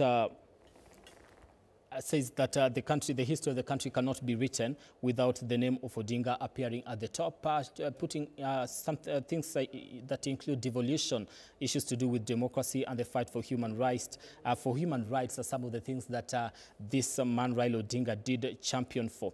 And he actually called on the nation to honor him by ensuring that his legacy is not maligned, and that some of the things that he fought for actually continue to thrive. And those are things that include democracy, and of course issues to do with devolution, the fight for human rights. Uhuru Kenyatta was talking about the cases of abductions that we've witnessed in the country, the extrajudicial killings, and of course the use of excessive force when it comes to matters protesters in the country. Of course, we've witnessed that in the past few months from 2024, when Kenyans took to the streets in regards to the Finance Bill 2024, all the way to 2025, as we marked 1 year since the protests that were led by the youngest population in the country were marked in the country. And of course, those are some of the things that Uhuru Kenyatta spoke about, and said, as we honor Raila Odinga, we should ensure that his legacy lives on, and that most of the things that he fought for and not watered down by some of the things that we are doing right now, calling on Kenyans to stand up and actually defend some of these things and stand against the use of oppression to suppress dissent in the country. And of course, also we did see President William Ruto talk about Raila Odinga greatly. He said he owes him his rule, and says that they stood together in the past, and that he had no idea that later on he will also come to stand. They will be on different opposing sides and also just come together and work together for the great of the nation. According to the president says, my brother Raila Odinga, I owe you. You helped me steer the nation and my leadership. And of course, this is in regards to the handshake that was witnessed between the two leaders back in July 2020. Back in July 2024, after the Gen Z protests in the country. And of course, Raila Odinga at that particular moment was heading to the African Union Commission. He was vying for that particular seat as the AUC chair. And we did see them come together that gave birth the broad-based government that we've been able to witness of late, with the different people from the different sides of the political divide coming together to shake hands and now work towards the greater unity of the country. He also says that Raila dreamt of a united motherland, and his reflection on that is that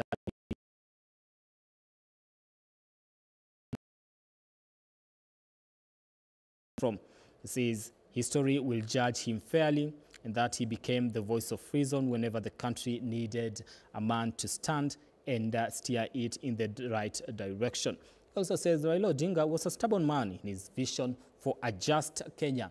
And this is a reflection that most of the speakers that stood to speak actually got to talk about, that he was a man that believed in the rule of law and justice, and that in order to honor him, we need to actually ensure that we follow through with what he was fighting for. He says that Raila Odinga, this is actually President William Ruto, that Raila Odinga was a moral compass and a reconciler.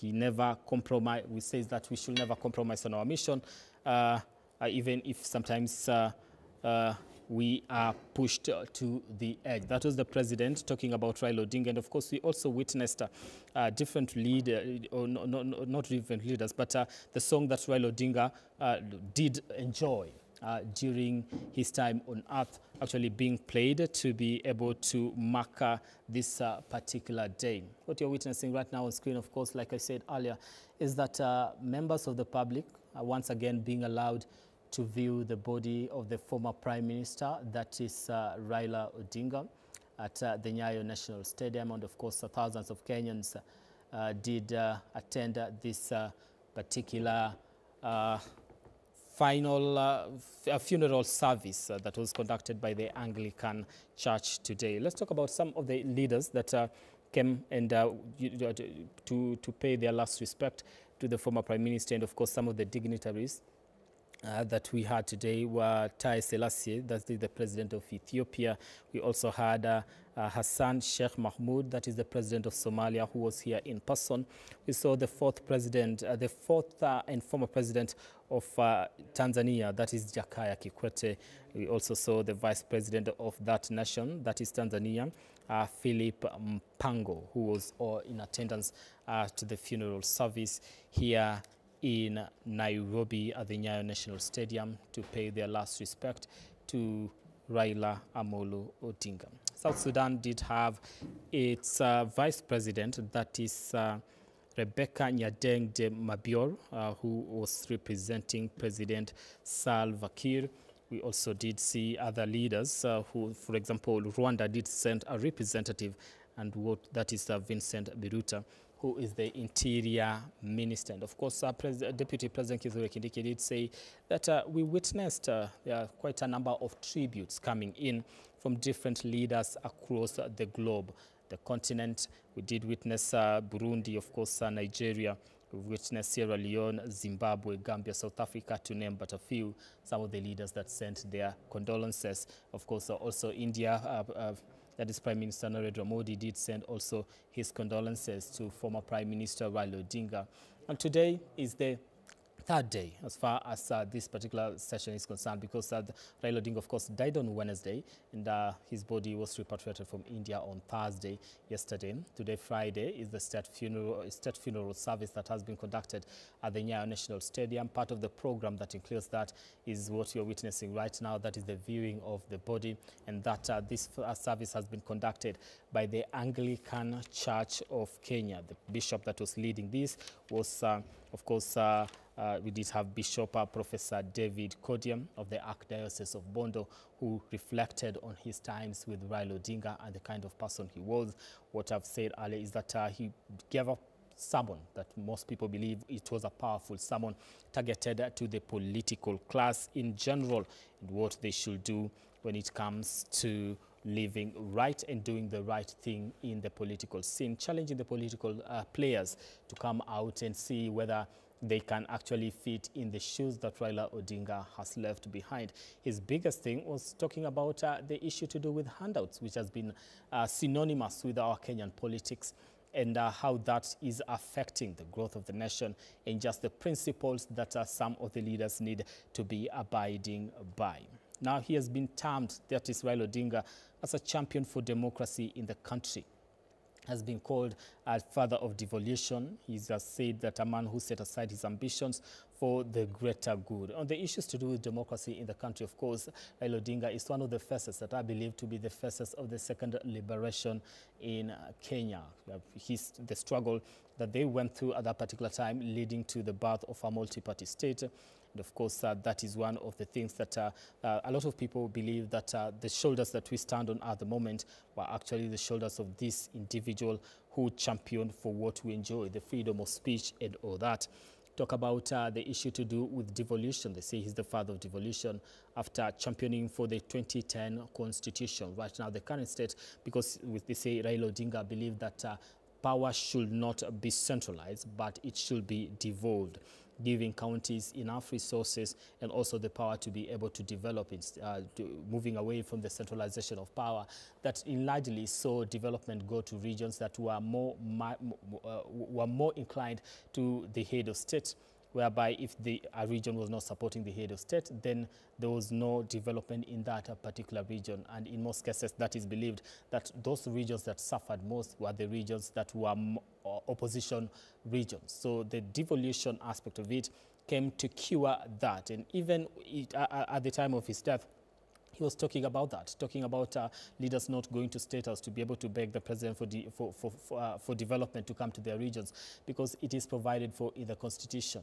It is not a favor that the state should be doing to a certain region. It's just that money should be devolved and some of these functions devolved to see that those particular regions get the development that they do need. He was talking about that. And earlier on, we were talking about some of his unpopular statements that they say this is the man that he was, that his statements at times were very unpopular, but in retrospect, when you look back, you realize that he meant good for the country. So as a champion for democracy, there it is. As a father of devolution, the issue to do with the 2010 constitution. Even Kalonzo Musyoka the other day was speaking about it and saying that we will remember Raila Odinga as somebody who gave us the 2010 constitution, who gave us devolution, and was a very great champion for issues to do with the devolved units, calling on more resources to be allocated to the county governments to allow them to be able to deliver services to the people.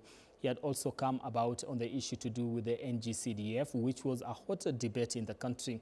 And right now, we just, there's the hope and that particular feeling that even in his death, some of these things that he championed for and had not seen them achieved actually get to be pursued from all fronts, both in government and also the opposition, right?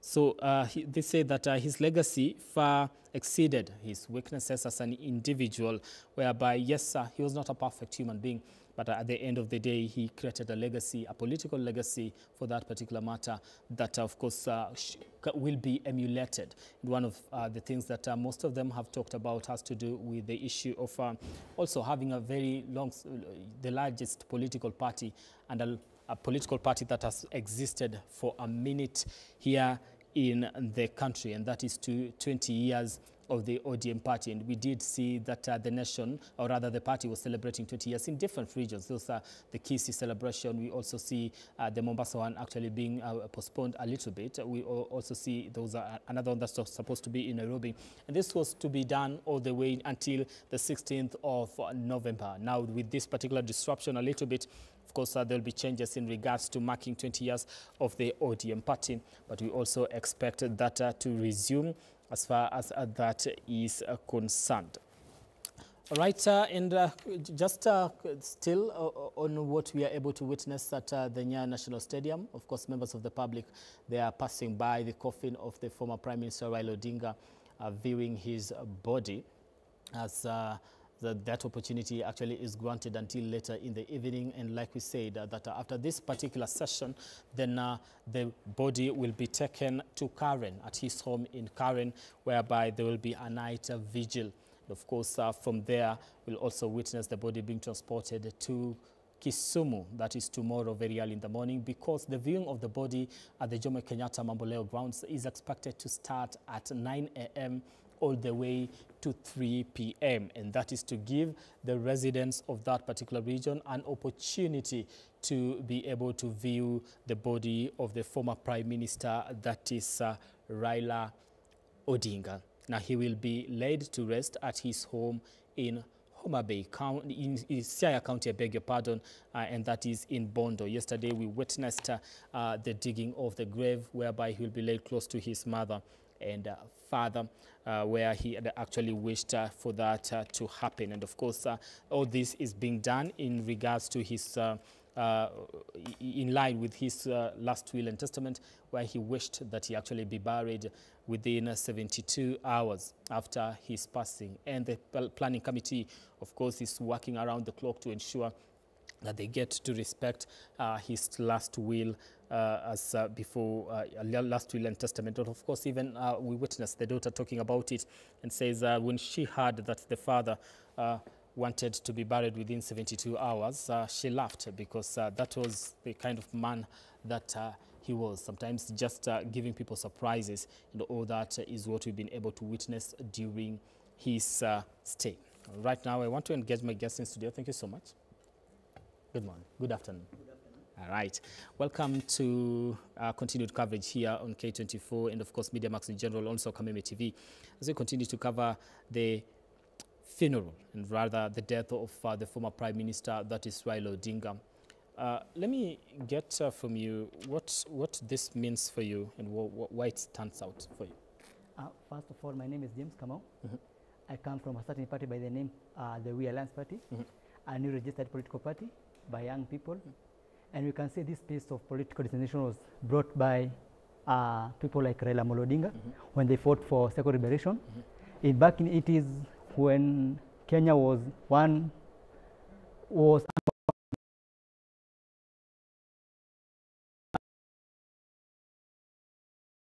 how young we are, no matter how we and get a political party registered. So I can say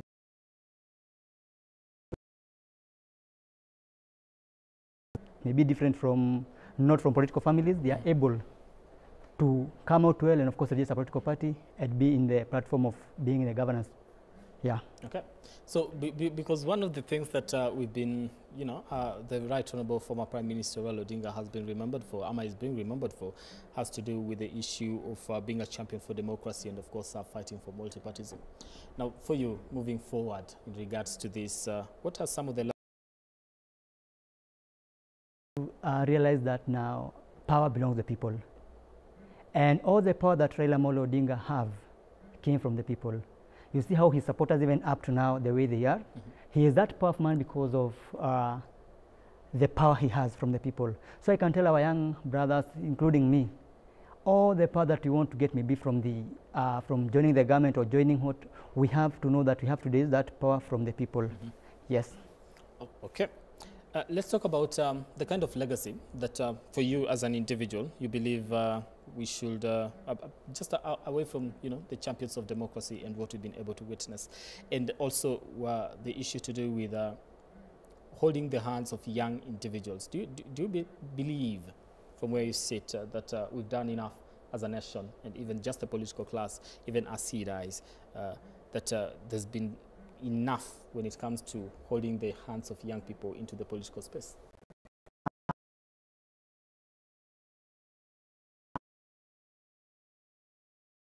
Has held a lot of young leaders. He has created a lot of young leaders. From Joho, when he was a bit young, like he started in 2007. People like Babowino, all those people have been created by Raila.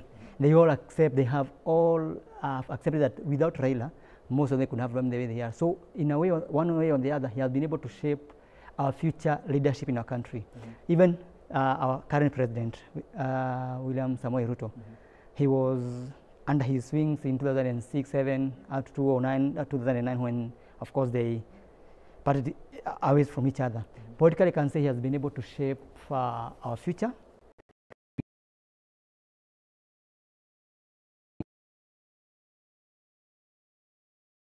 For me, I met him just once. I was a presidential candidate in 2022. I was among the 16 people who were shortlisted to go to Bomas. I met him, but not in person. We were 16 of us. We have met our returning officer, Chebukati. Of course, I was unable to talk to him, but somehow I was really in the same space with him? Yeah, I was a bit happy meeting him in person, but we never talked. We were with our returning officer, the late Chebukati. He sat there. We met during pre-registration of presidential candidates. I was among the aspirants, but somehow I was unable to get cleared by the IEBC. So that's only the way we met. I met him there. It was just, we were just there in one big table. We were being talked by our returning officer at the time, Chebukati. So I never got the chance of course meeting him in person, talk to him, because I was an independent candidate. He was, DM, and it was so busy. But I was a bit happy, meeting someone that I have been watching TV for almost my entire life when I was young. How was that feeling for you during that party, when you are just in the same space with Raila Odinga, and how would you describe his demeanor for you? You see, at that time we were not able to talk, but I was so happy that I have met someone who is well known all over the world, all over Kenya, someone who has championed our constitution. He had done it all. Now I was with him in the same table, and of course he was with his assistants. We were not able, of course, to talk, but I was very happy. It is only that I never got the chance to be cleared. I could have competed with with Raila, but somehow I was unable to get the clearance level, and of course to be in the same ballot with him. But I was very happy. Let's talk about what he leaves behind, because people say it is a rich legacy. From a young person's perspective, how do we honor him properly? Making sure devolution works. Making sure that everything is not from Nairobi. That we are able to strengthen, to develop even 60% of our national budget to county levels, the way he was saying. Because there's no need of us like having Kura, Kera, doing almost the same, and we have the same department in county government. Let's county government get the big share, building the way he was saying, he was talking about. Let's of course eliminate things to do with CDF. Let Parliament be oversight authorities, the way he was talking about. That's all what I can say, that we can be able now to remember Raila well. He was a champion of real devolution and Parliament being real oversight authorities there. Are we lagging behind when it comes to that?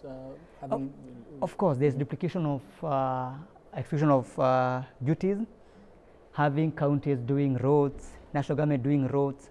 We need now to have clear guidance.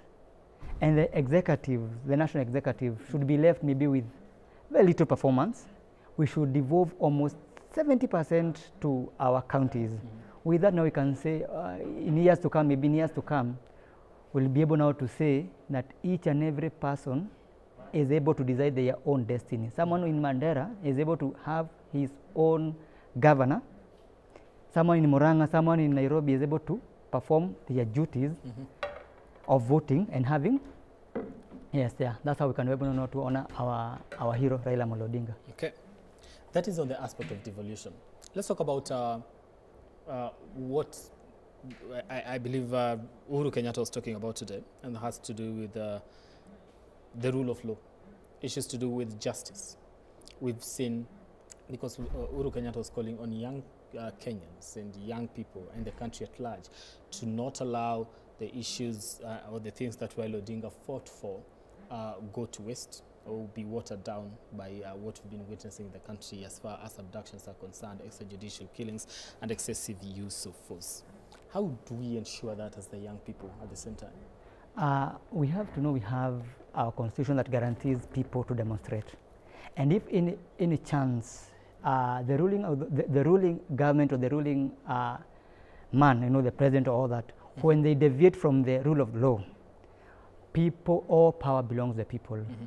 People can go back to the streets, and we know Baba, that is where he used to get more power.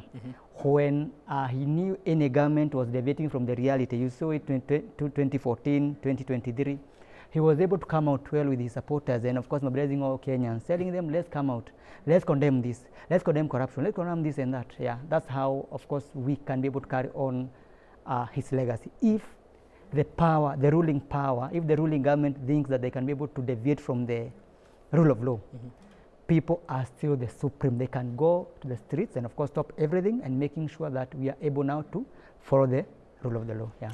Talking about people, because you see, 2024 did shape the nation's politics with what we witnessed as far as opposition is concerned. You know, the young people coming to the street and saying enough is enough, this is, we will not tolerate this, and, you know, moving forward and all that. Right now we are witnessing the death of a political enigma that we'll call has been the face of the opposition politics in this country. Yeah. When you look at what he championed for, how he led demonstrations in regards to objection to oppressive roles, and also just the laws that were being passed by the National Assembly, and the hard-handedness by the state at that particular time, you know, the former governments and also the current one, and how people have come out to be able to take matters into their own hands. When you look at that as a young person, where does the future, what does the future look like as far as opposition politics?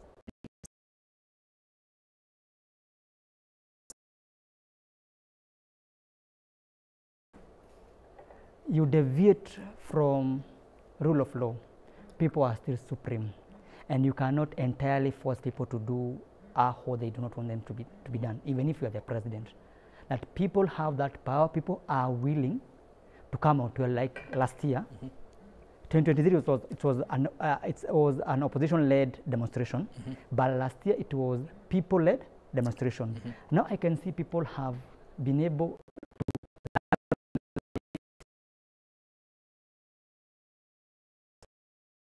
grievance direct to the people. You know, power belongs to the people. If you look at our Constitution, Chapter 1 talks about all power belongs to the people of Kenya. Now, each and every person, especially Gen Z, and of course people who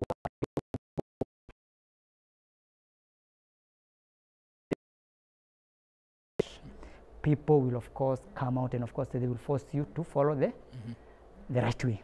Yeah.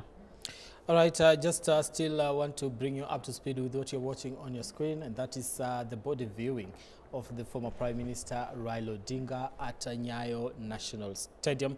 And before that, we did witness the funeral service that was conducted by the Anglican Church of Kenya, led by Bishop Professor David Kodia, who led that particular service for the past about 3 hours before we saw tributes and also speeches from different leaders and also just the family, President William Ruto. We also did former President Uhuru Kenyatta and of course Deputy President Kithure Kindiki giving their tributes during that particular funeral service. And of course the plan was after the service we witnessed what you're witnessing right now, and those are people viewing the body of the former Prime Minister Raila Odinga as before his body is taken to Karen in the evening for a night vigil at his home in Karen, then where it will spend the night.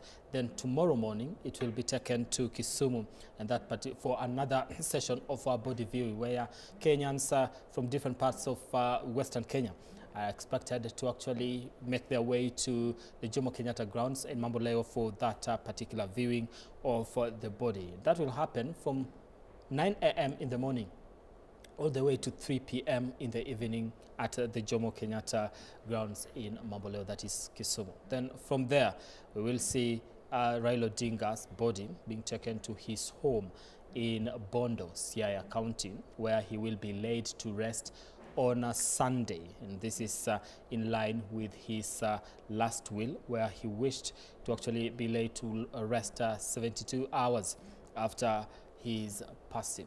This, they say, is the mystery that this man was, that even to his family members, some of them did not have this particular information. And that, of course, we gathered when we had Winnie Odinga speak about it and say when she heard about it, she laughed because this is the man that was her father. Most cases pulling surprises left, right, and center. So Raila Odinga will be laid to rest on Sunday at his home in Bondo, Siaya County, and of course we'll witness also different leaders making their way in that particular regard. Today, of course, was the third day of this particular morning, and of course we've seen directions that have been given by the head of state as far as that is concerned.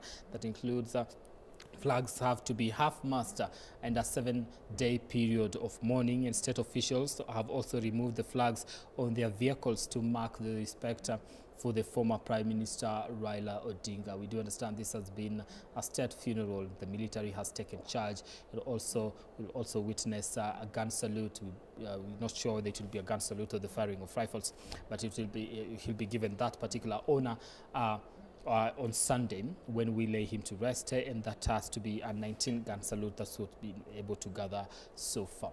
Right, as far as information is concerned, that is what will follow from this particular moment. Of course, what you're witnessing right now is the viewing of the body at the Nyayo National Stadium, where this particular session started in the morning. His body left the funeral home, was taken to Parliament buildings, where it laid in state, where we saw President William Ruto and other elected leaders, especially members of Parliament and the Senate, viewing the body from there before it was taken to the Nyayo National Stadium for the funeral service that was conducted by the Anglican Church. Then later on, the public viewing of the body, what we are seeing right on our screens, are people being given an opportunity to be able to view the body of the former Prime Minister Raila Odinga before it is transported to Kisumu and later to Siaya County for his interment.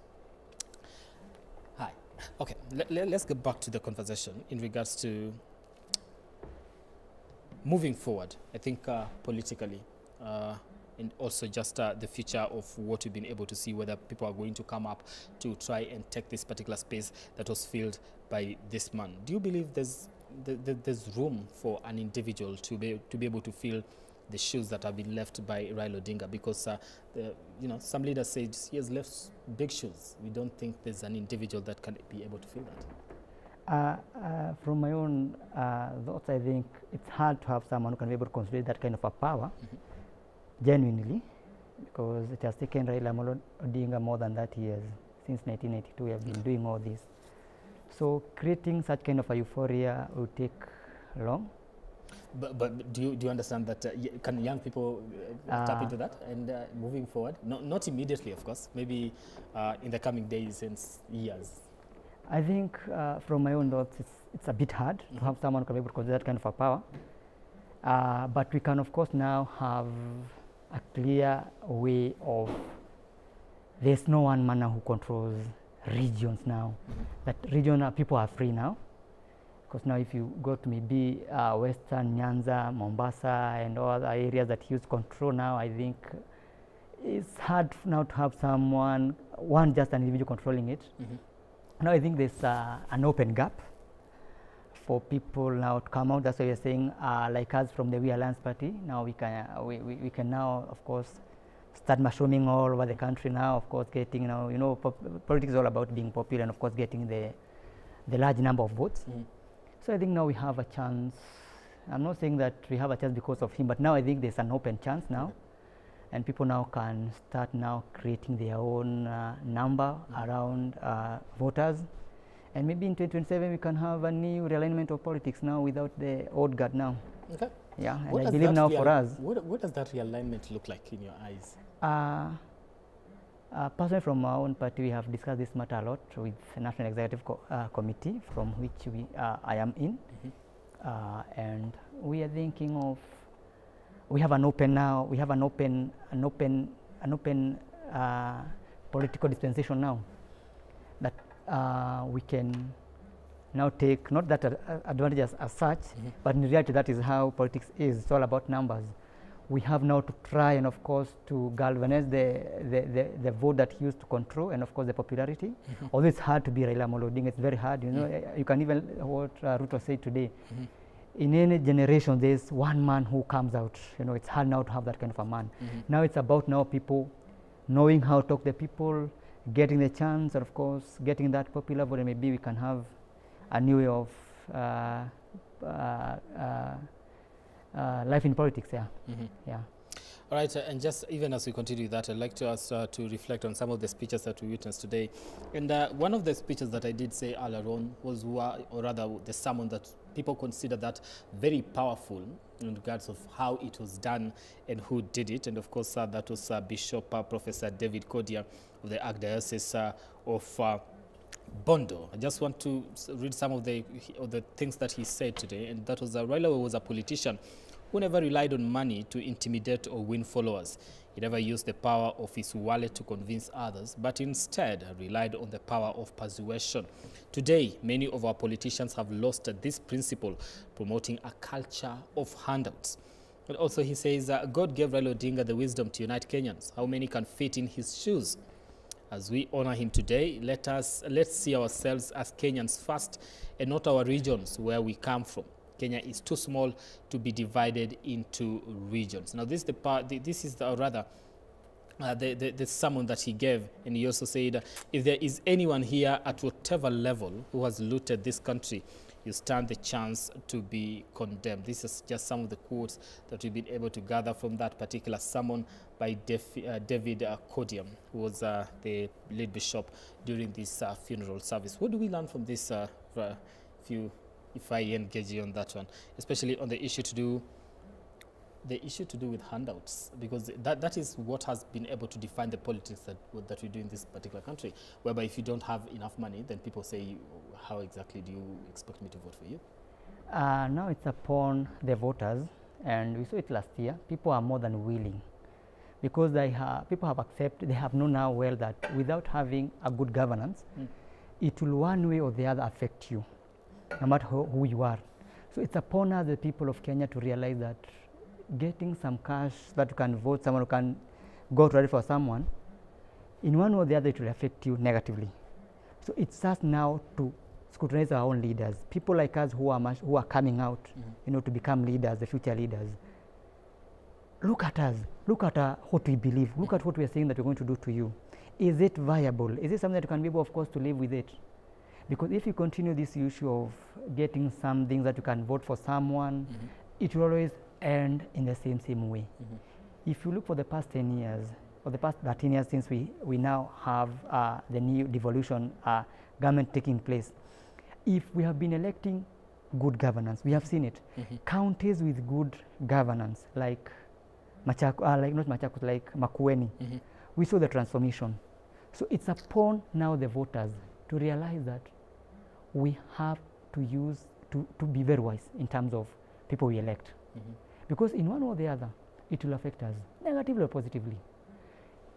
As we go to the next election, Gen Zs, of course, the new leaders are coming out. If you ask someone like me to give you like the way other politicians are doing, we can't be able to do it. Despite me having all that vision, despite me having all the qualification, but if you ask me to give you or to give you all this and that, I won't be able to do it. But if you allow me, you give me that chance, listen to me. Do you think what I'm saying is real? Is it realistic?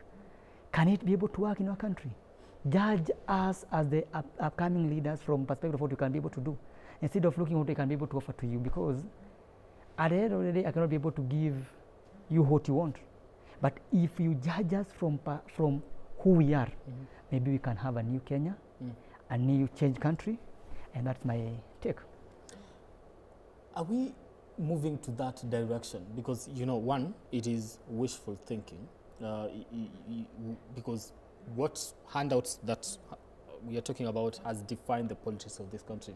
I remember there's one presidential candidate, aspirant, I beg your pardon, who the other day said, okay, I'm coming to the table, but I want you to help me contribute for my election. And some people are making fun of that and say, okay, if you don't have the money, then why are you running for office? Right now, seems to be that is what has been able to be defining the kind of politics that we've been doing in this particular country.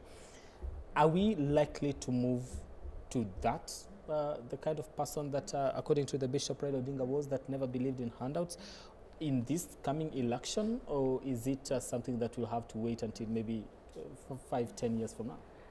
You know, the biggest problem in Africa, not only in Kenya, is people being poor. And we say, when someone is poor, they make some decisions that, of course, are a function of where they come from. If right now I have everything, I have my work, I have my job, I have my everything, it will be hard for me to take a certain route in terms of voting or in terms of following someone. But if I'm very poor, I'm vulnerable to be given some cash.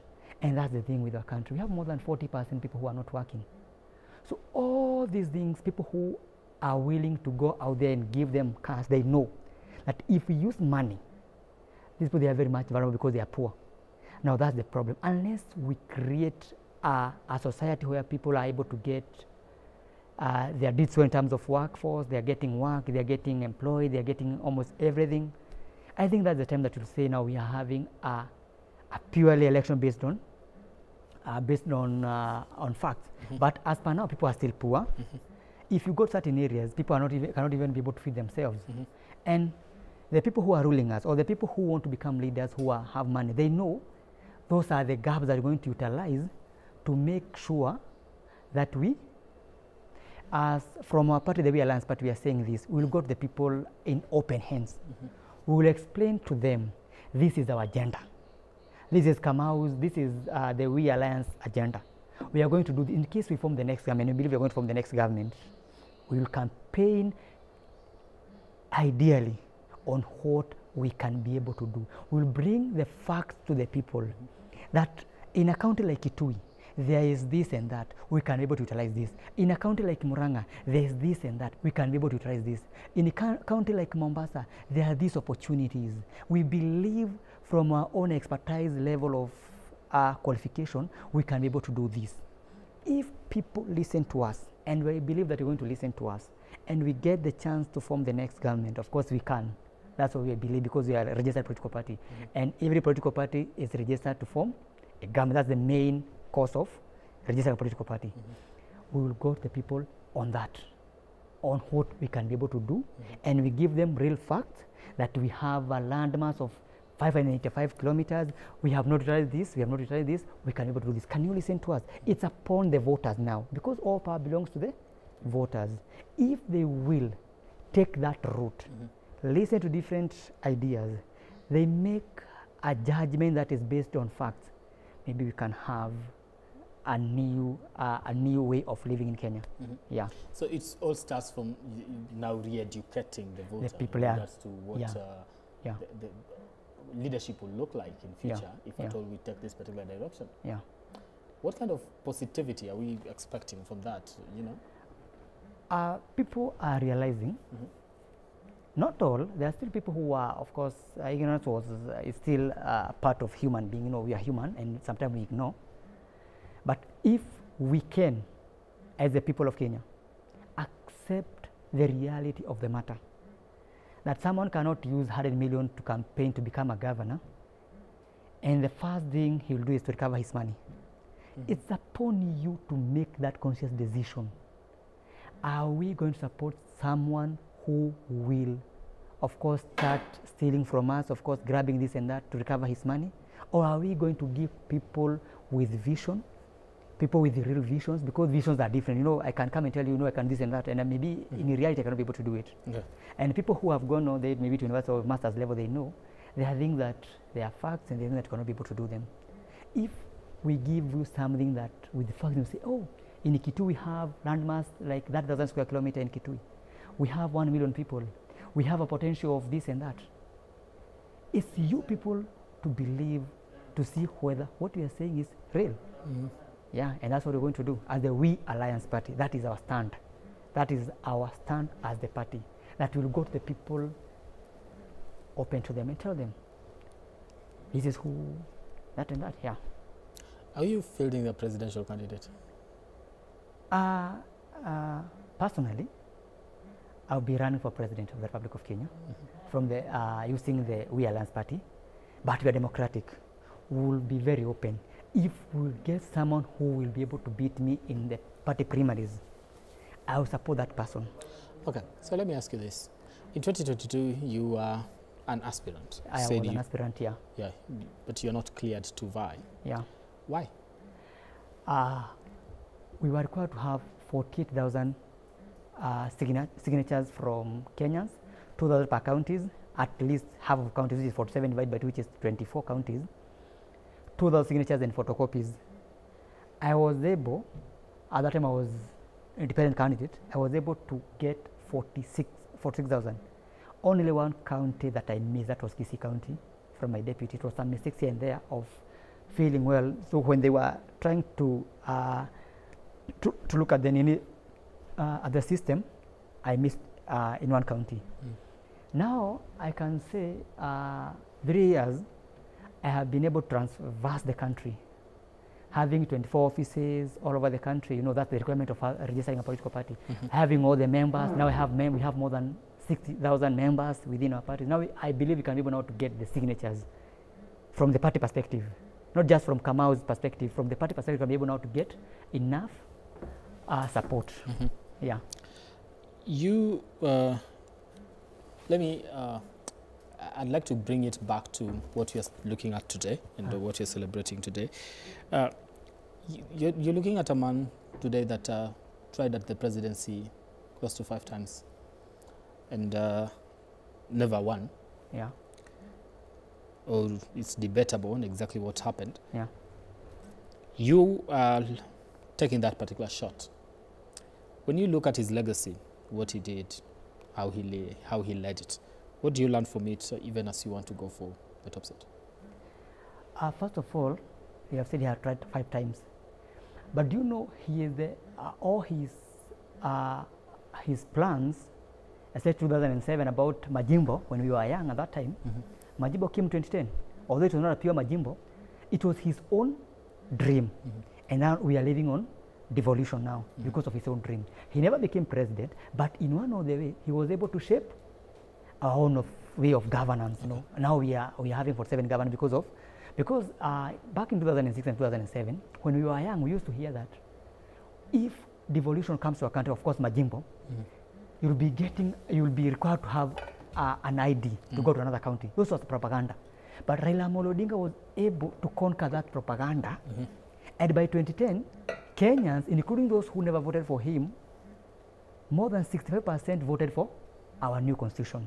Within 2 years, they were able to believe on his manifesto of having a devolved government.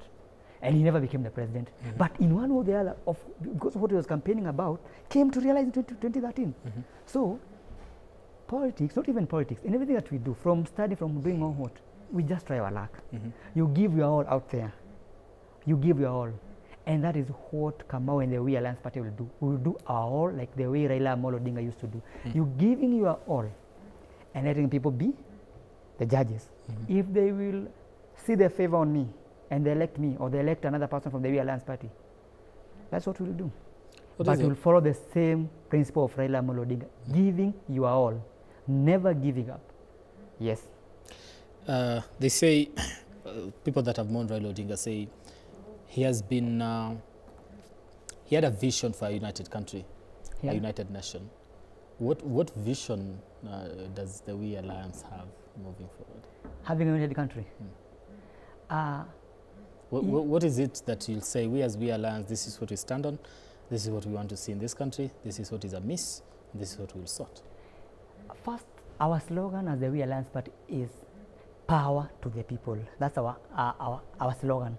That is what is registered with the ORPP, the Register of Political Party. Power to the people. The way Raila Amolo Odinga believed on power, that is what we believe. And you cannot say people are powerful if you have not been able to give them enough economic activities to do. Because you cannot have 40% of 50 million people having no employment gains, no meaningful employment gains in our country. We have to empower people. And that's what we are saying. We look at all the chances, all the gaps that can bring changes in terms of economic activity in our country. Personally, I'm an economist. I graduated at University of Nairobi. I've gone all the way to master's level doing development studies. I have done all this because I really wanted to understand how can we utilize the factors of production to bring better changes in our country. If you look at all the factors of production, there are 4: land, labor, capital, and of course entrepreneurship. Can we be able to empower people using our 4 factors of production? And through that, people will be able now to be making conscious decisions if they are empowered. Yes. Right. Just recap on exactly what we are witnessing today and what is happening on your screens. Of course, the body viewing of the former Prime Minister Raila Odinga continues at the Nyayo National Stadium. The public has been allowed to view that particular body, and of course, you can see, security officers and also NYS just there guiding the public in the better way to go about it, so that we make sure that each and every other person has an opportunity to view the body of the former Prime Minister, who has been described as a political enigma and, the father of devolution and the face of the second liberation and democracy in the country of Kenya, with other people giving him nicknames when it comes to different issues that they believe is associated with. Some have called him an enigma, some have called him Agwambo, others have called him Jacom, and all those names, of course, just in relation to what they believe he was and what he stood for in different times. And of course, Baba has been the common one, whereby now people believe he was the father of the nation. Now, each and every person, according to that is Deputy President Kithure Kindiki, will have an opportunity to view the body of the former Prime Minister before he's taken to his current residence for an overnight vigil. That is tonight. And later on tomorrow morning, he will be transported all the way to Kisumu County, whereby the public will also be given another opportunity to view his body, and that is the larger western parts of the country, whereby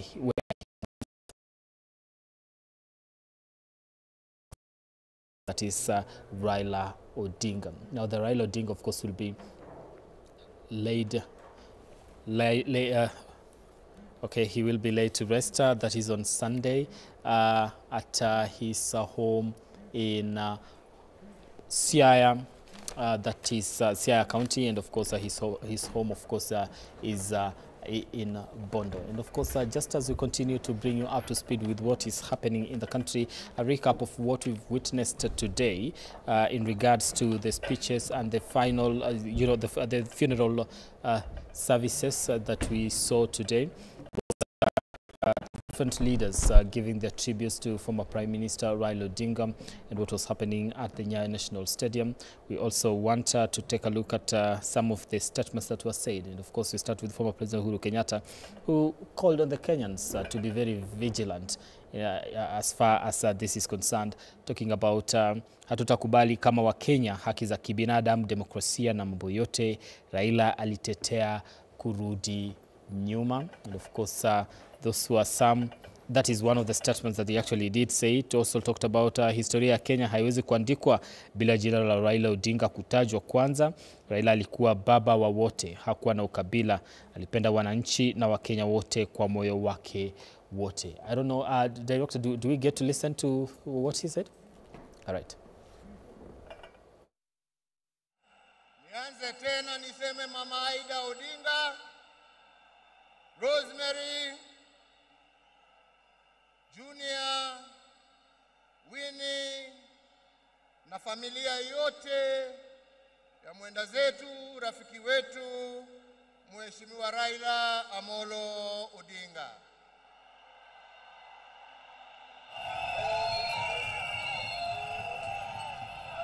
Mheshimiwa Rais wa Jamhuri ya Kenya, Mheshimiwa William Samoei Ruto na First Lady Mama Rachel Ruto, viongozi wa nchi za kigeni na majirani ambao wametutembelea kuja kuomboleza na sisi, waombolezaji wenzangu, hamjambo? Hamjambo tena. Asanteni sana.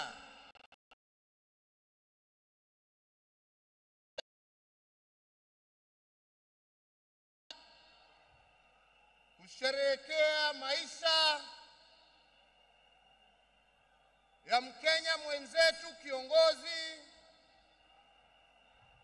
rafiki yangu, lakini mimi nilimpenda kama ndugu yangu.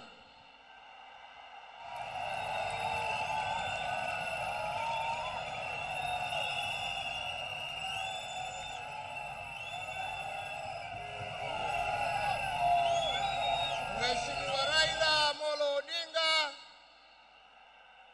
vile tumeambiwa hapa, tulimjua kwa majina tofauti tofauti: Agwambo, Jacob, Tinga. Lakini kama Wakenya kutoka kona zote tulimjua na tukamheshimu kama baba.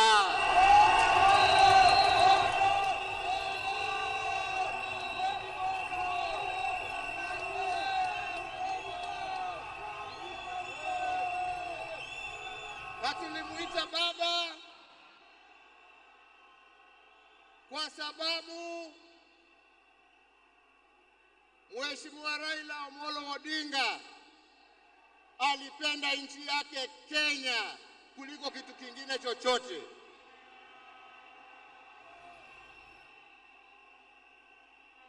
Mheshimiwa Raila Amolo Odinga alikuwa baba wa wote, hakuwa na ukabila, na alipenda nchi na wananchi wa Kenya wote.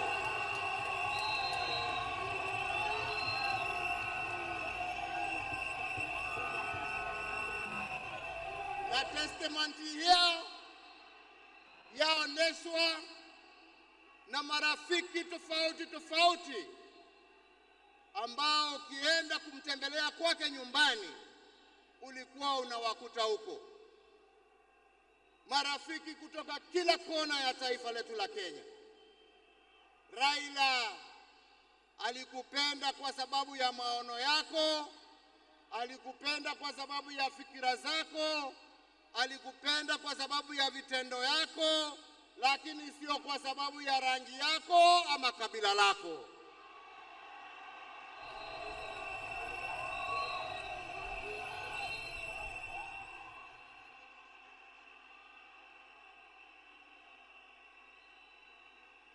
Leo hii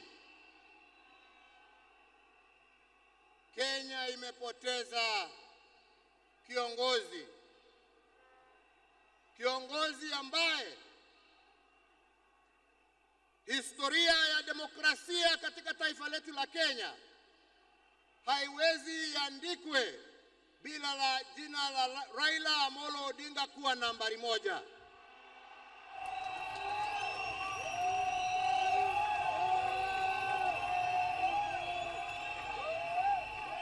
Historia ya Kenya ya kutetea haki za kibinadamu na haki za wananchi wote haiwezi iandikwe bila jina ya Raila Amolo Odinga kuwa nambari moja.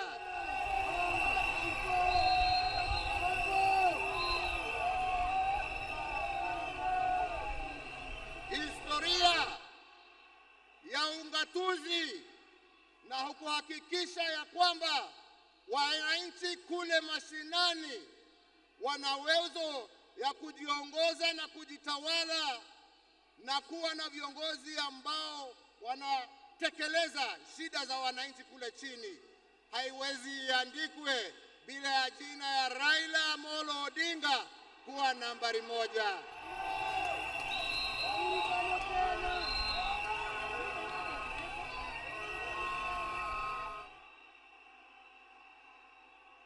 In short, nasema vipi? Nasema hivi: Raila ametuacha kimwili, lakini ndani za roho yetu, ndani ya spirit ya Kenya, ataendelea kuishi miaka na miaka tukisonga mbele.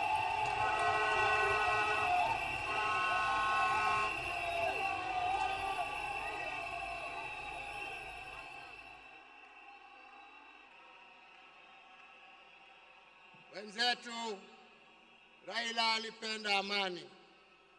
Raila alipenda umoja wa taifa letu. Raila alifurahia akiona Wakenya wakiungana, wakishirikiana, wakijenga taifa lao pamoja. Raila alikuwa mtetezi wa haki ya kila mtu. Kwa hali ambapo alikuwa anaona hakuna haki, Raila ndio alikuwa wa mbele hapo kuhakikisha ya kwamba haki zimepatikana. Na wenzangu, nawaambia hivi, tunawakumbuka wakina Mzee Jomo Kenyatta na Jaramogi Odinga kwa kutetea uhuru wa nchi yetu.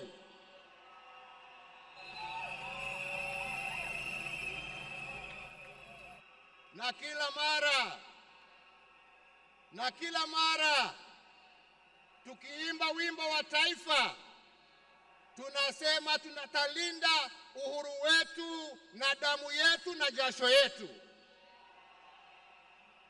Leo hii tukiwa tunaaga baba yetu Raila Amolo Odinga, nataka pia tujiape ya kwamba hatutakubali kama Wakenya haki za kibinadamu, demokrasia na mambo yale yote ambayo Raila alitetea, hatutakubali arudi nyuma.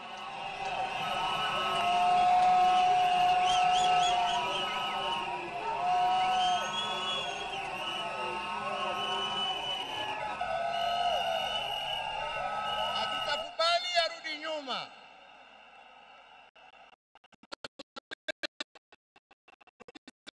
Hizo haki kwa sisi ambao tumebaki na wale ambao hawajazaliwa. Hivyo ndivyo ndugu yetu angependa kuona, na hiyo ndio njia ya kuona legacy yake kama kiongozi wa taifa letu. Wenzetu, sio siku ya mambo mingi. Nimekuja kuomboleza rafiki na ndugu, lakini siwezi nimalizie nisiposema ya kwamba hata kama leo tuna huzuni na tunaomboleza, lazima kama Wakenya tuchukue nafasi hii, kwa sababu Raila hangeweza kutenda yale ambayo alitenda kama angekuwa amesimamiwa na mama nguvu wa kazi, Mama Aida Odinga, na watoto wake Rosemary, Junior, Winnie na familia yake yote. Kwa Wakenya tunawashukuru kwa kutupatia Raila atumikie nchi, na kwa kumuunga mkono ndio awe na nguvu ya kututumikia sisi wote. Yangu ni kusema, ndugu yangu, tuende vyema. Wenzangu, kastori kadogo tu, sio kubwa.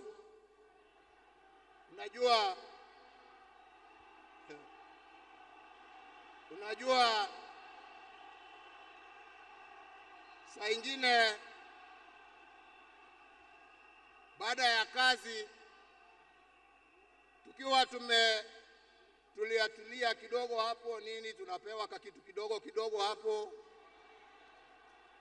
Kwani mnacheka? Mimi kitu kidogo nasema uji na chai.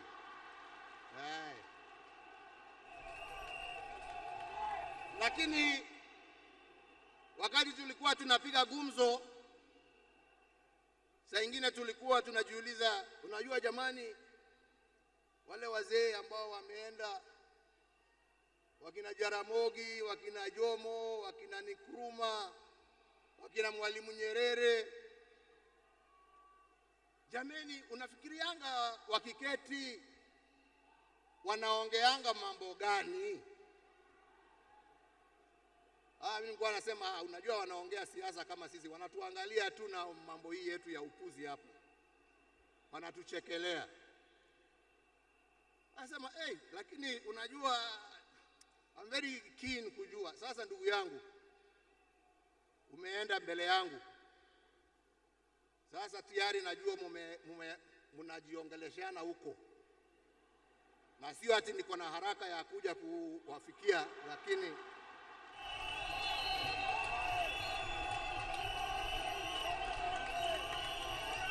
bado tunataka tutulie kidogo. Mwenyezi Mungu atusaidie. Lakini najua wakati wetu tukifika utakuwa hapo kutuambia njia ya kutembea hizo mabarabara za huko. Kwa hivyo ndugu yangu, nikuombee kwa Mwenyezi Mungu akurehemu,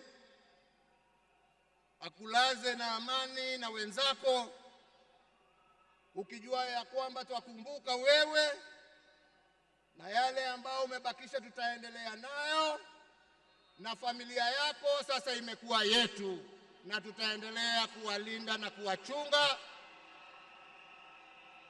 na kusimama pamoja nao kwa wakati wote. Nasema lala salama ndugu. Mungu awabariki familia yako na awafariji na awapatie nguvu, na Mungu aendelee kuibariki Kenya hii yetu, Afrika Mashariki na Afrika kwa jumla. Asanteni sana, Mungu awabariki.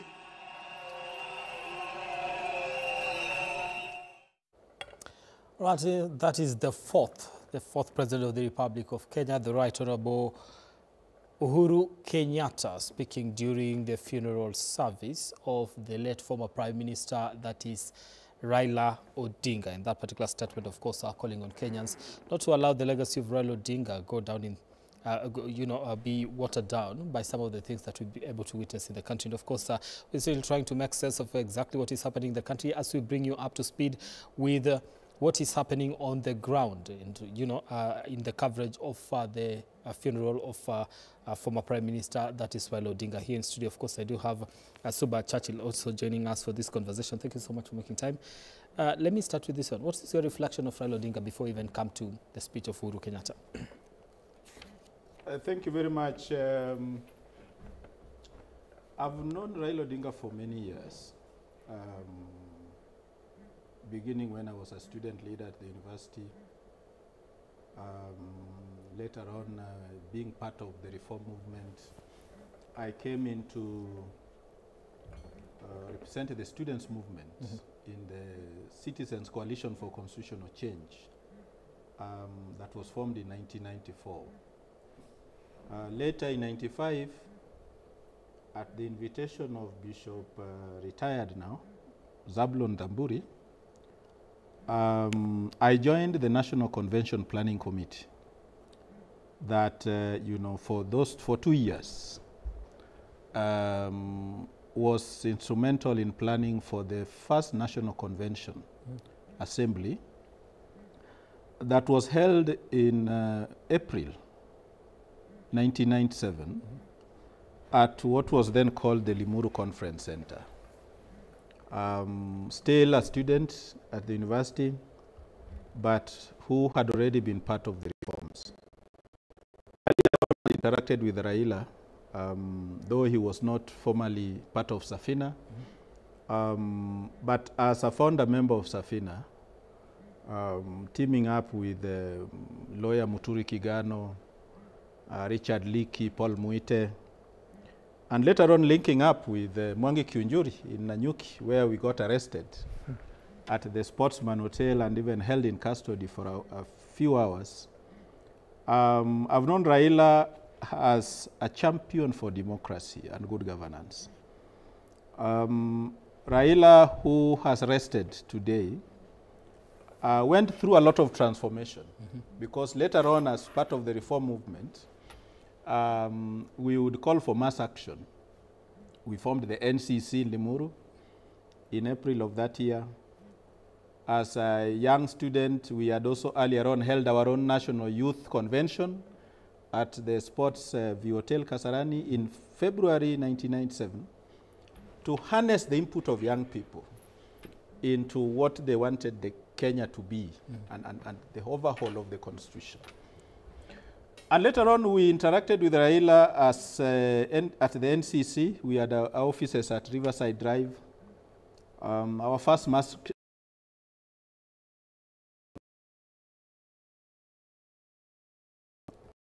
fixed the date when we were at Limuru, and we said, on this particular date will be with or without a permit. And remember, those days, the security and management of public gatherings were under the provincial administration, not under the police as it is today, because it was brought under the police under the inter-parties parliamentary group reforms of '97, ahead of the year's election.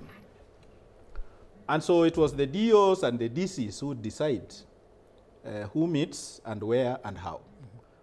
But we had decided at Limuru that those are the laws that we were going to defy. So it was basically a civil disobedience movement, that we are not going to recognize laws seeking a permit from the provincial administration, yet those are the laws, the very laws that we wanted, done away with. Remember, there was still the Chiefs Act, the Chiefs Authority Act, under which, chiefs were at liberty to invade homesteads, confiscate chicken, say the president as a fundraiser, and so on and so forth. We still had, permits for TVs and radios, which you had to obtain from KBC. It's the only outlet that used to give permits for, any electronic media. And I remember, as late as, that 1997, buying my first TV set at the Sony Center that used to be along Kenyatta Avenue. The first flat screen, that's when I was able to afford my own TV. Yeah. I put it in a taxi at the back seat and drove straight to KBC for the permit before taking it to where, as late as '97. That's what you did practice. Yeah. As a young boy, of course, I was born in Nairobi, but my father had this, rule that, once you finish standard 3, you start your standard 4 in the village, because he thought the influence of the city life and most of Eastlands would mess us up. And today, of course, in retrospect, I admire what he did. So everybody in our family would start schooling in Jogo Road Primary, those kindergartens and so on. But from standard 4, you go to the village. Okay. And some of us were the last generation to use the OTC. Today people talk about OTC, that stage, but they never used those buses. I used them. And I remember even when the founding president of this republic died, I was 6 years old. And I still remember how we were hurriedly, prepared to travel to the village. As children, we had learned to see the signs whenever we were traveling, we were about to travel. But on this particular occasion, we never saw the signs. All we saw was, being prepared in a rush, and people rushed, boarded an OTC bus, and off we went. And so the Raila Odinga that has rested is one man who one would describe as indefatigable. An indefatigable champion for good governance, for respect for human rights, all those things, attributes that you've had His Excellency, the immediate former president, say about him. And even those who would, you would compete with for positions either as MP or as president, knew that he was a man to reckon with. He was a worthy opponent. And he's not one man who you just, confront and think you'd beat hands down. Yeah. And of course, for the 5 times that he contested, he presented the most formidable challenge. With some instances where a section of the general public believe that he may have been cheated of his victory. Yeah. But all that, of course, is now water under the bridge. Raila has undergone a lot of transformation, because even as we, in 1997, when we had the IPPG, Raila is the only politician, leading politician, who refused to join the bandwagon of the IPPG, because he thought it was going to pacify the public. He thought it was going to come up with cosmetic changes that were not go far-reaching, that were not going to fundamentally affect the reforms, and he refused, even when other leaders, joined the fray. Okay. And of course, there was the German ambassador to the Republic of Kenya then, Bernard Musselberg, who facilitated, this discussion, because he thought at that time, perhaps, that Kenya needed that kind of minimum reforms to facilitate the year's election before we embark on comprehensive reforms. By the time we were embarking on comprehensive reforms, Raila again had gone a lot of transformation, was working with KANU, and was the chair of the parliamentary committee on reforms. So when some of us joined the negotiations for the 1997 Constitution of Kenya Review Commission Act, under the stewardship of Bishop Sulumeti, now retired, some of us, including Professor Kivutha Kibwana, Erastus Wamugo, Reverend Timothy Njoya, and so on, decided to boycott because we thought things were not going the right way. Yeah. But where Raila is involved, you boycott at your own risk. And so we would be there at Safari Park. We knew when tea was being served, knew when lunch was being served, but we were not at the meeting. And our strategy was to deny them the quorum, hoping that they would not be able to proceed without our presence. At some point, I think they got fed up with us. The usual civil society posturing, hardline stances. Then Raila told them, we cannot hold the whole country at ransom just because some people are boycotted. I mean, revise the quorum rule. And before we realized it... Initially, what was the quorum? The quorum was such that, the usual threshold of course, the standard, the international standard for quorum is 1/3. But for purposes of, as matters serious as we were discussing, we had raised it to 2/3. Then they said, by the way, our quorum is way beyond the internationally recognized, quorum standard. So they lowered it to 1/3. And by the time we were realizing, they had a draft bill that was quickly taken through Parliament, because there was now political will to go on with the reforms, and we felt left out. Later on, despite having boycotted the talks and missing out on the critical components of the law, because our requirements were that we want representations of all these segments of society, women, youth, so that they are reflected at every organ of the review process. By the time the bill was passed, a lot of that had been removed. Remember, Moi had this notion that Wanjiku is completely clueless, has no idea what we are talking about, and that was the source, the beginning of the generation of the mythical Wanjiku that we keep on talking about. So I met again Raila at Bomas when I was elected as one of the 23 delegates representing the NGO sector, and particularly representing the youth. And I'm elected to chair at the Bomas conference, it's 203, 204, the technical working group on citizenship and the Bill of Rights.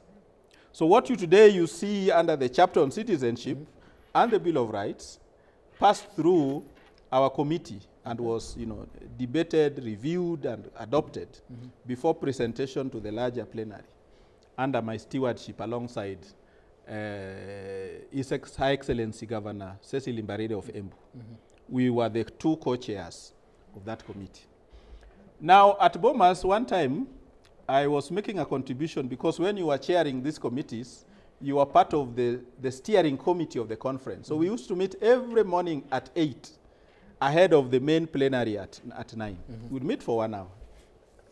So then there was a debate on the report of the Committee on Transition. How do we transit from the old constitution to the new? And then I raised my hand because we wanted to thrash these things so that we are able to guide the larger meeting. Remember, there were over 600 delegates and, you know, almost, you know, 200 observers. So I raised my hand and said that we have a government in place under His Excellency Mwai Kibaki that had been elected on the basis of the old constitution. In my view, I thought it would be disruptive to insist that some of the new structures we were establishing under the Bomas draft had to take effect immediately. So I gave my view and said there are certain, you know, provisions that should take effect immediately. Bill of Rights, everything. But on matters touching on the structure of the executive, we have a government that was elected and went to the people and was given a mandate on the basis that, you know, they'll be in charge of the executive. These positions that we are proposing, and which in my view are very good, may have to wait. Raila was not happy with that. Which positions were you proposing then? Of course, there was the position of Prime Minister, an executive one. That, you know, if you look at the original Bomas draft, it more or less reduced the presidency to a quasi-ceremonial position. Now, my view was that having elected Kibaki, and you know Kibaki was one of those who, particularly in his first term, was elected by an overwhelming majority and given, you know, a mandate, a popular mandate that was celebrated not just in Kenya but across the world. And so I felt that, you know, this position of Prime Minister and deputies would eat into what he, as a human being, felt his mandate that was given by the people. Apparently, Raila was not happy with that. So immediately after the meeting, he pulls me aside and said, "Look at you. I thought you were revolutionary." I thought, who told you? And then I say, but Your Excellency, you know, these things can cause resistance to a document that is generally good. And so there are people who will oppose it on the basis of some of these provisions. Can we therefore, you know, find a mechanism of transiting into this executive arrangement after the subsequent election? Look at you. Huh? I thought you were progressive. I've always admired you. But look at this. So that is the Raila then. Now, when you look at the Raila of today, that you see the transition. There are many incidences that I can enumerate when I interacted with Raila. When we were at the NCC, for example, we would come and say, you know, reaffirm, you know, the resolutions of the Limuru conference and say on this date we are going to Kamkunji without a permit. But Raila would ask that, you know, the resolution was good. I supported it. But how do we make sure that this is going to Kamkunji with or without a permit happens? Because the regime is brutal. The regime, first of all, will immediately embark on scaremongering tactics, intimidate people, make people fear. And he said, you know, from his own experience as a politician, there are people who will come, yes, but only after they are assured that there are already people on the ground. But there must be an initial group. Definitely there will be police, GSU. But who is this daring group that will go and make sure that they enter Kamkunji with or without a permit? So that group will then attract the public. And Raila would say, would ask that question, nobody would answer. And that gave me a glimpse into Raila's organizational acumen, which a lot of these other politicians seem to lack. Then when he was frustrated, he would assume the question, but after everybody else had gone, Raila, of course, would step out with them as if going. He would even occasionally drive away. But at some point, he seemed to have a way of making a U-turn. He would come back. And then he said, Suba, come here. Where are your colleagues in the secretariat? I would call Captain Mbati, I would call Charles Wambugu Karaoke, who was our team leader, and he would say, there's a question I kept on asking here, but none of my colleagues was answering it. And that question will determine whether we succeed and crack the regime, because this regime must see a people determined to enter Kamkunji with or without a permit. That's when they listen to us. Then we will tell him that as a secretariat, what we have planned to do is to print flyers and say, you know, come one, come all, list some of the reforms that we want to done. He says that's well and good. It will contribute to creating tension, but that does not get people to Kamkunji. Then, looking at us, you know, and apparently seeing how, you know, probably helpless we are and clueless, he would offer. Said, leave it to me. I will make sure that there are 100 people from each of the 7. Nairobi then had 7 constituencies. They had not been split into the smaller units they are. Today, I think today they are 14. And he would say, leave it to me. How they get there is none of your business. But you mobilize the others. But there'll be a group there of 700 people at the time we have designated. So then people would build onto that group. Because so the mobilization was initially now to attract the larger crowd that will come. Exactly, because he said, unless you have your own nuclear group, a daredevil group that will come to Kamkunji with or without a permit, nobody will step into Kamkunji. Then that group, and you know, there were a group that, you know, would not, you know, they would not come after taking Ketepa. They would come after taking their own stuff. Yeah. High on something, and they are ready to die. So this group would come, start a fight with the GSU, overpower them, and then take center stage and start, you know, dancing and playing music and so on and so forth. Then others would start calling, because now the modern mobile phones started coming in. There were not so many. Most people still had the pagers and so on, but people would hear that there is a group in Kamkunji. And by that time, K24TV had started, you know, had come already up as an alternative media. And people then would join. All these other politicians, James Orengo and others, Paul Muite, would call, and once they are told the crowd is big, then they would come. And of course they would be cheered, because you are also, you know, they know your credentials, you are part of the Young Turks and so on. But then I would ask myself, all these people are coming and being cheered, Jim. Do they know whose crowd, who is the owner of this crowd? Yeah. And that crowd was always Raila's.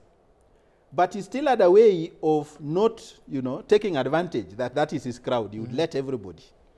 Because the reform then needed the solidarity and support of everybody. So that's Raila for you. More recently, after the Bomas draft, and then we realized that the regime then had lost interest. To be honest, at some point, the Kibaki administration lost interest in the reforms because they were now in power and they were seeing, you know, a new constitution as disruptive. I've already told you about the positions that had been proposed at Bomas. And Kibaki and his people didn't quite like it. Kibaki was also not in favor of the kind of devolution we have. Because whenever he would come to functions, constitutional reform functions, he would talk about strengthened local authorities. And as far as Kibaki was concerned, he seemed to have been comfortable with the local authorities as we had, only that he wanted those people elected or in charge of those local authorities to be capacity built to understand their roles. Now, this empowering devolution that we have was not Kibaki's cup of tea. And so those were some of the reasons why there was a bit of resistance. And of course, which culminated in the post-election violence, that again, you know, saw the rebirth of, you know, the constitutional making process. And so we formed a lobby group after leaving Bomas. We said now that the regime has frustrated, because when we adopted the entire draft, a lot of government officials had walked out, lied to Kibaki. The likes of Kiraitu Murungi had walked out. The likes of Koigi Wamwere had left the conference. Kiraitu Murungi, not Kiraitu, I mean Mirugi Karaoke, my former lawyer when I used to be arrested in the 90s at the university and so on. So when the draft was presented, by the time the draft was being presented to Amos Wako, who was the Attorney General, Amos Wako received the document and said, I've received it as delegate number, not as the Attorney General. In essence, he was saying, it's not the government that has received this document. Okay. Later on, the document was to go through, went through some changes. You remember the Kilifi draft under Nyachai. Then the 2015 referendum that rejected that Kilifi draft. We formed what we were calling Bomas Katiba Watch. And we were saying the only way we can keep the spirit of the Bomas draft alive is to go back to the people and educate it about it. And so we, together with Martin Shikuku, the late, another delegate called Leslie Mwachiro, we had an office here in town at Uni Africa House, Orierogo Manduli. But behind us, Raila would support our activities, because our activities were not the type that were done in seminars.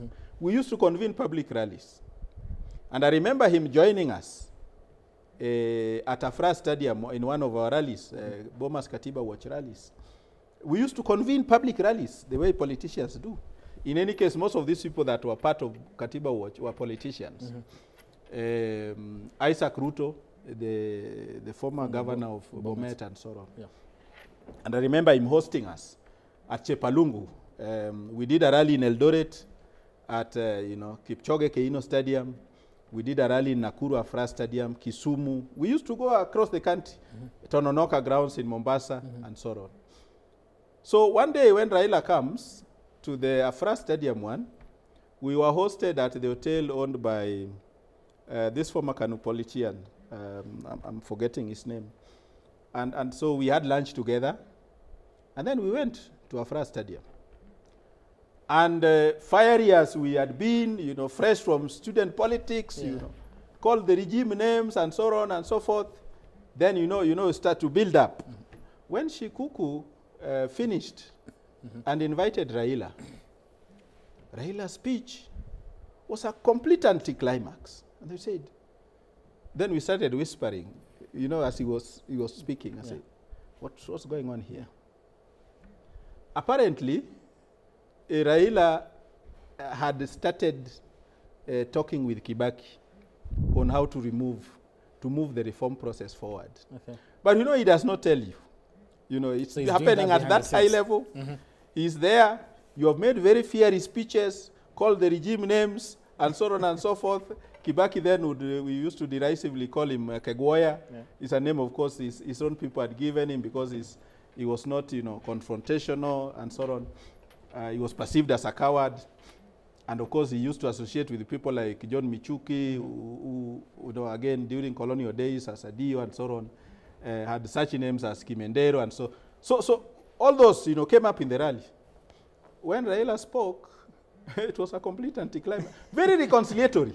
So we were saying, what's happening here? And the guy left.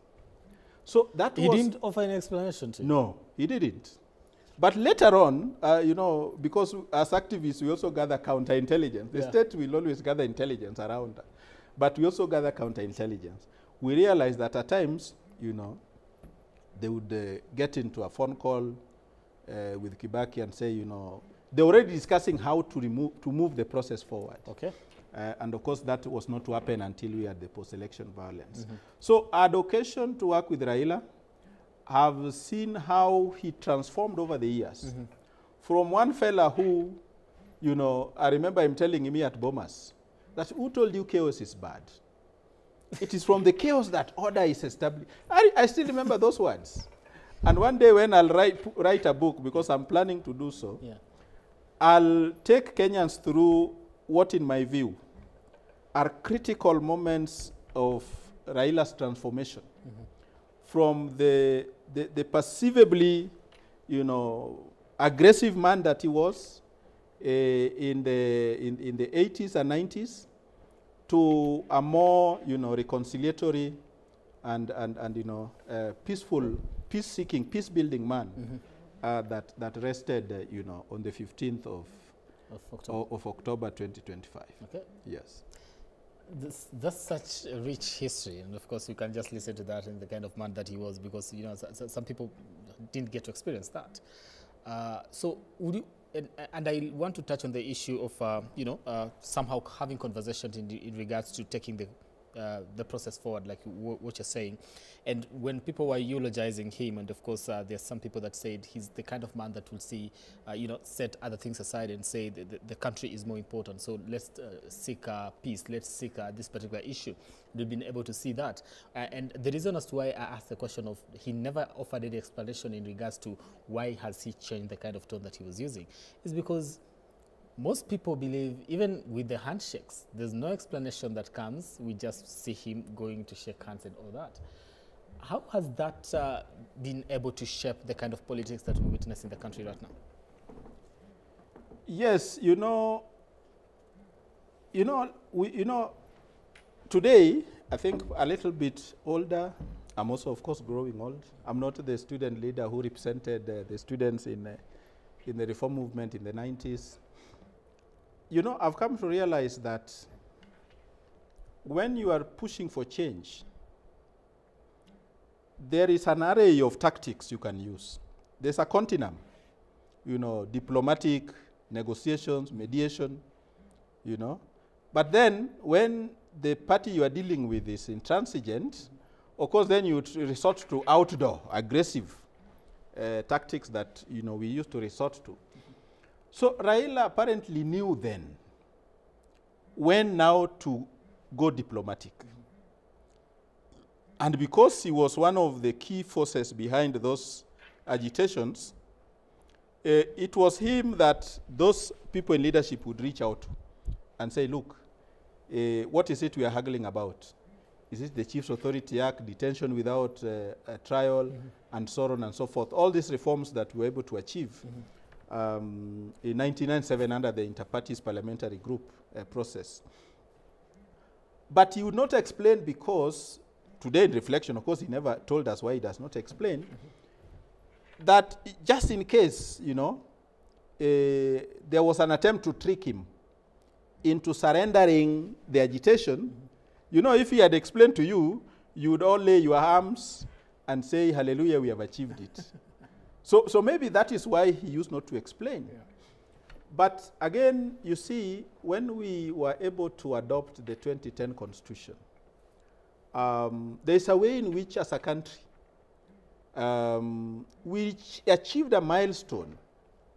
We crossed the Rubicon, as they would put it, in such a fundamental way that a number of these other things on how to implement it may not have required the kind of aggressiveness that we had in the 80s and the 90s. And so for Raila, if there are things he could pursue through the judicial process, like he attempted to do in all the instances that he ran for presidency from 2013, and which he would now, you know, say, you know, the country is more important. More recently, barely a week before he passed on, Raila made a very, very profound statement and said, you know, in an attempt to explain why, you know, parry off the criticism, because there are people who began to characterize him as a traitor. And he said, we better have a country with a government than a country without a government at all.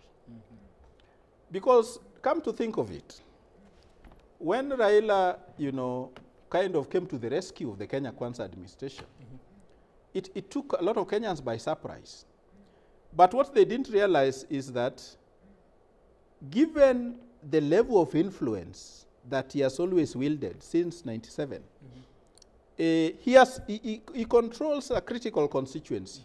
Perhaps the most aggressive. You have even seen the level of aggressiveness even in the morning as they continue to mourn him, pending his interment. So Raila has had reached a level of maturity where he would be able to see things probably while seated that the rest of us cannot see while standing on the mountain. And so he knew when he had come to realize that compromises are part of the democratic process. That, you can, make several demands. I see trade unionists, WASU, COTU at times, doctors, going for ABCD. We want ABCD. But Raila had reached a level where if he got A and B, he would want to pause, because pushing for C and D immediately after getting A and B, first of all, might create national fatigue. People get fatigued. You remember his agitation post-2022 elections in 2023. There were Kenyans who thought that his activities were disrupting business and so on and so forth. And so he knew when to read the signs. And I think those are some of the things that, when now the Gen Zs came up in 2024, he realized that we were first of all, going to reach some kind of a dead end, a cul-de-sac, where there would be a constitutional crisis. Because what does the Constitution say?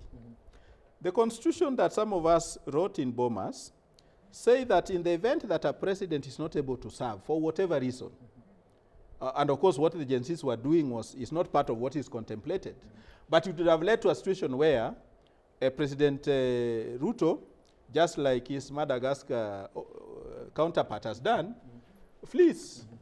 What does the Constitution say? The deputy president steps in. In those circumstances we were in 2024, there was no certainty that the Gen Zs were going to allow the deputy president. It was exactly. Now, what does the Constitution then say?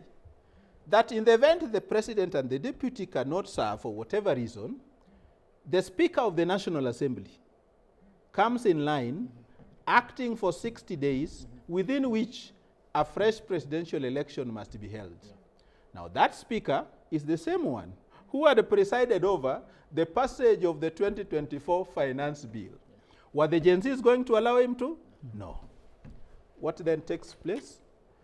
The president by that time had, as the commander-in-chief, invited the military to come and protect critical installations like State House. Now, when the masses come in numbers that I saw in 2024, not even the military can contain them. Even a loyal military will try, shoot, kill 1 or 2, 3, 4. Then, as they continue to surge, the military says, Your Excellency, this situation is no longer tenable. I remember in this country, this Asian country, I'm forgetting the name, where, as part of the Arab Spring, Sri Lanka, when the president, asked his handlers to escort him to the palace, they said, Your Excellency, it's not easy. Today we can't go to the palace. And then they say, so what do we do? And then, in a very conversational way, they are talking to him. He's their commander, but he's saying, Your Excellency, you've been in this position for a while. You have friends across the border. They are making very critical suggestions that, they can only guarantee your safety by escorting you outside the Republic. And when, he came to his senses and looked at them in the eye, he made a phone call. And luckily, he was told it is okay, you can come over. And that's how the people poured into the palace. Some even were photographed lying on his bed in his master bedroom. You all saw this, you were in the media. That's how the guy left. So this kind of situation is what Raila had foreseen and said, yes, you are saying Ruto must go. And then what next? His elder brother who has also spoken very well about him. A few days before Raila, had what has become known as a handshake with Ruto, spoke at the golf course in Kisumu and said very profound things that if somebody was sensitive, you say, is this not Raila's brother? Yeah. And is he the one saying these things? Could it be possible that they have discussed this over, a plate of ugali and samaki? And he was saying, both Ruto and Gachagua are not good people. But a Gachagua presidency would be disastrous for Kenya. Now, that was very profound. People are expressing their fears. Now, what happens when military takes over? Ordinarily, the first people they round up or come to place under house arrest would be the Railas of this world, the Uhurus of this world, because those are the people with the capacity to mobilize citizens against them. Raila had foreseen all that. Okay. And so when he came back from Dubai and was saying why he did what he did, he said, Uhuru called me and told me to talk to Ruto. Now their interests as an elite group comes to the fore. Because you are bringing up something, a mongrel they have never dealt with. You are placing the country under, today, of course, Madagascar is under military rule. Yeah. Luckily, they have a judiciary that, realized that the only group that can, lead the country at this point in time is the military. So they have that colonel there who has promised to, ensure that there is a return to civilian rule in 2 years. As to whether that will happen, only time will tell. But if history is anything to go by, it becomes sweeter and sweeter until when they realize it is no longer possible to govern in military fatigued, they change into civilian clothing and come back as civilians, yet with a military mindset. All right. Kamau, let me engage you on this one. We talked about the history of Raila Odinga and how exactly Churchill, met him and the kind of person that he was during those particular interactions. We've also seen, different leaders come to the forefront in terms of trying to mourn Raila Odinga, what they've been able to say about him. We've looked at a clip, and that is the speech of former president, the fourth president of the Republic of Kenya, Uhuru Kenyatta. Moving forward in terms of even agitation, trying to agitate for reforms in the country as young people, he's given an example of what the Gen Z were looking at. They're looking at we are leaderless, we are, I don't want to say formless, but we are leaderless, tribeless, jobless, and all that. Everything less. Yet there wasn't that what next after all this agitation. As young people, what do we learn from the leadership of this man that we've lost today? I think the most you can learn even from what he's trying to explain about Raila Amolo Odinga is that first, we have to put our country first. Despite our differences, despite we are from this, we are from that, political differentiation, that we have to come together as a country. That we have one country. If we fail, it's not only one party going to fail, we're going to fail all of us. So it's upon us, the people who want to become the future leaders, to realize that we must put our selfless out there.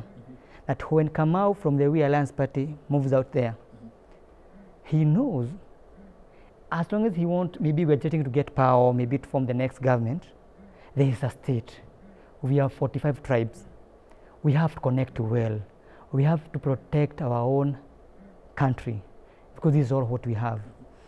As you see what he has said about Raila, sometimes he was compromising, not because he wanted to join the government, but because of the love of the state. If we have a failed state, it will affect each and every one of us.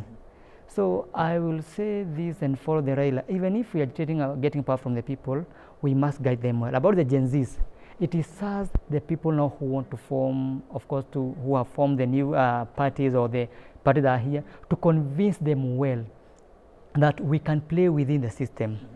That the power that we are talking about, us having more than 60% of voters belonging to maybe between 35 and maybe 18, where where most of us belongs, that we can have that power if we can be able to consider that power in a very civil way.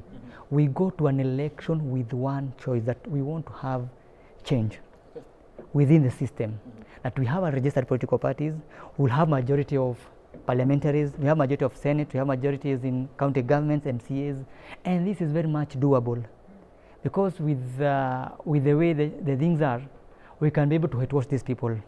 There are people now who have not even overstayed, people who have now a disconnect of what people want.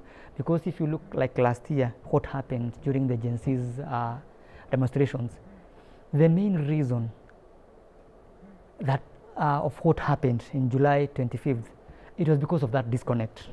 That Parliament and the people who are there ruling, they had that big disconnect, that they are not so much aware of the people. They are saying that people are coming with the Ubers, they are rich people who are, but at the end of the day we came to realize these things were serious. We almost lost the country because of that ignorance. Now it's us, and especially these guys, they have played their own role. You have seen it in 1997 when we were just young, very young. They have done all that, they have done all these reforms. Now it is us to take that advantage of what they have done. The same way Kenyatta did. Mau Mau fought, and who became the president? It was Akina, of course, Kenyatta and the group. Now it's upon us. These people, they have fought their battle. They have brought the reforms. Now we can be able to go out there. Now it's time now to mobilize our young people, tell them we can work within the system. In the 2027, we'll have new parliamentaries, the way I said, Senate and all that. Even we can even have the presidents, because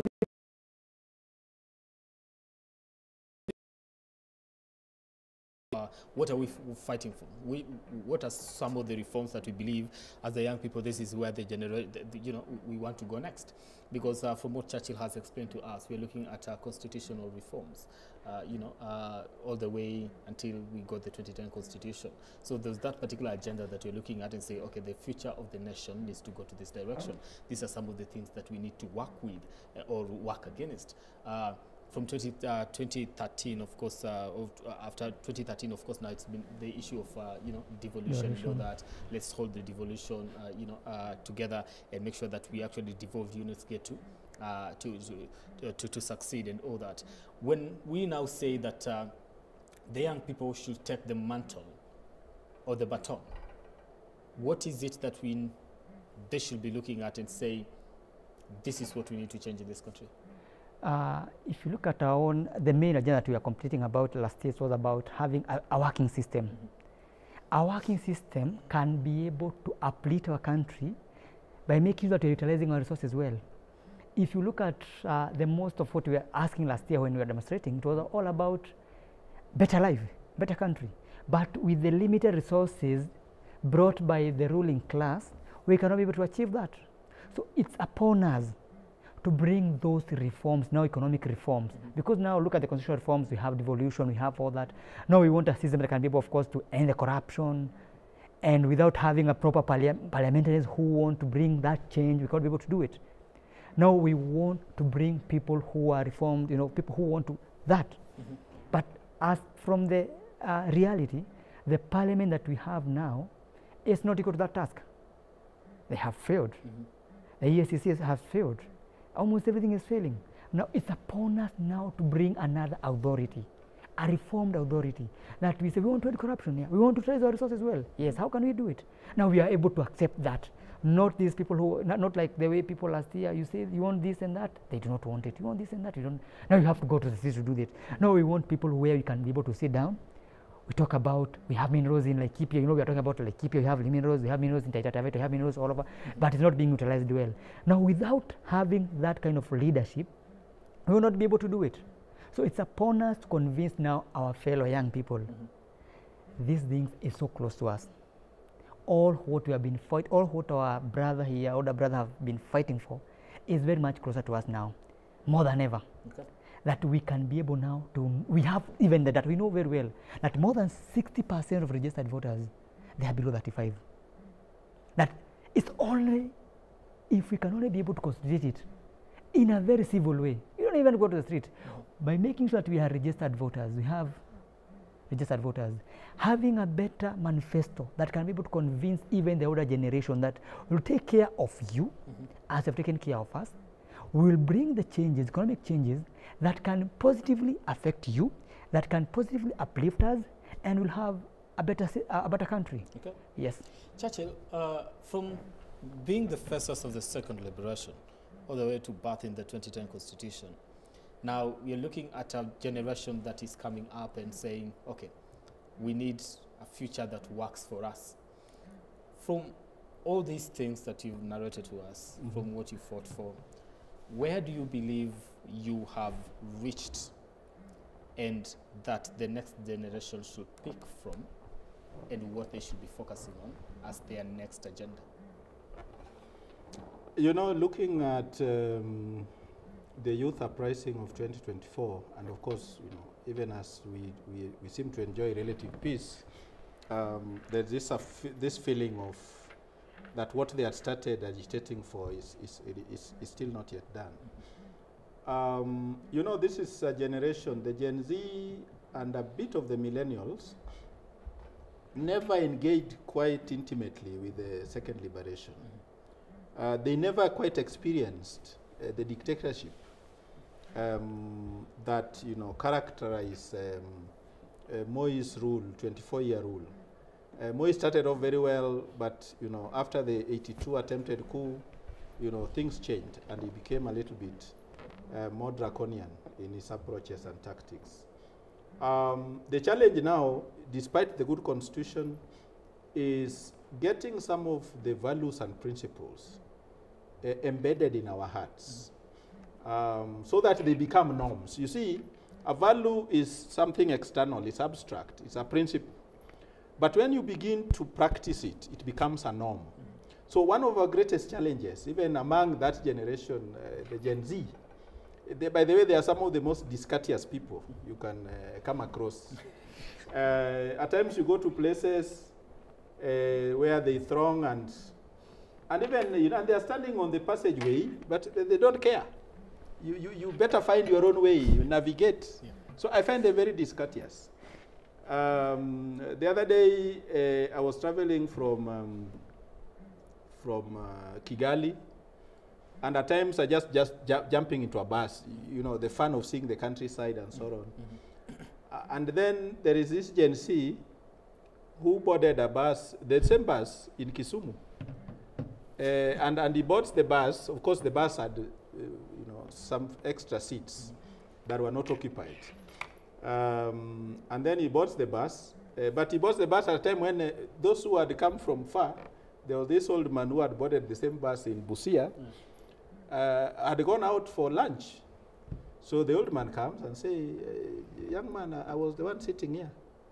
And they say, but there are many seats, you know. So that's Gen Z for you. They have that sense of entire, but back to what you have said. So one thing that worries me, and which we have not done very well on, even as people who, you know, came up with a new constitution, is to educate, because people don't just embrace things they do not know. Do they know these values of human dignity, values about respect for rights, your duty as a civilian to do the right thing and register as a voter? So today the IBC is struggling with a target of 6 million, but by the end of this week, I think they had registered only 20,000, which is a pittance compared to the target. So how do they take it as a duty? Or is it just about rights, without the corresponding responsibility that comes with it? Okay. And it is because of that challenge that today, even if you cross to the other side of Nairobi, you cross Tomboya to commercial side, you see a sense of, you know, disregard for order, where we have created a situation where people come as vendors or hawkers, sell wares, and leave all the trash where they were sitting. I mean, at what point will we say, I'm the one who has generated this trash, let me collect it and put it in there? So there's not that responsibility exactly. for the Kenyan population. And then you see people spitting all over. You see people littering all over. People throwing stuff from the vehicles, you know. As people wait to travel, probably the shuttle has not filled up to capacity and so on. So people get hungry, of course, and then there are hawkers vending, so you buy your eggs and so on. And then at times they throw it at you. I say, what country is this? So we must come to a level where, as we embrace these values so that they become norms by practice, we also embrace a sense of responsibility and say, if we want a clean Nairobi, then I have my role to play. I have my role to play not just by generating the waste, but also collecting it and putting it. One day I got into a conversation with a lady whom I suspected to be one of the touts along Accra Road. And I said, you know, I watched her eating stuff and then throwing it away. I said, are you sure you would do that at home? I said, no, of course I cannot. But why are you doing it here? Then she says, there's somebody who is employed to do that. And I'm paying taxes. In fact, she said, they are earning more money than I earn from this hustle. I said, now, if you had not thrown it there, the city will employ less people. More money will be left for development. And it will impact more positively on you. So you see, you know, that's an education process. You are taking somebody through the paces. We have so many, you know, nominated leaders in our county assemblies. There's a proposal in the Senate today that for us to achieve the 2/3 after the election, a given number of the gender that has not been elected enough will be nominated. Yet as a country, we can go to the polls with a 1/3 gender principle in mind and say, for us to be fair, we are going to vote for so and so and so and so that not many are nominated, because once they are more are nominated, they eat into our money, our salaries, as office maintenance, as staff, and in the end, less is left for development. And so that education has not happened. And I think part of the challenge we had as civil society actors is that even the donor community, when we adopted the constitution, remember it's around the same time that the Kenya's economy was reclassified into a low middle income. Now, when such things happen, donors consider you not under crisis. They would rather go to countries like Somalia, South Sudan, you know, that are still facing very, very serious, you know, governance challenges. And so a lot of donor funding shifted. But of course, you and I know that the worst happened in this year when, you know, the American people, in their wisdom or lack of it, re-elected Donald Trump, who came in and dismantled the United States Agency for International Development. And that has therefore put us in a situation where we are unable to educate the younger generation so that they can remain, yes, focused on implementation of the Constitution, because what we have today is a Constitution without constitutionalism. In other words, the ethos that the Constitution espouses are disregarded, and people want to do things the old way. And of course, as a country, we also entrusted, you know, leadership to people who are never, you know, champions of the very Constitution, but that is part of the democratic process. All right, let me ask this, because now you're talking about, you know, the issue of, you know, even educating people in regards to how do we, you know, take the next direction and make sure that we actually live within the Constitution that we actually did champion for since 2010. My question will be, this man that we are mourning today, does the nation understand what role he played, and are we going to miss him? Are we going to see another one like him, if at all what you've talked about is anything to go by? You know, a lot of education has happened since Raila died. The 2 days, Kenyans have come to realize there are people who are learning that this man even spent 9 years in detention. You know, a lot of Gen Zs didn't know that because they never lived through it. I've had occasion to observe elections for the African Union, and it has taken me to about 28 countries in Africa. So one day, as we were observing elections in Johannesburg, you know, as an election observer, you at times just wander around the polling station to assess the environment, whether it's an environment that is enticing or that will discourage voters and so on. So as we were walking in the football pitch, we saw young boys playing. And then we went to engage them.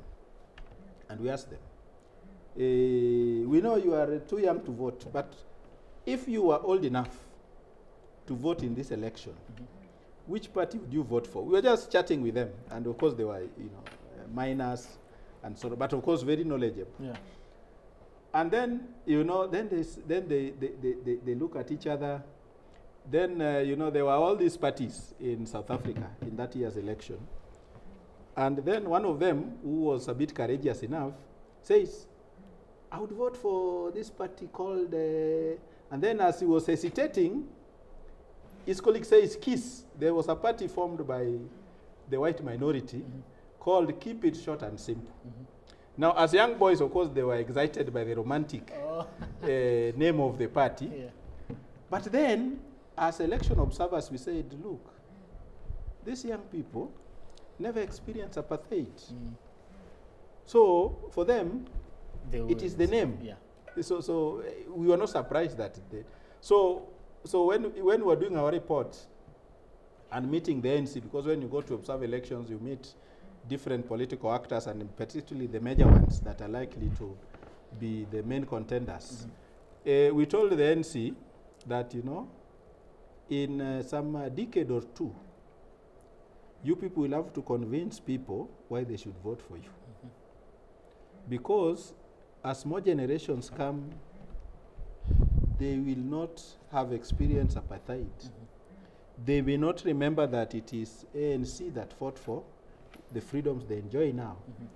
The racial segregation, that even the school where we were talking to them was once purely white, just like our own St. George's here, where the likes of Professor Mago are the first Africans to attend as learners. So that is also happening with the younger generation in Kenya. And a lot of people, from what I've seen in social media, are learning a lot.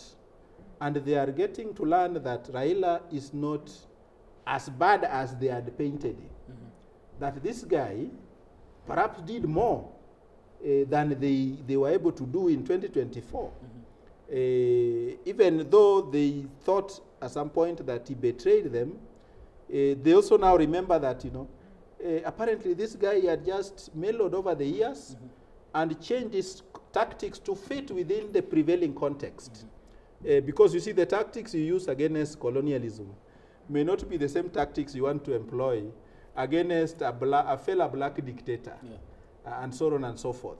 And so a lot of learning has happened in the last 2 days from when Raila was announced to have passed on. And a lot of learning is going to happen up to the day, of course, beyond his interment. And we hope that the younger generation now will pick a lot of lessons to learn. That even though today they may be the revolutionary type, just like we were in the 90s, some of us are now able to understand and explain some of the things we have seen, Raila do in his last days, including, the famous or infamous, depending on which side you belong to, handshakes, the compromises that he has had to make, even when, for example, in 2008, when he believed that his victory was robbed of him, he later on made some compromises that, cost him dearly, because even under the so-called Grand Coalition government, there is a way in which politicians, slighted him. At times he had to fight for basic things like protocol, and so on. The basic trappings of power that make politicians, light in the face and so on. We got the Nusumkeka. The Nusumkeka and those kind of things. Yet, there are a lot of Kenyans, including myself, who believed that he should have been the one deciding who takes which mukeka. Yet, he had to fight even to get the small piece that he felt he was being denied and so on. Okay. And right now, I want to bring you up to speed with exactly what is happening. And what you're seeing on the screen, of course, is the viewing of the body of the former Prime Minister Raila Odinga happening at the Nyayo National Stadium. And we also have a change of program that has been released today in regards to what is going to happen, because I had informed you earlier on that after the viewing of the body at the Nyayo National Stadium, the body of the former Prime Minister will be taken to his home in Karen here in Nairobi for an overnight vigil. And as far as that is concerned, we do have a communication here. Let me just read it to you.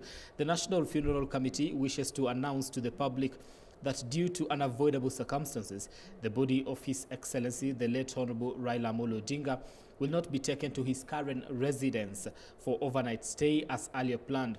Instead, after public viewing that is currently going on at the Nyayo National Stadium, it will be taken back to the Lee Funeral Home for preservation in readiness for airlifting to Kisumu tomorrow, which is Saturday 10th, 2025 in the morning. And we apologize for the inconvenience caused.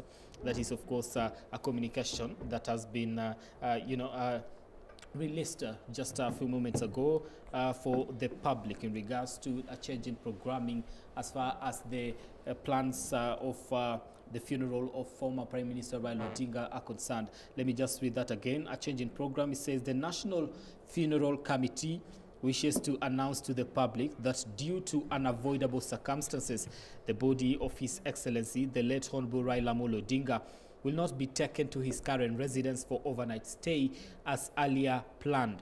Instead, after public viewing that is currently going on at the Nyayo National Stadium, and of course you can see that on your screens, it will be taken back to Lee Funeral Home for preservation in readiness for airlifting to Kisumu, that is tomorrow morning. Yeah, apologize for the inconvenience caused. And of course, that is information coming to our newsrooms at this particular moment, that the body of the former Prime Minister Raila Odinga will not be going to his home, current residence rather, tonight as earlier communicated, and rather it will be taken back to the Lee Funeral Home for preservation in readiness for tomorrow's airlifting to Kisumu. And of course, like we announced earlier, the rest of the program still remains intact, that in Kisumu, it will be viewed at the Jomo Kenyatta grounds, and that is in Mamboleo. Of course, that particular session will start from 9 a.m. all the way to 3 p.m. in the afternoon, and later on, the body will then be taken to his home in Bondo, Siaya County, where he will be laid to rest on Sunday, this coming Sunday, of course. All right, let me come to you. I want us to reflect a little bit on what happened yesterday and the kind of reception that Raila Odinga got, and also what we are just witnessing right now. What does this mean to you as just Kamau and as a Kenyan when you look at the events of yesterday and also what you're witnessing today? That when people have belief on you, they will go to extra mile to give you that respect you deserve.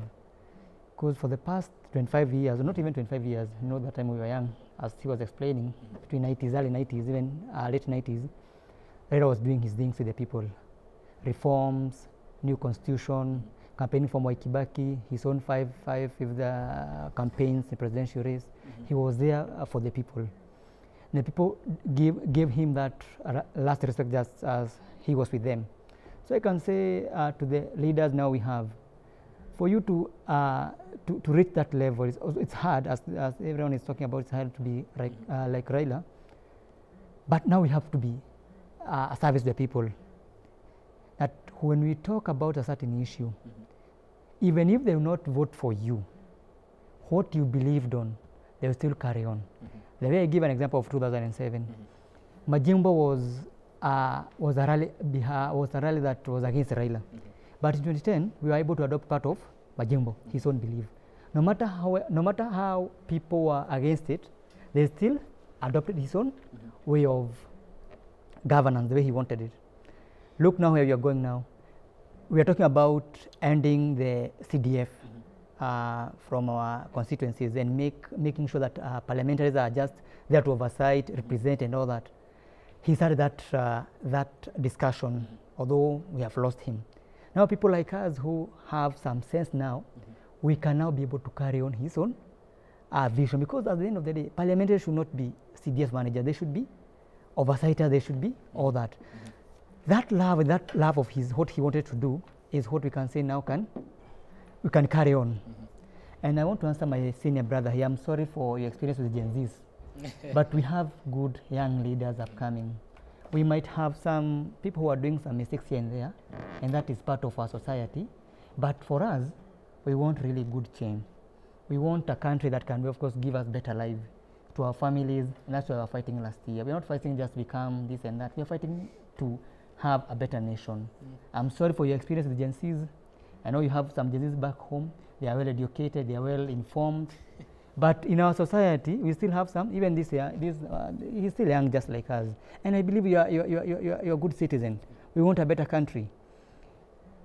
So we want to form the next government, not just next government. We want to be part of governance in one way or the other. We want to bring these changes now, using our own number. And now it's upon us, people who want, of course, to be in the leadership, to convince our fellow young people that we can be able to change our country. Some that is, we have to be willing, but because each and every one of us, we are human, we want to live a better life. And we can only do this by working towards it, not destroying our country. So I'm sorry for that. And they are good people.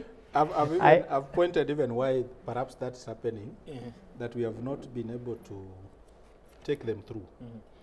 Luckily, during the Gen Z revolt, they had their own way through artificial intelligence of dissecting the constitution. And so they have started learning about those values. Our challenge as a society, and this is now beyond even the Gen Z, is to live those values, make them part and parcel of our day-to-day lives, so that you know, when I'm out there, I know that this space is not just mine. You know, even if it is space I've rented, I know it is a common place that is used by others. And so, you know, being mindful, what our leaders. And one beautiful thing that, you know, we will give to Raila before even he's interred.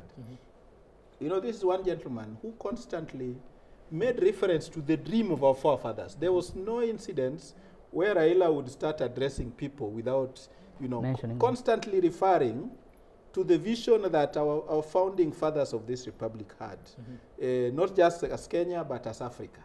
You know, the dreams of, you know, Jomo Kenyatta, Raila Odinga, Jaramogi Odinga, Kwame Nkrumah, and he would cite all those. And even when he was contesting for the AU Commission chairmanship, which I took the time to go and observe in Addis Ababa, you know, that was the dream he had. That went beyond being Francophone or Anglophone. And that was Raila for you. But, you know, he lost on account of, you know, Francophones ganging up against the perceived hegemony of the Anglophones.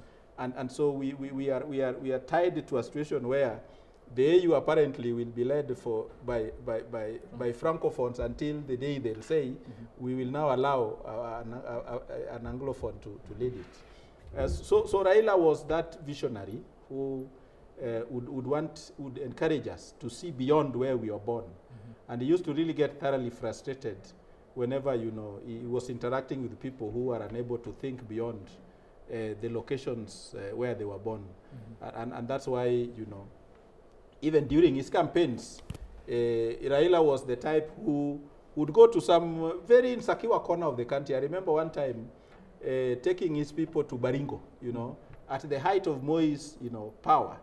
And when he was contesting in 97 and later in 2002, he would go to even where he knew the crowd could be hostile. And at what point in Baringo, I remember him, you know, not even sure whether he wants to land his aircraft because it might cause an accident. People are agitated down there. They don't want you to land. So how do you do? But he went and safely landed the aircraft somewhere and then, you know, walked on foot despite, you know, people calling him names and at times throwing stones. So he was that brave guy who would go out of his way and even put his life at risk to tell people that, you know, when all is said and done, you could be a member of KANU, I could be in the opposition, you may perceive me to be a threat to your person or a person from your ethnic community being in power, but in the end, just like Mahatma Gandhi would have put it, it does not matter which book is being read. Whether it is the Bhagavad Gita for the Hindu, whether it is the Quran for Muslims, or the Bible for Christians, the common denominator, it is that we are all worshipping the same God. And so the Raila was that type of person who, you know, used to go out of his way, even as a presidential candidate, to visit those corners of the country that people who are looking at things from a broader perspective would not bother to venture into. Okay. Just, of course, bring you up to speed once again on what you are witnessing and the latest development in regards to the funeral program. And of course, there's a press release that has been released. Of course, we want to take a look at it that makes changes to what was originally communicated, that after what is happening at the Nyayo National Stadium, which is the viewing of the body of former Prime Minister Raila Odinga, then the body was to be taken to his current residence for an overnight vigil and then transported to Kisumu County, that is tomorrow. So that communication has been, that particular plan has been changed, and now the communication that we have is that the body will be leaving the Nyayo National Stadium and be taken back to Lee Funeral Home for preservation in readiness for tomorrow's airlifting to Kisumu for the public viewing once again from 9 a.m. all the way to 3 p.m. The body of the late former Prime Minister Raila Odinga will leave Nyayo National Stadium after what is happening at this particular moment, which is the public viewing, and be taken back to Lee Funeral Home for preservation in readiness for airlifting to Kisumu tomorrow. Churchill, how do we best honor Raila Odinga as a nation, as a people, as a generation that is coming up? How best do we get to honor this man? Of course, Raila has been honored in many ways already, even before his passing. But perhaps now that he's gone, as a country, we may want to reflect on how best we can honor him. We have here in Nairobi the former Mbagathi Road, named Raila Odinga. Perhaps some people may say, that's a bit hidden. Raila, given the prominent role he played in the second liberation, perhaps need a more prominent, city recognition within the city center.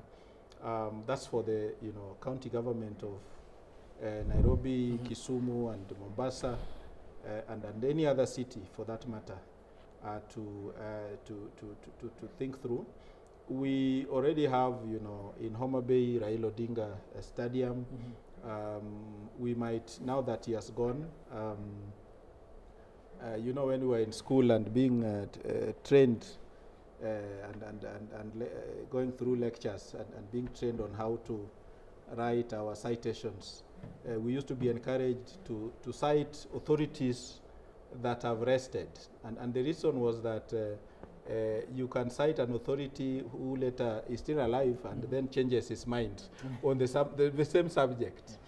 So we used to be encouraged to cite authorities that have left us. So now there'll be, but I think if you asked me now that you've raised the question, we may want to encourage institutions of learning to come up with Raila Odinga Institute on governance and democracy and human rights. Something that depicts exactly what he stood for the better part that he served us in public. So I would encourage any public university to think about Raila Institute for governance, democracy, and human rights.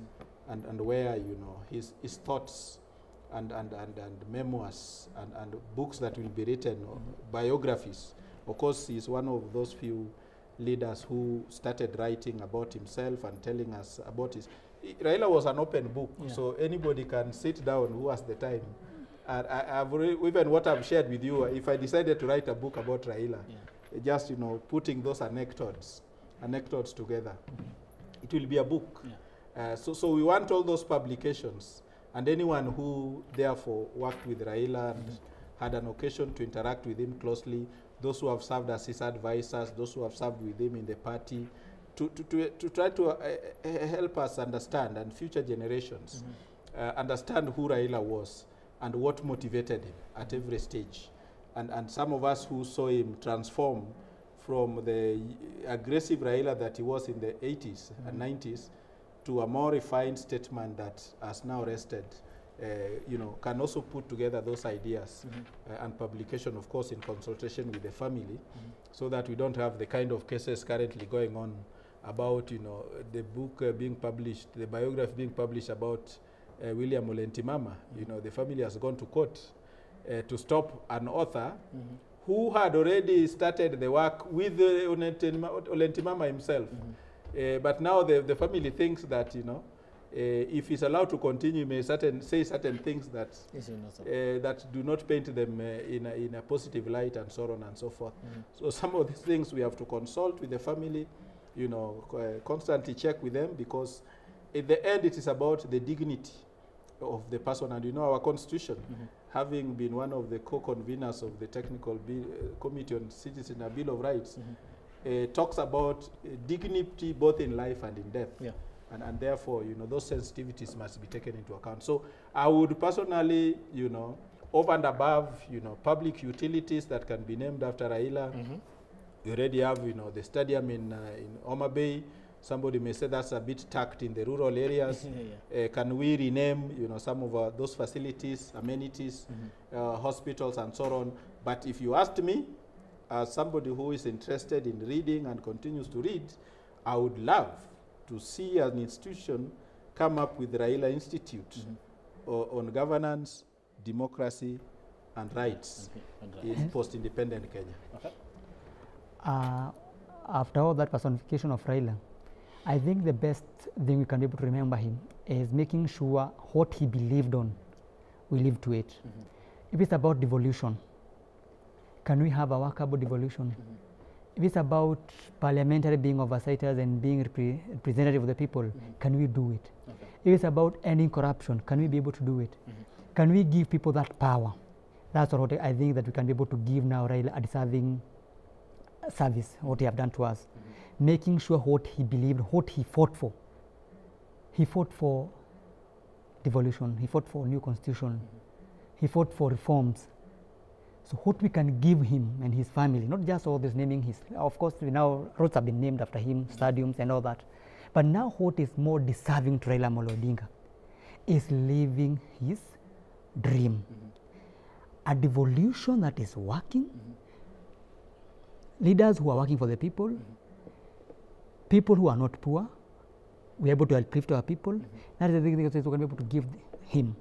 Yeah. All right. Love that. Make sure that his legacy actually gets to live on, and also the issue of an institute for democracy, freedom and human rights, right? Yeah, important, very, very important.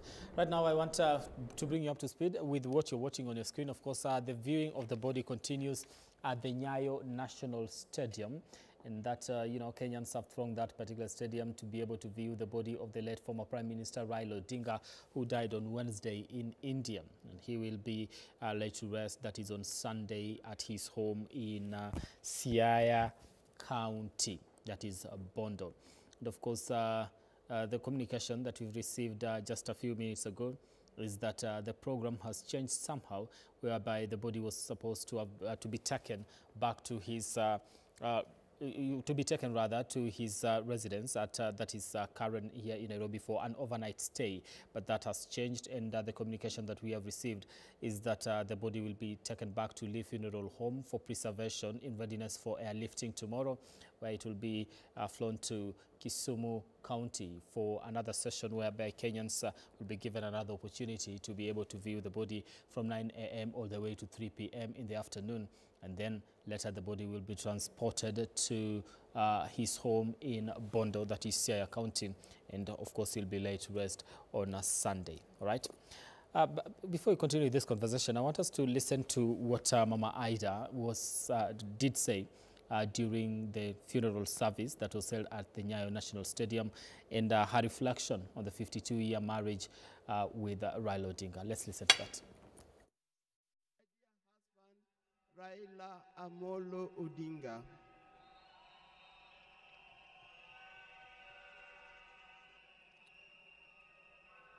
For those who don't know me, I've got a very long name.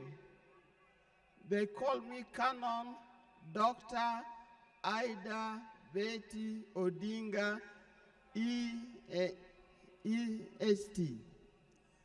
Now, these names don't just come like that. but they are names that are given.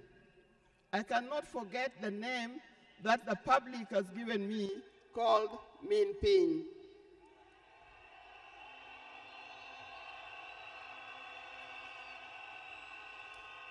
That name is a very heavy name because it is a name that puts a lot of responsibility to the owner of that name. I'm also gotten the name of Peace Ambassador. And for that reason, even before I say something else, I'd like to say something about peace. One thing that I know that Raila stood for, and he keep on repeating, is that we need peace in our nation, we need peace in our homes. And peace will not survive in a situation, in a chaotic situation. For that reason, I appeal, today I appeal, let us mourn Raila in peace. I know you are all concerned. I know you are all mourning. You are sad about this, but let's keep peace so that the peace can prevail, not only here in the stadium, but also in the rest of the country. Coming to talk about my dear husband, Raila Amolo Odinga. I first met Raila way back in the early 70s, and we got married in 1973. For that reason, I've lived with this man for 52 years. Many of the people that I see or who are in this stadium could have easily be our children. No wonder you call him Baba. That name did not come from nowhere, but came from the experience and the life that he has lived with and relationship that he has had with some of these people. During our union, we were blessed by 4 children. First, the first child was called Fidel Castro Odhiambo Odinga. When Fidel was born, I was a bit hesitant the way he gives the name. I said, why do you call him Fidel? Then he said he was a great admirer of Fidel Castro, and therefore he named his first child Fidel Castro Odinga. Later, we had the second child, Rosemary, and here again, Rose is the name of my mother, and Mary is the name of his mother. We combined the 2 names together, and we call the child Rosemary. It also has a meaning to us. When it came to the third one, and he named after his best friend and his cousin called Raila Kembo, with whom they shared the name.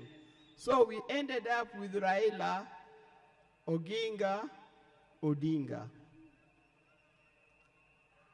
Last, there was a big gap, and I'll explain to you. Last came the 4th child. The 4th child, when I went to the hospital, and you know those mothers, you know, you end up somewhere in labor ward. And I was watching the television. And on the television, that's the time when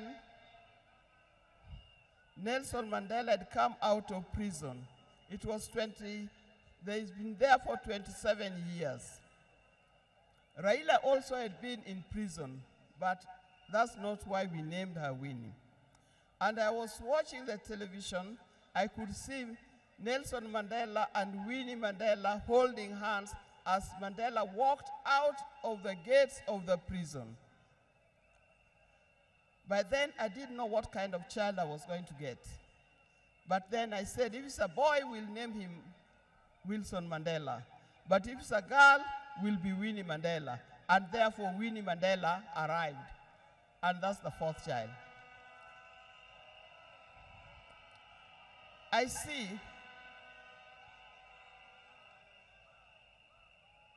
when you look at this naming of the children,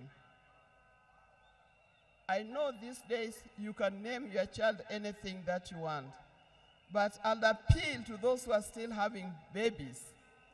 Give your child a meaningful name, because you name them people you never saw, you never heard of, simply because it saw the name written somewhere.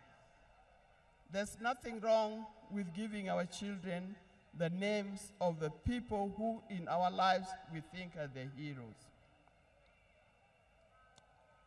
Our life was not smooth life. Just like any other family, there's been ups and downs. But as we continue living together, we've learned how to cope, because we all have weaknesses and strengths. We learned to talk straight to one another. We learned to speak the truth, and we learned to forgive and move on. Now, that forgiving spirit was not only in the home, but is something that has spread to the Kenyan. You've seen how many times he has tried in the elections, but that forgiveness is a paramount. So please don't carry grudges from one generation to another and from one group to another. We are all Kenyans. We are all Kenyans. We are sisters and brothers. We must learn to forgive easily and build together Kenya.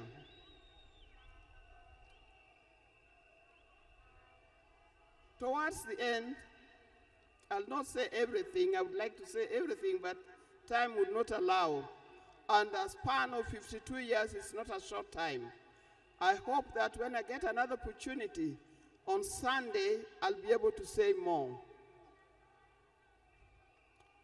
But one thing that he kept on repeating to me is that we must urge Kenyans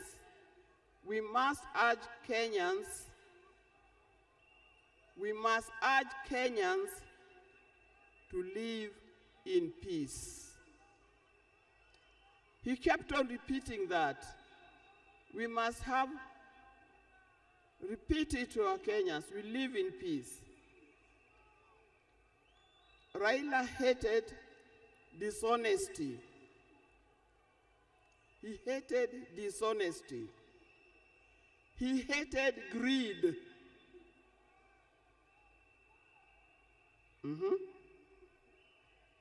The greed that have affected the main fabric of our society.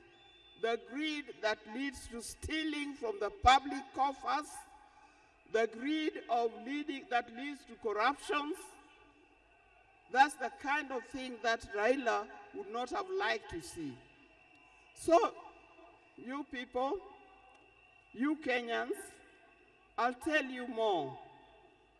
But I thank you, those who have come and those who are watching us from other places.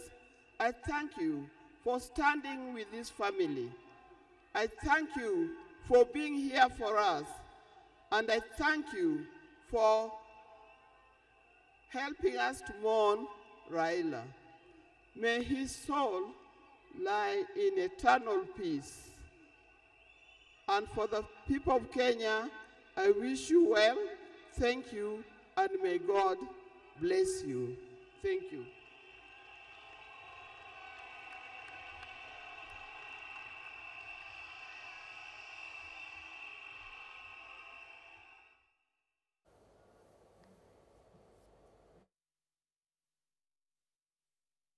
Right, and of course, that is Raila Odinga, the wife to former Prime Minister, the late Honorable Right Honorable Raila Amolo Odinga. And of course, that was during the funeral service that was conducted by the Anglican Church of Kenya at the Nyayo National Stadium. And of course, reflecting on the 52-year of marriage with Raila Odinga, and how that was for the both of them, what he treasured most, what he preached most of the time. And of course, Ida, they are stressing that Raila Odinga was a man that called on Kenyans to live in peace and continue living in peace. Says that is a message that he kept repeating to her, that we should urge Kenyans to be able to live in peace. This is a man, let me start with you, Churchill, that in terms of how we've seen the family reflect on him, personal reflections from the daughters to the son to now the wife and also the brother, that he was, to some extent, the nation might have forgotten that he was also a man that belonged to a family of his own, that we embraced him and took him as our own father, forgetting the fact that, you know, because some of the statements were like, he is a person that believed in the better of a country at some point to the cost of his own personal issues, and also at the expense of his own family. So, a family man, who is he, from what we've been able to gather? Of course, from what, as you can see, and these are stories you have heard before, occasionally you people in the media have gone to interview Raila in his home state and got to experience how he cares for his family and so on. I think Mama Ida was very, very modest, and of course she made it clear that there's not much time, and hopefully if she gets time on Sunday, she may be able to say more. But as a family, they paid. It came at a heavy price. That ownership of Raila that the public took away from them, yet, you know, as a family man, he still had to, you know, seek refuge in the family and solidarity in them. Ida, for example, you know, was forced to retire, you know, in what the government described as in the interest of the public. She was principal at Kenya High School when she received a letter terminating her services. You know, she was the head of the institution. She had, you know, served as, you know, a teacher. She's a teacher by training, had taught in several schools, gotten elevated, and even as, you know, her husband, you know, continued with the agitation, Ida was a civil servant, so to speak. So is Oburu. Oburu, you know, left the public service as provincial planning officer. Used his last station was in Kakamega. He was the provincial planning officer for the national government.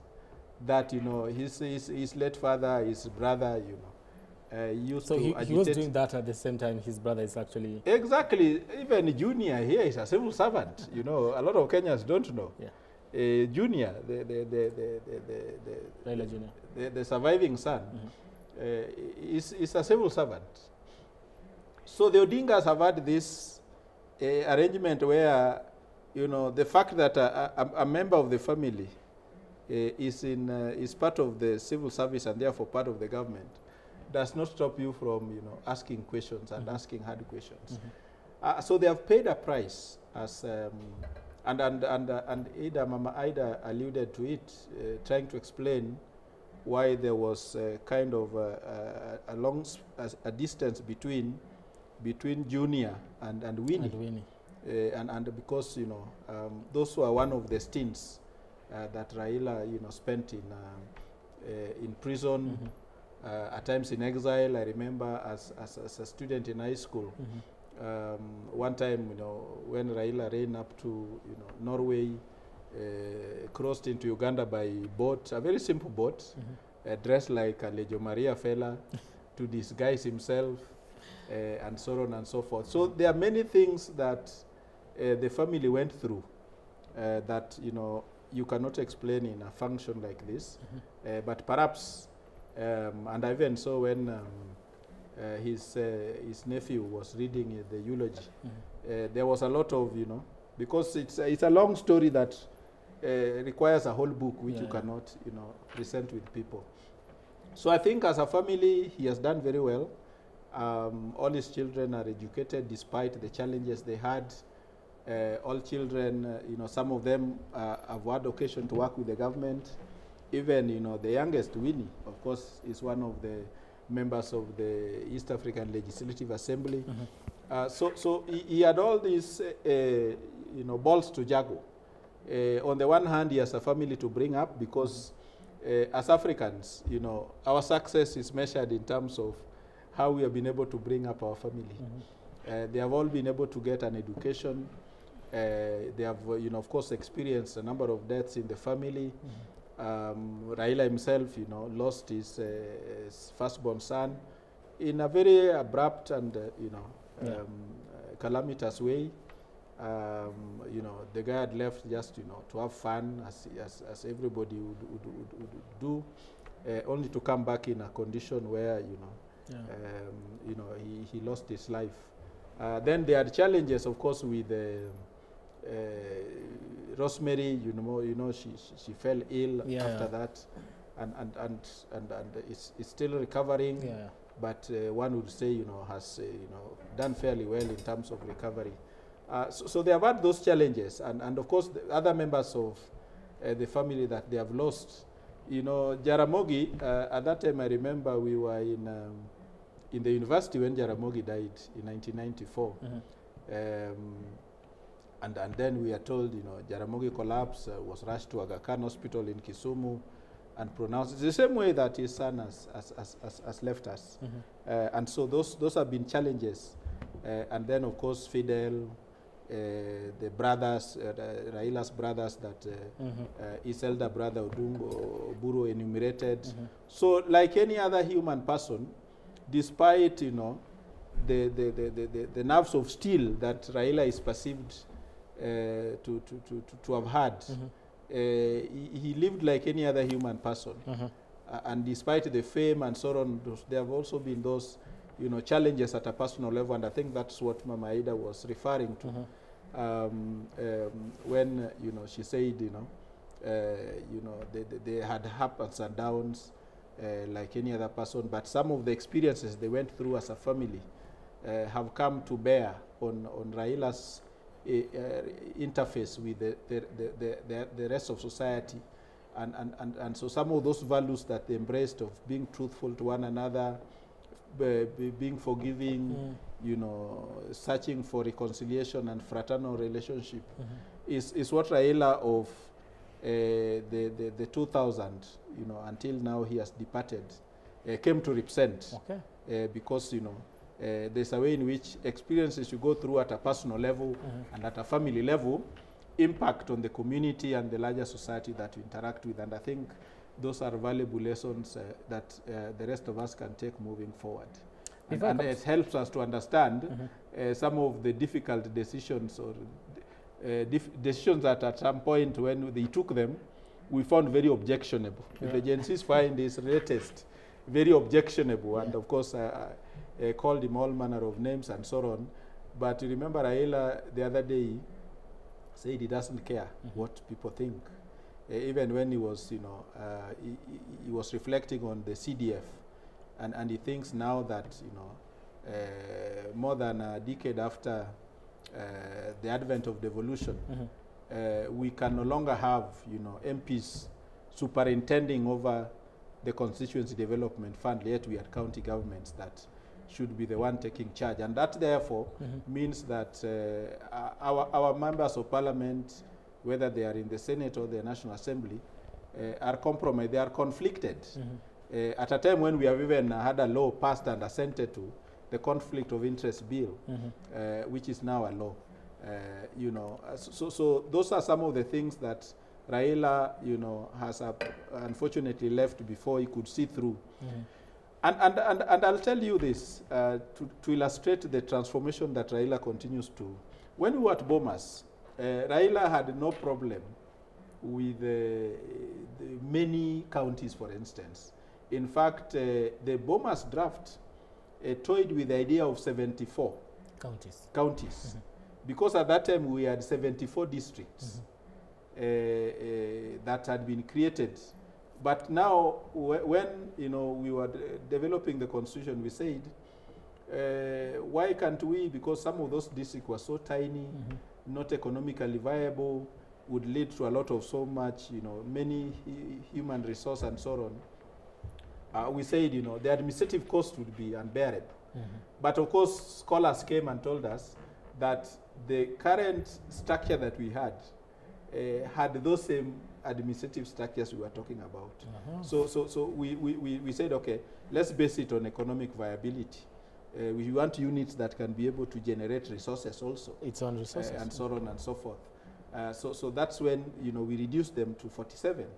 And it was based on the District Act of 1991. So if you go to the District Act of 1991 and you want to understand why 47 counties, they were districts as they were, as they obtained under the District Act of 1991. And the description, even the boundaries. So at times when we see counties quarreling over boundaries, we even wonder. But it's all because those who have taken over the leadership of those counties were never part of the reform process.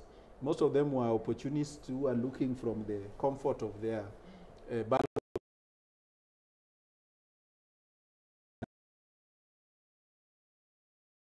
those positions without understanding how some of those boundaries came, why the naming, because even if you want to, why 001 Mombasa? That is how they are listed under the District Act of 1991. So you just Google District Act of 91, you will get, so it starts with Mombasa coming all the way. And we said, this is what serves our interest, because people have always complained that Nairobi has taken the center stage. It is where our resources are accumulated. And then you say, this is the list that makes Nairobi last, 47.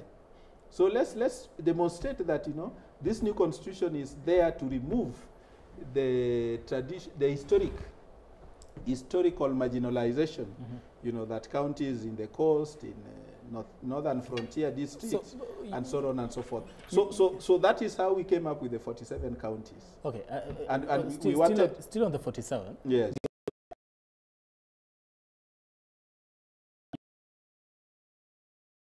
Because by the time we were writing the constitution in 2002 and 2003, 2004, those districts had multiplied twice. Remember, even when Kibaki came, and later, you know, forming a grand coalition government with Raila, the two gentlemen used to criticize Moi for creating districts by the roadside. But they too could not resist the temptation to create districts. So out of Kisumu came Nyanda.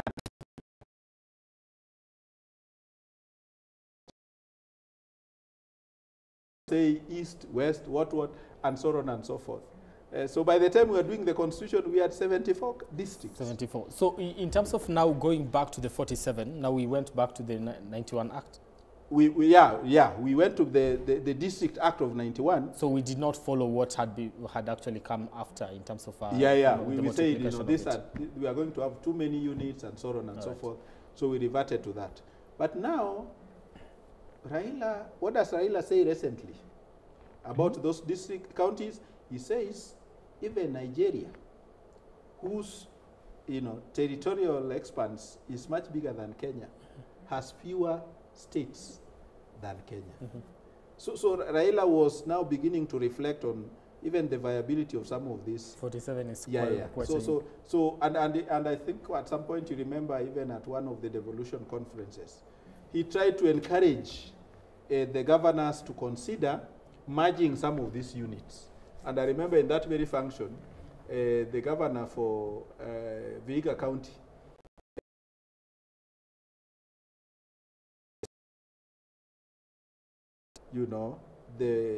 surrendering, persuading his people in Vihiga to consider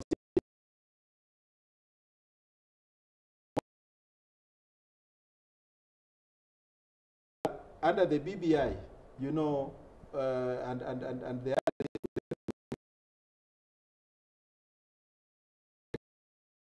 Constitution. What does Raila now think about CDF? It needs not to be entrenched in the Constitution. And he had been, towards his demise, threatening MPs and saying, you cannot go on with that law until it is taken through the people. And he was sure he would make sure they lose. So Raila was a very dynamic guy who would learn at every stage and review things, whether they were working for us or undermining.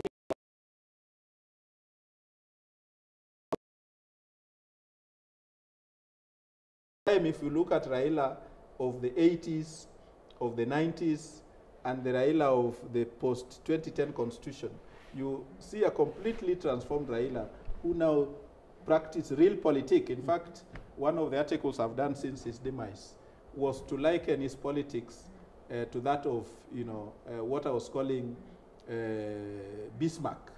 That Raila had Raila's Bismarck strategies.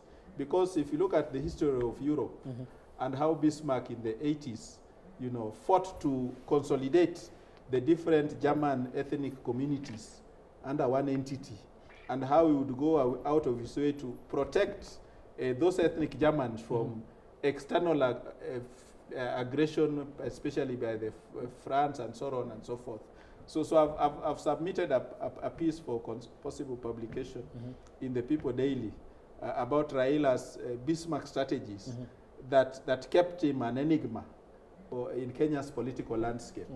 And cited some of the tactics that Bismarck used to use. And I say coincidentally, Raila went to school and college in Germany, and perhaps, he read one of these books, lessons, Bismarck lessons, what we can see about, peace building and so on. And that for me explains the Raila, the Raila of the 80s and 90s, and how different and transformative he became towards the end of his life. Okay. Yeah. And Kamau, this is a man that most people would like to believe in their 30s, 20s, have known all their lives. That he's this one politician that did not get to resign from the political scene despite his age. If he stayed alive, would he have seen him resign from the political scene, or it was just bound to happen like this? I have not been long into politics, but politics is very addictive. When you join politics, the chance of you resigning are very hard. And most of the time, even the great people like the Bismarck is talking about, the person who unified Germany, he was fired by the Kaiser, that time Frederick II. Politicians rarely do resign. Even if that relevance, when you lose that relevance, that's what you call politicians. They might even say they might even serve their time, like how our former president have served his time, like 10 years tenure as president. But somehow, you cannot just let it go. You're born a leader sometimes. It's within you. It's hard for you to say, now I'll never again. Even Moi, when he retired in 2002. 2005, he was back into constitution, against constitution. Bombers, then 2010, he was still there. 2013, he was still campaigning for David. It's very hard for someone who has tasted power and, of course, politics to just surrender it out. So the chances of a politician living to good is maybe losing that that disconnect, and you say, now I cannot be able to influence again. But as long as that leader feels that he can still influence the people's daily life, it's very hard for them to resign. So it's something that is in. For me, I have joined politics just 3 years ago. And now I just like being proud. You know, you just like, you don't see yourself you know, resigning sometimes you anytime see, it's just, you know, The political bag has beaten you. yeah, some you say you just want to come out and of course share all your ideas with people. Well, let me ask you, still on that, because we've spoken about the kind of sacrifices that he had to make, and even the family itself had to bear that particular brand and suffer in the process of him giving himself to the nation. As a young politician, is that a price you are willing to pay? Yeah, I am willing to pay it. Let me just give you a very good example. When we were registering our political party, I have to leave my work. You know, we did our first, having offices across the country. First, we send money to the people and do it. We failed. So I have, on my own behalf, to leave my home, leave my everything, pack my bag, and start going around the country. All 30 counties, Mombasa, Kilifi, all the way to Kisumu, Migori, down there. Every part of this country. Because of what? Because that is what within me. You have to make friends from you have strangers. To make friends, yeah. You have even, you're even sleeping somewhere that you're not even sure where you're sleeping. I was in Kapsabet, somewhere I've never been. I have been Doret, been Vihiga, been Chwele, up there. Just because of that sacrifice, leaving your everything back home. And when you're Gukas, because you know, I'm in Kisumu, I'm doing this and that. Hey, just take care, just take care. You know how it is. That is exactly that. Every person who is willing to go there and serve the people have to take. That you have to pay it. You have to leave your people. You have to go around there and do all that. Yeah. It's a heavy price, if you ask me. Yeah, it is. You know, at some point I wanted to join politics in 2007. And gradually I realized how politics can dehumanize somebody. Because when you want to join politics, and I wanted to run in my rural constituency, you have to, you are only in the city effectively on Tuesday, Wednesday, because Thursday you must plan for the weekend. And then increasingly I realized, you know, I'm losing my values. So at times when I see what politicians do, seeing us as voters, because that's what we mean to them, I realized how it happens, because you establish contact with people on the ground, and then of course at times politicians take advantage of the reason they do a lot of politics on weekend days is because they take advantage of church gatherings, funerals, weddings, and so on, because you don't have the resources. As an MP, you are not a political party leader, you want to call a rally. So you take advantage of those self-convening gatherings. Okay. So if you but with the time, I realized I was losing myself, because your people on the ground would say, hey, there's a prominent person who has died here. This one you can't miss. And then with the time I found myself talking well of people I had never met. You know, you are at a funeral, and of course you must say something good about them. But you know, and at times you have arrived there after, you know. When you're talking about people you've never met, who has fed you that information? You see, it's somebody in your constituency. Yeah. It is not possible that because you want to run, you have met everybody. Yeah, totally not. But then you are told, there's this prominent, this funeral is going to be packed. So you want to go there and find a gathering that you can convince that you are the right candidate. So with the time,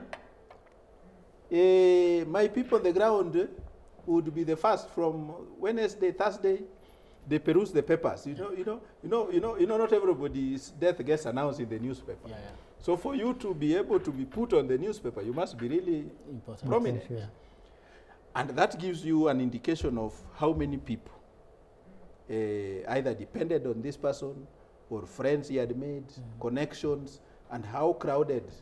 Then you say, this is a funeral I cannot miss. Now, it reached a point where I was saying, and in a week, there might be no such, prominent burial. So reach a point where you call your people on the ground and say, things are okay. Unfortunately, there is no funeral. So I said, so these people are wishing that people die. People die. You see how politicians lose themselves. So as you join politics, be careful, because you can continue drifting and see such a point where you start seeing people as objects. They are no longer human But beings. I'll confess to you, even though I did not go up to the ballot, of course created a name recognition and so on, I realized when I stopped, I stopped and said, no, I've done enough. I just wanted to create name recognition, let people know that I'm also around. But when I checked at who the person that I was when I entered, and the person that I had become when I stopped briefly, I realized I was losing my values, and became to realize how politicians, see things, how they go to a funeral, like they were doing today, and claiming how they would continue to be in solidarity with the Odinga family, and that's the last time you are seeing them, The moment that is yeah, done, and we have seen them, whenever other prominent Kenyans die, they say they'll support the family. Then later on you hear that the children of those at whose funeral they say they will support have dropped out of school, have dropped out of college. Oh, they are being disinherited. So politics as in Africa, and that's a lesson I learned. Our politics is still so primitive that even the handouts that the bishop was talking about, the good bishop was talking about, by the way, he had a very good sermon that was, captured Raila's worldview about, influencing people and so on. Raila was not the kind who does money. Yeah, I yet, he had a very staunch following that would die. If there's any politician, if Raila had a way of saying, who is ready to die on my behalf? Those followers you see causing mayhem in his funeral, as they mourned him, would have died on behalf of Raila. But unfortunately, when yours comes, it is you who has to go. No other politician in this country has such a following. And that's why, we have only had one Raila. And no matter how influential we get leaders in future, Raila will always remain Raila. Those leaders will also. But even among his contemporaries, the young Turks, that he did politics with, Professor Anyang' Nyong'o, James Orengo, I've worked with those people. And I'll tell you that none of them has anyone who can say, if somebody wanted to kill Professor Anyang' Nyong'o or James Orengo, that there's somebody who will say, kill me instead. But Raila had those people. All right. So I believe right now I want us to cross over to Kisumu, where Principal Secretary, Minister of Interior, Raila Amolo is actually speaking. Let's listen. A lot of them try to access the stadium even tonight and stay here overnight. That's a complexity that the security personnel may want to put into consideration. Have you considered that? Yes, we have made the necessary arrangements, working with the protocol team from the Orange Democratic Movement Party, the leadership that is here represented, as well as working together with our security officers. So when will the gates be open? This place is open. It's open. It's already open. But How do you come in? the most... No, it will be open. Yeah. It will be open. It will be open, don't worry. Sure. Okay, thank you. Senator. So we know that there are many people and these emotions are high. All we are requesting for is order, peace by the people themselves. These are people's function. Let them just maintain order more than Kasarani. That's all we are requesting. Thank you. Thank you very much. Asante sana.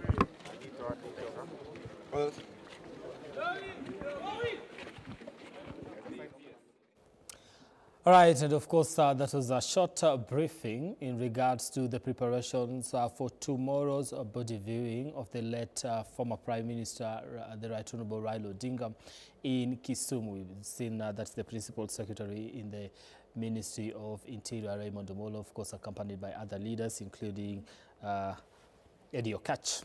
of course, giving us a brief in regards to what they expect tomorrow. And of course, we've seen Yokech calling on calm and peace. So that says it is a people's function.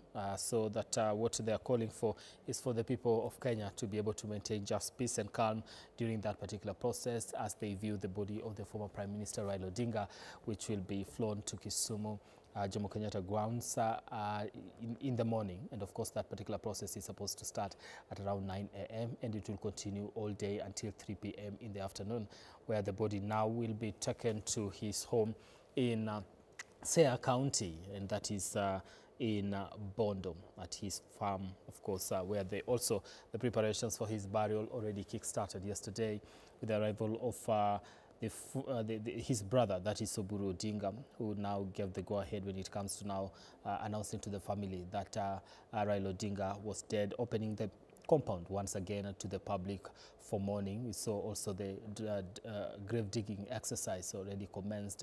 Of course, he'll be buried next to his parents, and of course, just like he wished when he was alive within the 72-hour period that he had indicated. All right. Let me come to you, because you're still talking about this man, Raila Amolo Odinga, and from what they have said and the communication that I know we didn't catch the whole of it, but just the aspect of calling on the public to be very calm, even as they do that give Raila Odinga the final salute tomorrow. What would you expect to see tomorrow as a young Kenyan? I think there'll be a lot of people from different counties to Kisumu, from maybe people all the way from Homa Bay will be going to Kisumu. You know, Kisumu is center of maybe Nyanza region, and a lot of supporters will be there. That's why I think that the Interior Minister is asking people to be calm, to be peaceful, train up well, to stop maybe what happened in Kasarani yesterday from happening again in Kisumu. Because Raila is loved, very much loved, and the people will be there. There will be a surge of people. So I think that's what they're trying to ask people, so that we can not lose other people like we lost people yesterday. Okay. Yeah, I think that is in order for them. All right. Yeah, make sure our Kenyans are safe as they celebrate the life of former premier. Yes, yeah. Churchill, before we crossed over to Kisumu, you're spoken about the kind of following, and there's some people in the political scene call it a suicidal kind of following. People that will say we'll die for Raila Odinga and all that, and they say you've interacted with some of the leaders who are have associated with him, and none of them has that particular following. Right now, these are individuals that have no one to rally behind. Where do they get solace if it is a constituents that has always believed Baba is the voice that I need to listen to? Now, moving forward, who do we listen to, be included? Oh yes, of course. There's a way in which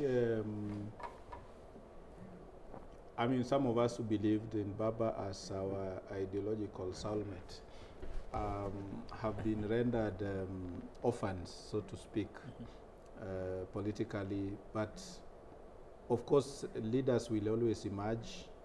You may never get the same leader that espouses the same ideologies that inspired you, that made you admire them and follow them and so on. But I believe that just like it happened, for me, I'm experiencing this for a second time.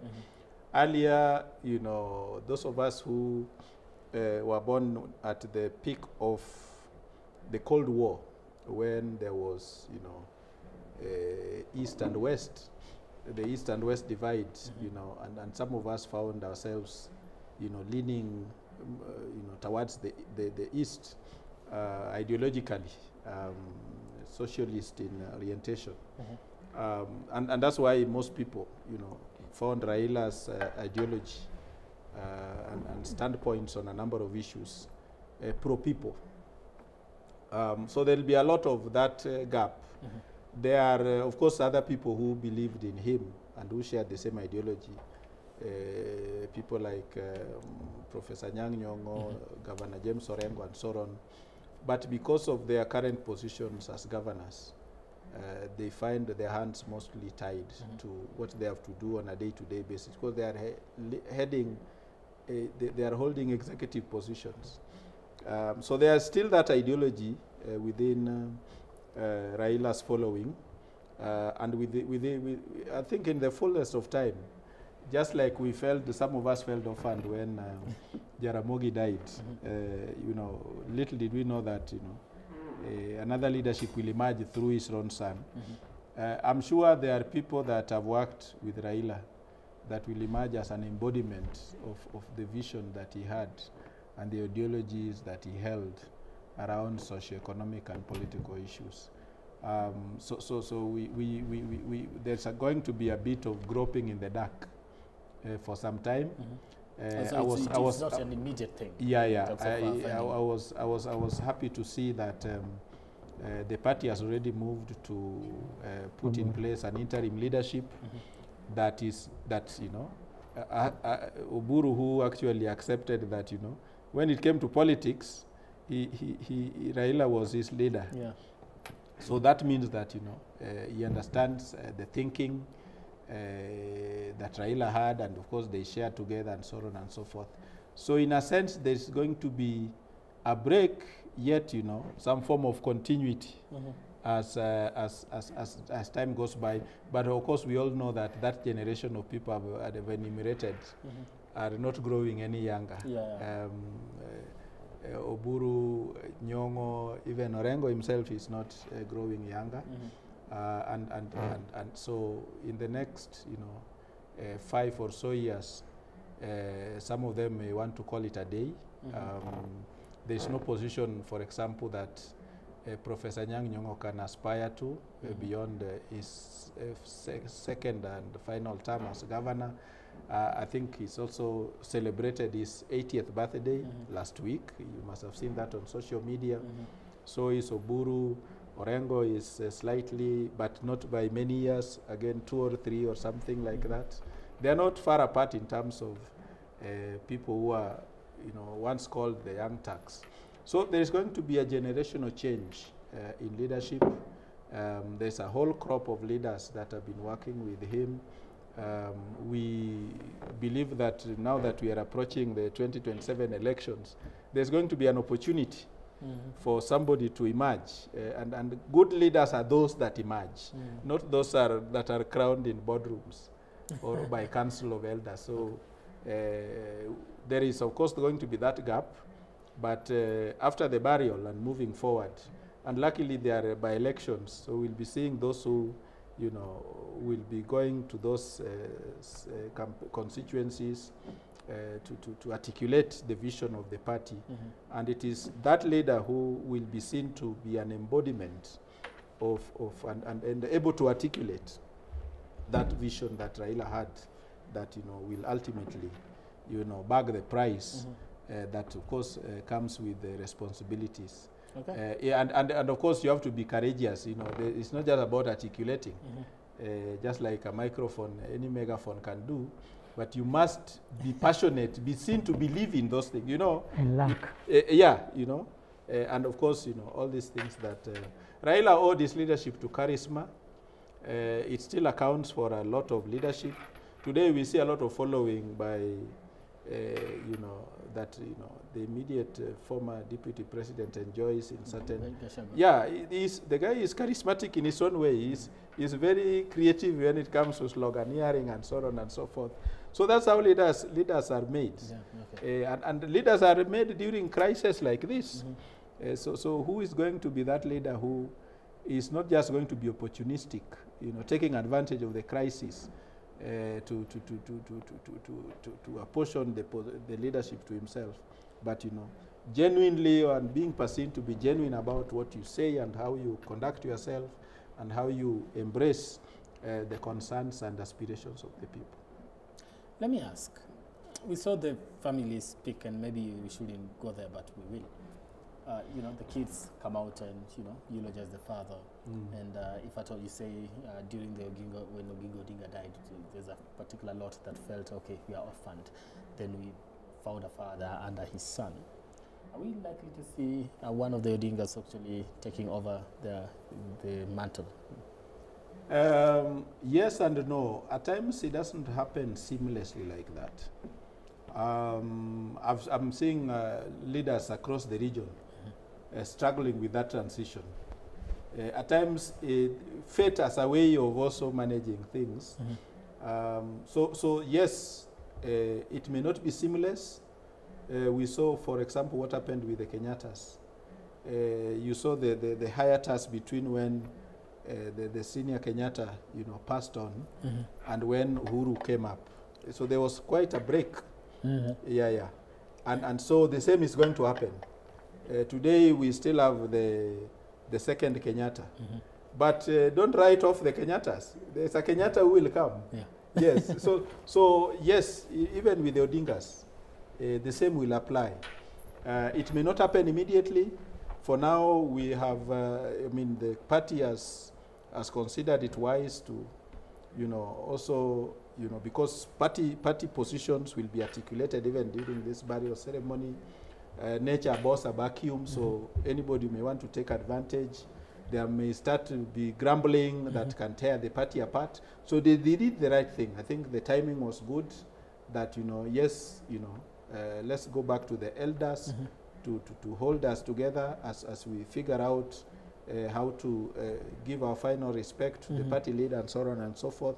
And remember, even the deputies that were assigned leadership positions are relatively young people. Ososi was my junior at the university. Anytime we meet, he calls me chairman because I served as chairman of the students' organization for 4 years. Because I was doing a science course that ran for 7 years. So I served as chairman of the Students' Union of Egerton University for 4 years. So anytime we meet with Ososi, he says, "Chairman, how are you doing?" Cecily Mbarire was my vice chair. Just though she was 1 year ahead of me, but she was my vice chair. Joe Ageyo, who is now the chief editor-in-chief at Nation, was my student representative to the council. So these are people who are now occupying leadership positions in different cadres and so on and so forth.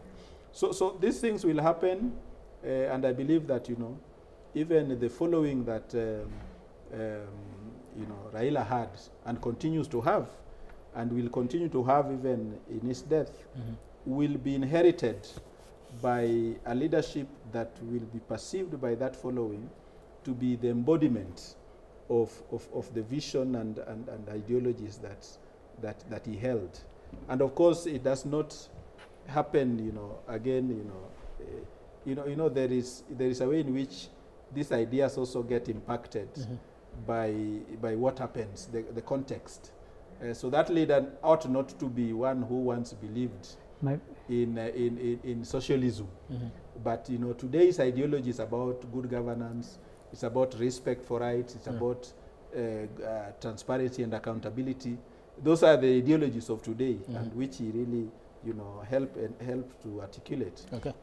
So we would want to see leaders who are pragmatic, moving forward, borrowing from Raila, yet of course embracing the new as we move into the future. Okay, Kamau, before I come to you on what exactly you're going to pick before somebody else comes up, you could be the one that is actually coming up and taking that particular space. I believe that, right? You have those ambitions, eh? He told me he has a party and he is actually looking at the possibility of running for office. I want us to listen to what happened earlier in Kisumu, where the Principal Secretary in the Ministry of Interior was actually addressing and giving an update as far as the preparations for the venue that is the one that will see former Prime Minister Raila Odinga's body being viewed in Kisumu. Let's listen in. By the Senator for Migori, Honorable Eddie Okech. We have the MP of the area, the Honorable Oron. We have the Speaker of the County Assembly of Kisumu and members of the County Assembly, together with the team from the executive of the county. For purposes of just trying to look at our readiness to host the body of the Prime Minister tomorrow morning for public viewing, which will be happening in this stadium. We expect the body to arrive by 8 a.m. in the morning, and therefore we expect members of the public at the very least to be in or to start streaming in by 7 a.m. in the morning. So the order of events is that as soon as the body is here, there will be no public speeches. There will only be a quick prayer by the clergy, and then the process of viewing will begin. And it will go on until 2:30, latest 3 p.m. for the body to be moved to Bondo at the late Honorable Prime Minister's homestead for an overnight stay. So that is the communication based on the discussions that we have had. And of course, this is with the authority of the committee that is co-chaired by His Excellency the Deputy President and the Honorable Senator for Siaya, Dr. Oburu Oginga. So with that, I'll ask the Governor, who is our host, to speak to the people of Kisumu and also to welcome the rest of the country tomorrow. Yes, thank you very much, Ray. I think Ray has put it very exactly, and we are grateful for the cooperation and the support by the national government in ensuring that the viewing in Kisumu will go on well, and our people will have the opportunity, those who may not make it to Bondo, to say their farewell to our leader, Right Honorable Raila Amolo Odinga, tomorrow. What we appeal to people is to understand that it is a solemn occasion tomorrow. It is a mourning, not a merrymaking or a feast. So we request the people to come here early. There will be marshals showing people how to line so that everybody gets an opportunity to see the Prime Minister and then leave. There will be no other meeting here. There will be just the opportunity for the prayers and people to view the body of our great leader and then go home and give chance to the others to do so. It's a very simple process. And we only appeal for you to appeal to people that we really would like to make it a decent and honorable occasion for the farewell to our party leader, our leader, Right Honorable Raila Amolo Odinga. Thank you so much. Please spread the message, encourage people to come so that they don't regret that an opportunity was provided to say farewell to the Prime Minister and they didn't make it because they didn't know. Let them know. Thank you very much. Maybe just a question. The initial plan was the body will be flown to the airport, then by road to this particular point. Is still that the point, the position we agreed? I wasn't aware of that initial plan. It was already communicated. So the body will be flown here. Yes, so there is no movement to the airport tomorrow. Yeah. And then from here by road to Bondo, if there will be any changes, we will also make you aware.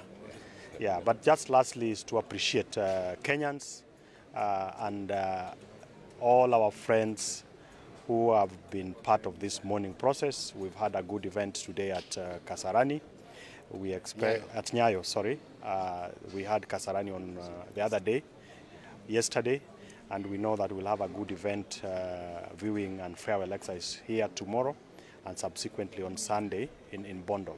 So we are calling on all of us to be peaceful so that then we don't have the dignity that is expected of this mourning process watered down. Thank you. That, this is a very rare occasion, one of its kind, and that we need to accord our party leader the best of the best in this region. On the second hand, I want to say that we, the people of this region, are very grateful to the government, and especially His Excellency the President. He's taken his time, resources. There is nothing that has been spared to accord our party leader the sending off that befits his status. And for that reason, we must say thank you. Up to so far, we spent the whole day with the President at the airport, Kasarani, up to 8-9 p.m. That is very, very rare. And Bwana PS, say thank you on behalf of these people up to where we've reached so far. Thank you. Okay. Can you allow me to ask if there's any change? We shared with you together with the senator. The body will be here by 8 a.m. tomorrow morning, and we expect the body to be viewed by the public, members of the public, including the leaders from around. And then by 3 p.m. burial service will happen on Sunday at the Jaramogi Odinga University. We are told that out of the love that the people have for Raila Odinga, we may see a lot of them try to access the stadium even tonight and stay here overnight. That's a complexity that the security personnel may want to put into consideration. Have you considered that? Yes, we have made the necessary arrangements, working with the protocol team from the Orange Democratic Movement Party, the leadership that is here represented, as well as working together with our security officers. So when will the gates be open? Yeah. This place is open. It's open. It's already open. But the most... No, it will be open. Yeah. It will be open. It will be open, don't worry. All right, and of course, that was earlier on with PS Raymond Omolo, accompanied by other leaders, including Kisumu Governor, that is Anyang' Nyong'o, giving a briefing on the state of affairs in regards to the preparations for the viewing of the body of former Prime Minister Raila Odinga in Kisumu tomorrow. Of course, there is just inspections of the ground, calling on Kenyans to be very peaceful when it comes to viewing the body of former Prime Minister Raila Odinga, who will be flown to that particular venue tomorrow. The viewing, according to the Principal Secretary, says will start early in the morning, that is at 9 a.m. all the way to around 2:30 to 3 p.m. in the afternoon. Then the body will be moved to Siaya County, that is at his Bondo or home via road, and of course where he will actually be laid to rest, that is on a Sunday. Now, the plan initially was to have the body of the former Prime Minister be taken to his current residence today in the evening, but that plan has been changed, and instead of going to Karen for a night vigil, the body will be taken back to Lee Funeral Home for preservation before it is preservation and readiness for its airlifting to Kisumu, that is tomorrow. I repeat, is that what we've witnessed just a few moments ago is the briefing in regards to what was the preparations that are underway in Kisumu for the viewing of the body of former Prime Minister Raila Odinga by Kisumu residents. Now we continue with this coverage, and also just to bring you up to speed, is that the viewing of the former Prime Minister's body is continuing right now at the Nyayo National Stadium. Of course, it started at around 1 p.m. with after the funeral service that was conducted by the Anglican Church of Kenya, attended by different dignitaries, including Ethiopian President, that is Taye Selassie, and of course the President of Somalia, that is Hassan Sheikh Mahmoud, who are in attendance. Also include the fourth President of the Republic of Tanzania, that is former President Jakaya Kikwete, and of course former President Uhuru Kenyatta, who is the fourth President of Kenya. We also have the Vice President of Tanzania, Philip Mpango, of course, was also in attendance, and also we saw the South Sudan Vice President, that is Rebecca Nyadeng de Mabior, was also in attendance during that particular funeral service at the Nyayo National Stadium. Leaders eulogized, of course, the former Prime Minister as a champion for democracy and somebody who believed in the rule of law, with his family calling on Kenyans to maintain peace and live in peace, and also promising to continue championing for some of the things that he was championing for when he was still alive. And of course, just the conversation around how best do we honor him. Well, the former president of the Republic of Kenya, that is Uhuru Kenyatta, called on Kenyans to be very vigilant when it comes to protecting some of the things and protecting and defending some of the things that the former Prime Minister did fight for. Quite a lot of tributes from different leaders across the globe, including the Prime Minister of India, that is Narendra Modi, and also just other leaders across the continent and also the globe sent their tributes, and some sent their representatives to the funeral service that was conducted today. I want us to go back to what we witnessed during the funeral service, and especially focus on the Bishop David Kodia, in regards to what he was actually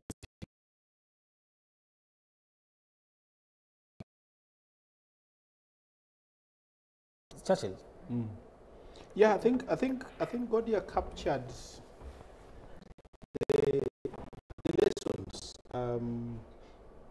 the lessons that that Kenyans need to learn.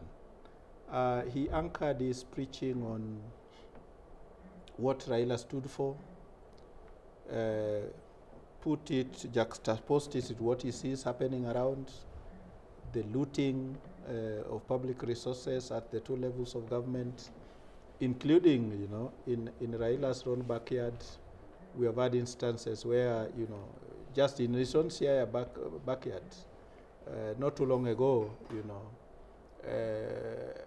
over 380 something workers, health workers, were hoodwinked into believing that they had been employed, and some of them, you know, bribed to get those positions. And so that is what Godia was talking about. That, you know, here lies a man who stood for everything against what he sees around. And he says the best honor that we can give to departed party leader and veteran, you know, opposition leader and politician is to embrace, discard those bad habits of pinching public resources, that, you know, of humility, of not using his, and it's not that Raila was a poor man. Raila and the Odinga family is one of the wealthiest, in fact, among the top 2, if not top 3 in this country. But you do not use that to cheat the people of their power, and to wink them into believing that you mean well, when in actual fact you don't. And so Father Godia's, you know, Reverend Godia's preaching, I think, will continue, not just to trend on social media, but to be a point of reflection on the leadership that is espoused under Chapter 6 of the Constitution, leadership of integrity, leadership of honesty, leadership of servant leadership, you know, that is quite elaborate in Chapter 6, or leadership where the left hand does not know what the right hand has given. Yet, you know, that what he sees around on display is a display of opulence, part of what the Gen Zs prompted the Gen Zs to take to the streets, because they were beginning to see, you know, people in position of leadership, people entrusted with the positions of leadership and resources to be able to deliver services, you know, beginning to display wealth and using it for, you know, the display of, you know, even donations to churches, donations to different causes in the country by the political class. Why did it become so important to be able to show that I'm donating 3 million so the public has to see that? Yeah, you know, we have increasingly as a society abandoned values, gone into brinkmanship, politics of brinkmanship, where, you know, instead of people humbling themselves before those that elect them and those that they serve, what we see increasingly is money taking, you know, the role of money in leadership, so that even as my friend here, you know, aspires to take his party and aspirations to the next level, there are people who will meet him and not see him in terms of his ideas, but whether he's worth what he is going for. And so we have had that challenge, you know, coming to the fore, and it got prominent during, you know, towards the end of Moi's leadership, and especially with the advent of multi-party politics. I would give you an example. In the period leading to 2022, we had all these leaders, empowerment programs, and especially in central Kenya. But what did that empowerment leave in its wake? What we have seen in his wake are young people taking to alcoholism. So in civil society, when we do projects, we go back and evaluate the impact. So what did it achieve? Did it achieve anything? I can tell you that, you know, there is no evidence in the world that you know, handouts have ever led to, you know, people being economically and socially empowered. There is nobody who can say, I have, you know, I'm this well off because of handouts. Because the way people treat handouts is that, you know, it's a whirlwind. It's something that has come my way. It's like wind. So so you get it, you go and use it for purposes of leisure, not investment. And at times, even during the Moi days, when you used handouts to invest and you fell out with the regime, they'll come for you and seek to undermine, you know, whatever investment you had made. They'll make sure that they collapse that investment and so on and so forth. So I think increasingly we must... Just before you continue, and of course there, the Nyayo National Stadium, I believe what is happening at the moment is that the viewing of the body of the former Prime Minister Raila Odinga has already been concluded. Of course, the public has been doing that for the better part of this afternoon. And right now we can see that the coffin has been closed already and ready for transportation back to Lee Funeral Home, where it is going to be set there for preservation overnight. And of course, before being airlifted, in readiness for airlifting tomorrow to Kisumu, where another session, of the public, section rather of the public will actually be viewing the body. That is the Lakeside region Kenyans who will be given that opportunity to also view the body of the former Prime Minister Raila Odinga before he is buried on Sunday. And of course, we just yet preparing to experience to witness that a journey from now the Nyayo National Stadium all the way to Lee Funeral Home. Right. You mentioned something. just to comment on this change of program, I think it is informed by the lessons learned yesterday. First of all, they have realized that the viewing ought to start earlier tomorrow. They have realized the potential logistical nightmare of taking the body to Karen and the, you know, that night vigil and how, you know, some of those perhaps who may not have had a chance or feel they did not get enough time to mourn him. You know, the way people are being, it's like cattle going through the deep. So you are chaperoned, you know. There are people who, you know, are very emotional and so on and so forth. So I think it is a good lesson that has come to inform this decision not to. So if because even that tomorrow, after the night vigil, you may still want to prepare the body for transportation and having to bring it back to Lee and so on and so forth. So I think it is a good decision. But now focusing on Kisumu, because that's where we are heading to, you see, this is a leader who had following. And I suspect that people who occupy North and South Rift, the regions of, starting from Narok, you know, Bomet, Kericho, Nandi, and so on, was in Gishu, you know, would find, you know, Kisumu closer. Kakamega, where, you know, he had quite a following, and you know, even used to explain that he originated from the Wanga clan. From the Wanga, exactly. Yeah, in fact, there are those who would say, this guy is not even Luo. Yeah, there's been that conversation though. Exactly.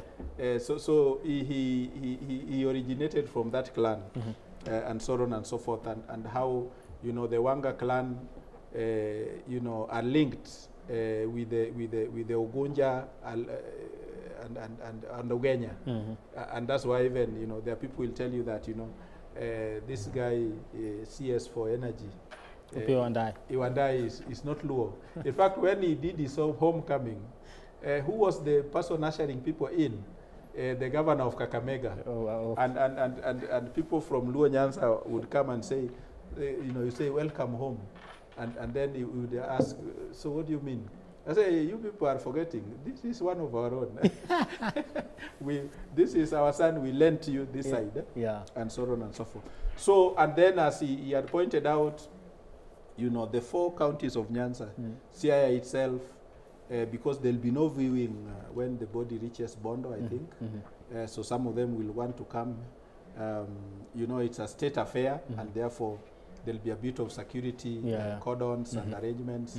Kisumu itself, neighboring Homa Bay, Kisii, Nyamira, and of course Migori. So that population, and being Raila's stronghold, will need time to go through the motions of viewing the body. So I think it is a good decision, and will help them, avoid the logistical nightmare of taking the body into a residential neighborhood where people may need their peace. And so would that have been chaotic, if at all? It would have been very chaotic. It would have been very chaotic because if you met somebody from Kibra, he will tell you, I come from lower Langata. So they would find a reason to go to his homestead, as they did when the news broke out about his death. Totally. And that could have caused a lot of logistical nightmare and even security breakdown, because once the state announces as a funeral, the body of the departed becomes a property of the state, and so they may have been wanting to avoid those lapses that we kind of saw. And I want us to talk about that. You see, we are looking at it, looking at the coffin, of course, draped in the Kenyan flag. Why was it important for this man, Raila Amolo Odinga, to be given a state funeral? I mean, what does that mean entirely? I mean, it is one of those rare recognitions that people are accorded based on what the enormity of the contributions that they have made to the progress of the country in a particular field. Raila's role has been overarching, because when you impact on governance, it permeates almost all spheres of human endeavor, whether it is sports. I was going through the papers, and the last few pages, the sports pages of most of today's newspaper have been dedicating to showcasing how Raila was very passionate about sports. Whether it's rugby, whether it's athletics, whether it is football, which was his popular pastime. And his nephew talked about watching. It is his own son. His own son about watching Arsenal together. And that's a team we shared with him. It requires people who are patient, as he was. You know what Arsenal has gone through, and so on and so forth. So being accorded a state funeral is one of those epochal recognitions that any individual can achieve. Unfortunately, posthumously, they are not part of the emotions that come with it. But of course, if somebody is spiritual and says, the dead are only, physically away from us, then it's the pinnacle of respect that even his family and those of his following and those who believed in his ideology and Kenyans in general appreciate. Even those who disagreed with him, when you meet him, you say, this guy was a great man and deserved this. So I think it is an honor that that befitted Raila and his persona and the contribution that he has made in this country. Right. Okay. Of course, that is the body of the former Prime Minister Raila Odinga, of course, leaving Nyayo National Stadium to Lee Funeral Home, where the body will spend the night, and of course, in readiness for tomorrow. That is when he will be flown to Kisumu for the residents of the larger western parts of the country to get an opportunity to view his body before it is taken to Homa Bay via road for the final send-off and actually burial, which will happen on a Sunday at his home in Bondo. Now, of course, there were plans to take the body back to Karen, but those plans have been suspended. And of course, the body now will be taken back to Lee Funeral Home. And of course, just gotten a glimpse of, or rather, trying to make sense of exactly why that decision was important. Of course, Churchill here was speaking to us and telling us of the logistical issues and also just issues to do with security and how chaotic it would have been if at all we would have gone to that is Karen.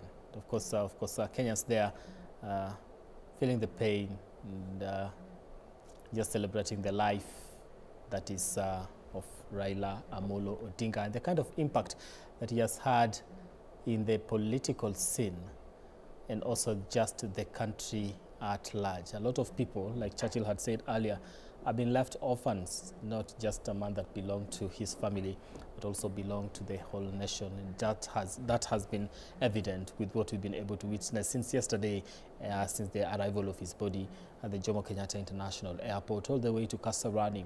The kind of drama that we witnessed and the kind of humanity that flocked the streets of Nairobi to be able to escort the former Prime Minister Raila Odinga all the way to Kasarani from Jomo Kenyatta, receiving him at the Jomo Kenyatta International Airport, escorting him all the way to Kasarani, the viewing of the body last evening, and of course even today after the funeral service was conducted at the Nyayo National Stadium, and also just the humanity that was there to be able to get that opportunity to view the body and a proper the evidence of the kind of impact and the kind of man that he was in this particular country. And of course, leaders have eulogized him as a champion for democracy. Deputy President Kithure Kindiki, of course, said that we had lost a leader, not just a national leader, but a global leader based on what we've been able to receive as far as condolences are concerned. That is, of course, the house that will be carrying his body all the way back to Lee Funeral Home. That is where the casket is. The casket, of course, dropped in Kenyan flag. And, of course, the military being the pallbearers in this particular case, taking charge of this statesman that breathed his last on Wednesday and is set to be buried on Sunday. All right, as we witness this, let me come to you. If you are to speak to the Raila Odinga's legacy in general, just as a Kenyan, what would you say is one thing that maybe he leaves you with as just come out? That democracy, freedom that they fought with other group of reformists back in 1880s has given us a chance that no matter how small or no matter how civil you are, just as somebody, you can be able to go out there and register a political party, have people run with your party as a party, just like any other party. You know, back in the days, it used to be maybe KANU, only KANU. But they fought for that space. I think it's about now, there's no detention. People are now going through the process of court. It's, you know, we have that freedom of even expression now. You can be able to express yourself, no matter how you disagree. The way you used to say, like in your DM, we can disagree. Sifuna can his own views. In terms of whatever is happening. Yeah, Sifuna can have your own views. Another can have their own views. But at the end of the day, we will sit down as a party and agree. Now from there, we can now be able to discuss under one voice. You know, that kind of belief that you have to give each and every person their own chance of coming out with their own ideas, their own, no matter how bad they might be in terms of political. Like you have an agreement with the president, there's someone who is against it. He's just there. He's not just telling you just go.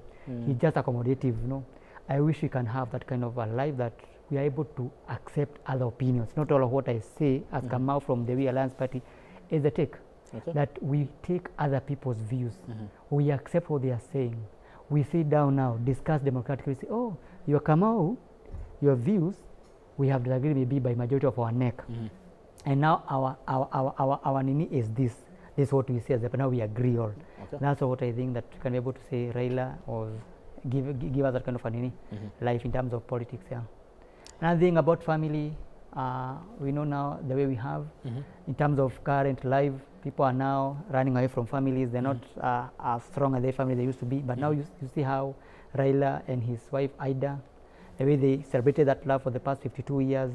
That is something that every person can be able, of course, to say, I wish I can have that type of family, that my wife is there, my kids are there, you know, bring your family up to the last days of your life, you know. That is something that every man desires to have. You might have all the money, but having your daughter or having your son, your wife being there for you for the rest of your life is something you can say he has taught us the value of family.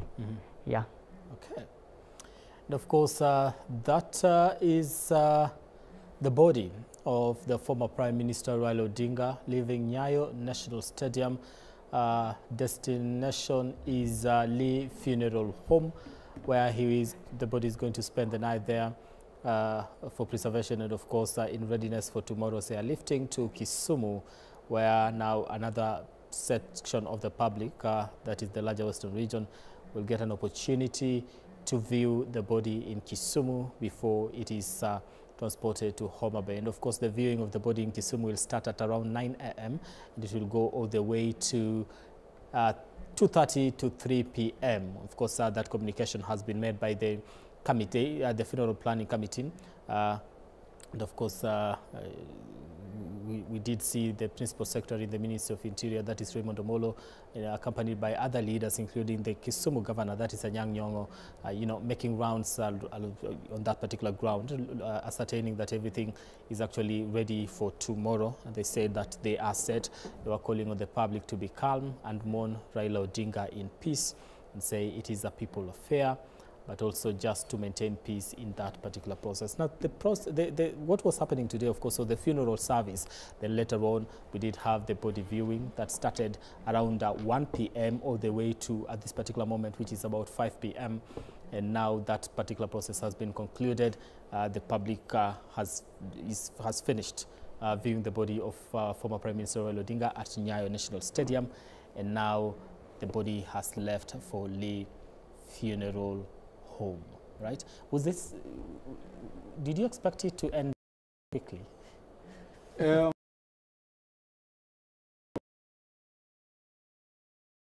This is a process that started yesterday at Kasarani. So a number of people who perhaps had viewed the body, perhaps just dispersed after the service. There is so no need to go and view it again. In any case, it is the same body. But again, looking at the level of organization and efficiency that we have seen today, they have been able to, you know, first of all, ensure there is order, and especially, you know, the queuing around where the viewing was happening, and people are not, you know, taking too long. People are not taking, you know, selfies and so on and so forth. It was about, you know, passing to show your last respect to the departed leader. And it was not one queue. People would go in droves, and you know, you view as you go on. And you have seen towards the end, it was now open for the people that have been providing security. Some of us, when we were not speaking, I was watching the screen and I was seeing now towards the tail end, it was now the security themselves, because at times they miss out on all this, including elections. Yet, you know, they get impacted by policies that are made by leaders who are elected.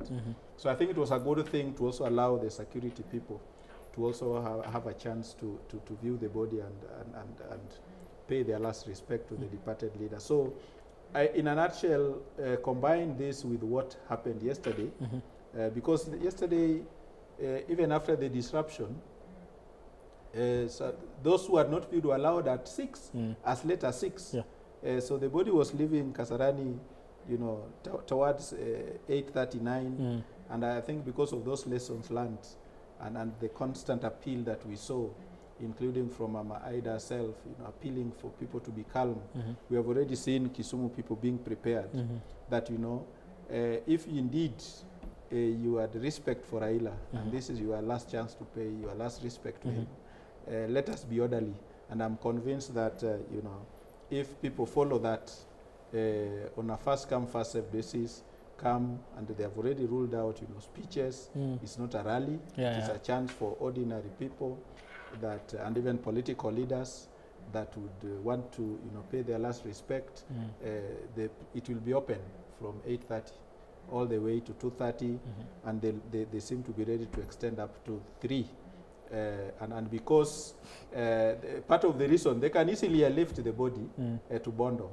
But I think, as a son of the soil, they would want to Raila to, travel by road. So those that may not be able to, come to Kisumu from around Busia and Siaya itself, and even parts of Kisumu, particularly Seme area and the Kisumu Rural, what used to be called Kisumu Rural, can line up along the road and, and pay homage as the body moves, and I'm sure it will be moving at a snail's pace. Bondo from Kisumu is not very far, but it can take hours depending on the number of people that would be turning out to pay their last respects. Yeah, because yesterday we did see from Jomo Kenyatta all the way to Kasarani. It took 5 hours. Exactly.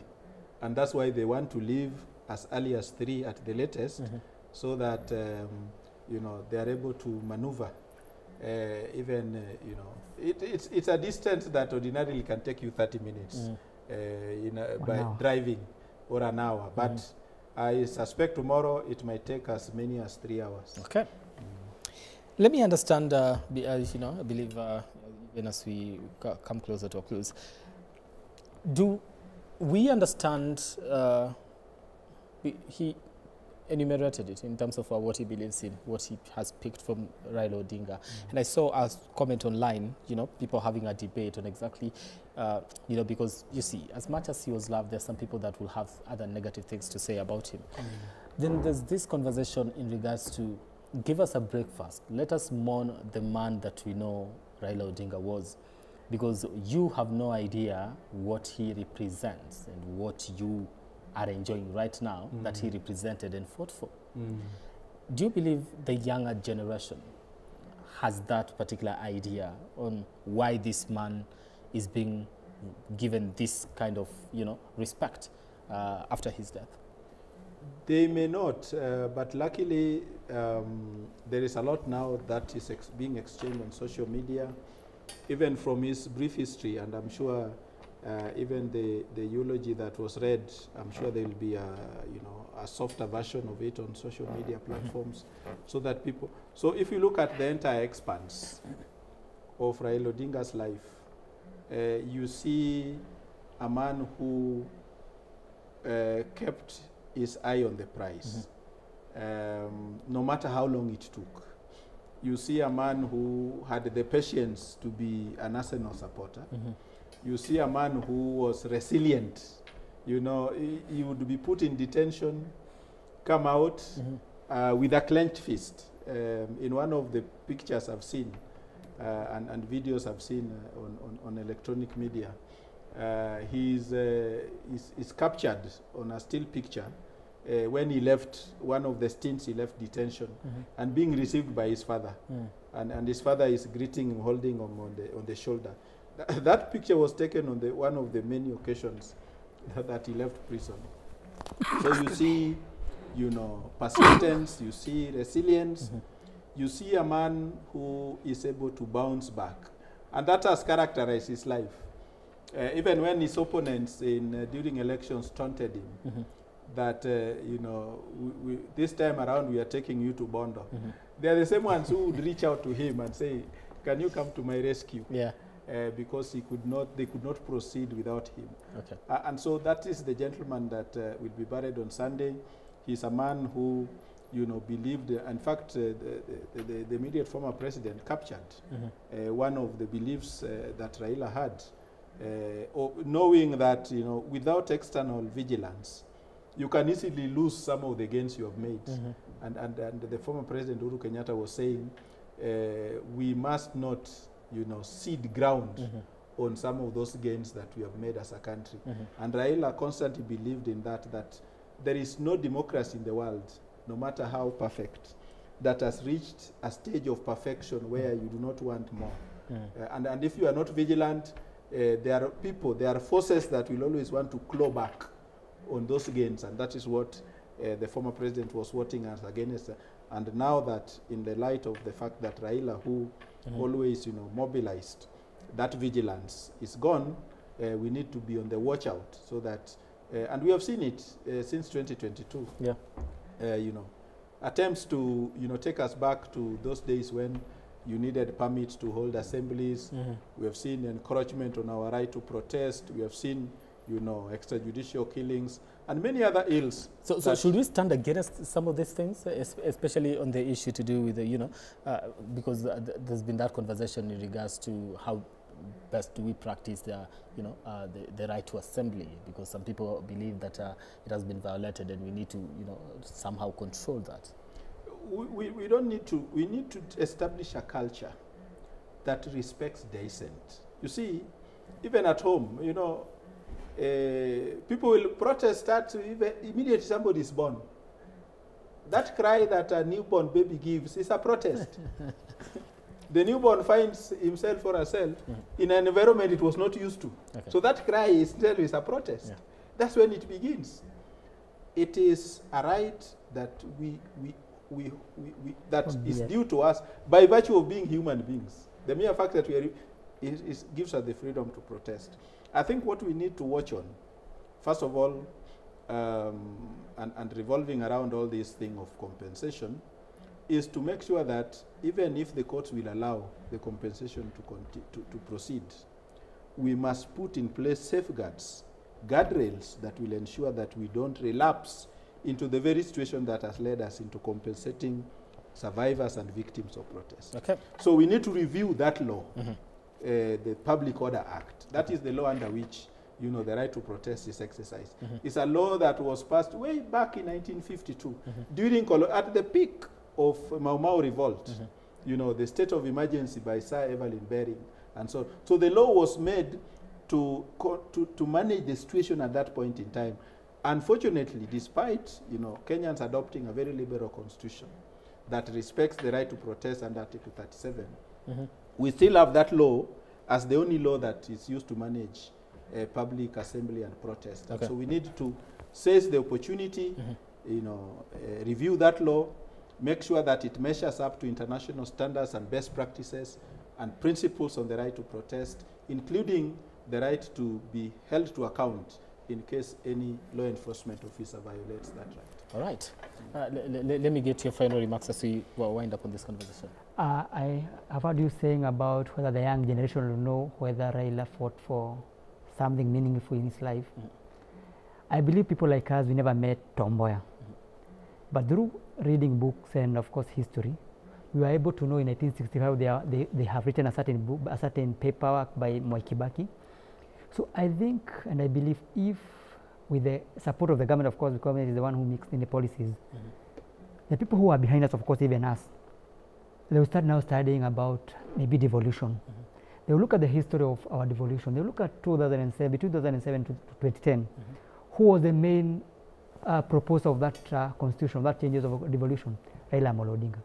So we might disagree politically because everything is all about politics, so he's a politician. We might say he never did this, he never did that. But if you look at the main proposer of that constitution 2010, it was all about him. Even when I was young, when I was in high school, 2007, I used to hate Majimbo. There was that propaganda from, I come from Central Kenya. There was that propaganda about Majimbo, that me moving from Nairobi maybe to Murang'a or to Kisumu, I'll need a passport. Those were just propaganda. But when we came to realize, oh, now we have our own governance in every county in in Central Kenya. We have another government in Mandera, another in Mombasa. Now with that kind of course, reading, people now realize, oh, this man meant this. Devolution, he is one of the people who was proposer of this constitution. Because if we have left NAC regime under Mwai Kibaki, for sure, maybe we could still under national government. Okay. But because of his infight in 2007, he fought for it to the last minute, and now we have a constitution. Now it's us now, the upcoming leaders, now to realize what are the other things that Raila fought for, like CDF. Do we really need CDF to be controlled by Parliament? Of course we don't need. Parliament need to be oversight or to do oversight. Now we have to be open and discuss him now, because now he is now history now. Now we have now to look at what he was talking about, now discuss it openly and of course soberly, without us saying that he wants to become president. Now he will never again fight for presidency now. But now we have to look at what was he talking about. Is it time for us now to look at this and change it for the betterment of our country? Yeah, that's my take. From the We Alliance Party. As I said, I come from the a new registered political party, which was registered this year on February 10th. We got our certificate, and we have 2 candidates in these by-elections, one in Magarini by the name Karisa, another one in Chwele Ward, in Chwele Kabuchai Ward in Bungoma, a young man by the name Kizito. Magarini is a man by the name Emmanuel, and we'll campaign for them. And maybe this time for us now to shine and of course showcase our own ability as a party, that we can be able to form a government, to form in one way or the other. Okay, thank you. Thank you so much. Of course, Kamau, thank you. Churchill, 2 minutes. Let's see, final remarks in regards to the whole demand that is Raila Odinga. Yeah, I think we must also respect the rights of people who want to see Raila differently. He was a human being. He had his strengths, he had his weaknesses, and so we must allow those who say no. Stop feeding us on this, narrative. As far as we are concerned, this is the Raila we knew, and it can be likened to the proverbial blind men who were told to touch different parts of an elephant, and each one of them had their own description. So when they were asked, "Can you describe the elephant?" And those who touched the snout, you are saying it's a long, tubular thing. So that is the imagination of the elephant. Those who touch the tail, oh, it's something with, hairy and so on and so forth, and so on. So we must also not be so intolerant as to wish away those who have a different view of Raila, because that's the Raila they interacted with, or the experience, and it all boils down to 2024 moving forward. There are also, of course, those who interacted with Raila earlier, who also have very unsavory things to say about Raila. There are those who perhaps reach out to him and say, I want you to give me a ticket, a direct ticket. I don't want to go through the nomination. And then that does not work out. And then, of course, they will say all manner of things about him. There are those who have, attempted to run for elective positions, not, won, or he has campaigned against. You don't expect everybody to say, the same things about him. So we must also allow those who have a different perspective of Raila, the man, to also express those views, because everybody experienced him differently and in different circumstances and different occasions. But the Raila I experienced and interacted with was a very persistent, resilient politician who, if you threw him out through the door, had his own way of coming back to the same house through the window. And we always saw him bounce back, what you commentators say as reinventing himself. He had a way of looking at adapting to situations as they evolved. Raila knew when to consolidate gains and pause and say, rather than throw away the baby and the bathwater, now that we have a baby, let's throw away the bathwater because the bathwater is dirty, but let's keep the baby. So he had a way of ensuring, because he realized that Kenya has adopted an evolutionary approach as opposed to revolutionary approach. Kenya has developed, a way of incremental civilization. We have built on what we have gained at every stage of the way, as opposed to a revolution, which is what, of course, the Gen Zs were going for. But coincidentally, Associated Free Press went to the Gen Zs who were demonstrating in Madagascar, and they were asking, the media were asking them, we can see you want Rajoelina out. Do you have anybody in mind? They said, we don't. We have not even thought about it. Now it's in keeping with what our own Gen Zs had here. They have no idea I remember one time a group of Gen Zs being that conversation is like, we have no idea who we want. We have not thought about it. We don't care, but we want him out. Yeah. So that's typical Gen Z reasoning. Okay. All right. And so we understand where they come from. They are young people, idealistic, and therefore going by the motions of the ideas, they want certain things done. They can figure out what happens later, but that at the moment is not what will occupy them immediately. Okay. Thank you so much, Suba Churchill, of course, and have come out from We Alliance. Thank you so much, gentlemen, for making time for us here on Media Max, both Kabeme and K24 TV, to try and make sense of the events that are happening today. As we continue with our coverage of the funeral of the former Prime Minister Raila Odinga, and today, of course, it was the funeral service that was conducted at the Nyayo National Stadium. And of course, then later on, we did have the public viewing of the body. And of course, the body has now been taken to Lee Funeral Home in preparation for what will be happening tomorrow, which it will be flown to Kisumu for the public viewing that will start at 9 a.m. all the way to 3 p.m. in the afternoon, then transported via road all the way to Bondo, and that is in Siaya County, where he will be buried on Sunday. My name is Brian Amoai, and we'll of course, continue with this particular coverage. Of course, Churchill, you did say that Raila is a persistent, resilient, and a politician that is persistent and resilient. Somebody that if you kicked him through the door, he will find a way of coming back through the window. Right? I leave you with what was happening today. And that is the sermon that was issued by, Bishop Professor David Kodia of the Archdiocese of Bondo during the funeral service of the former Prime Minister Raila Odinga at the Nyayo National Stadium. Let's do this again, and God says we do. Good evening. This is the time that God wants to talk to all of us as we give our last respect to our Baba. If he were to be here addressing you, he would start by saying,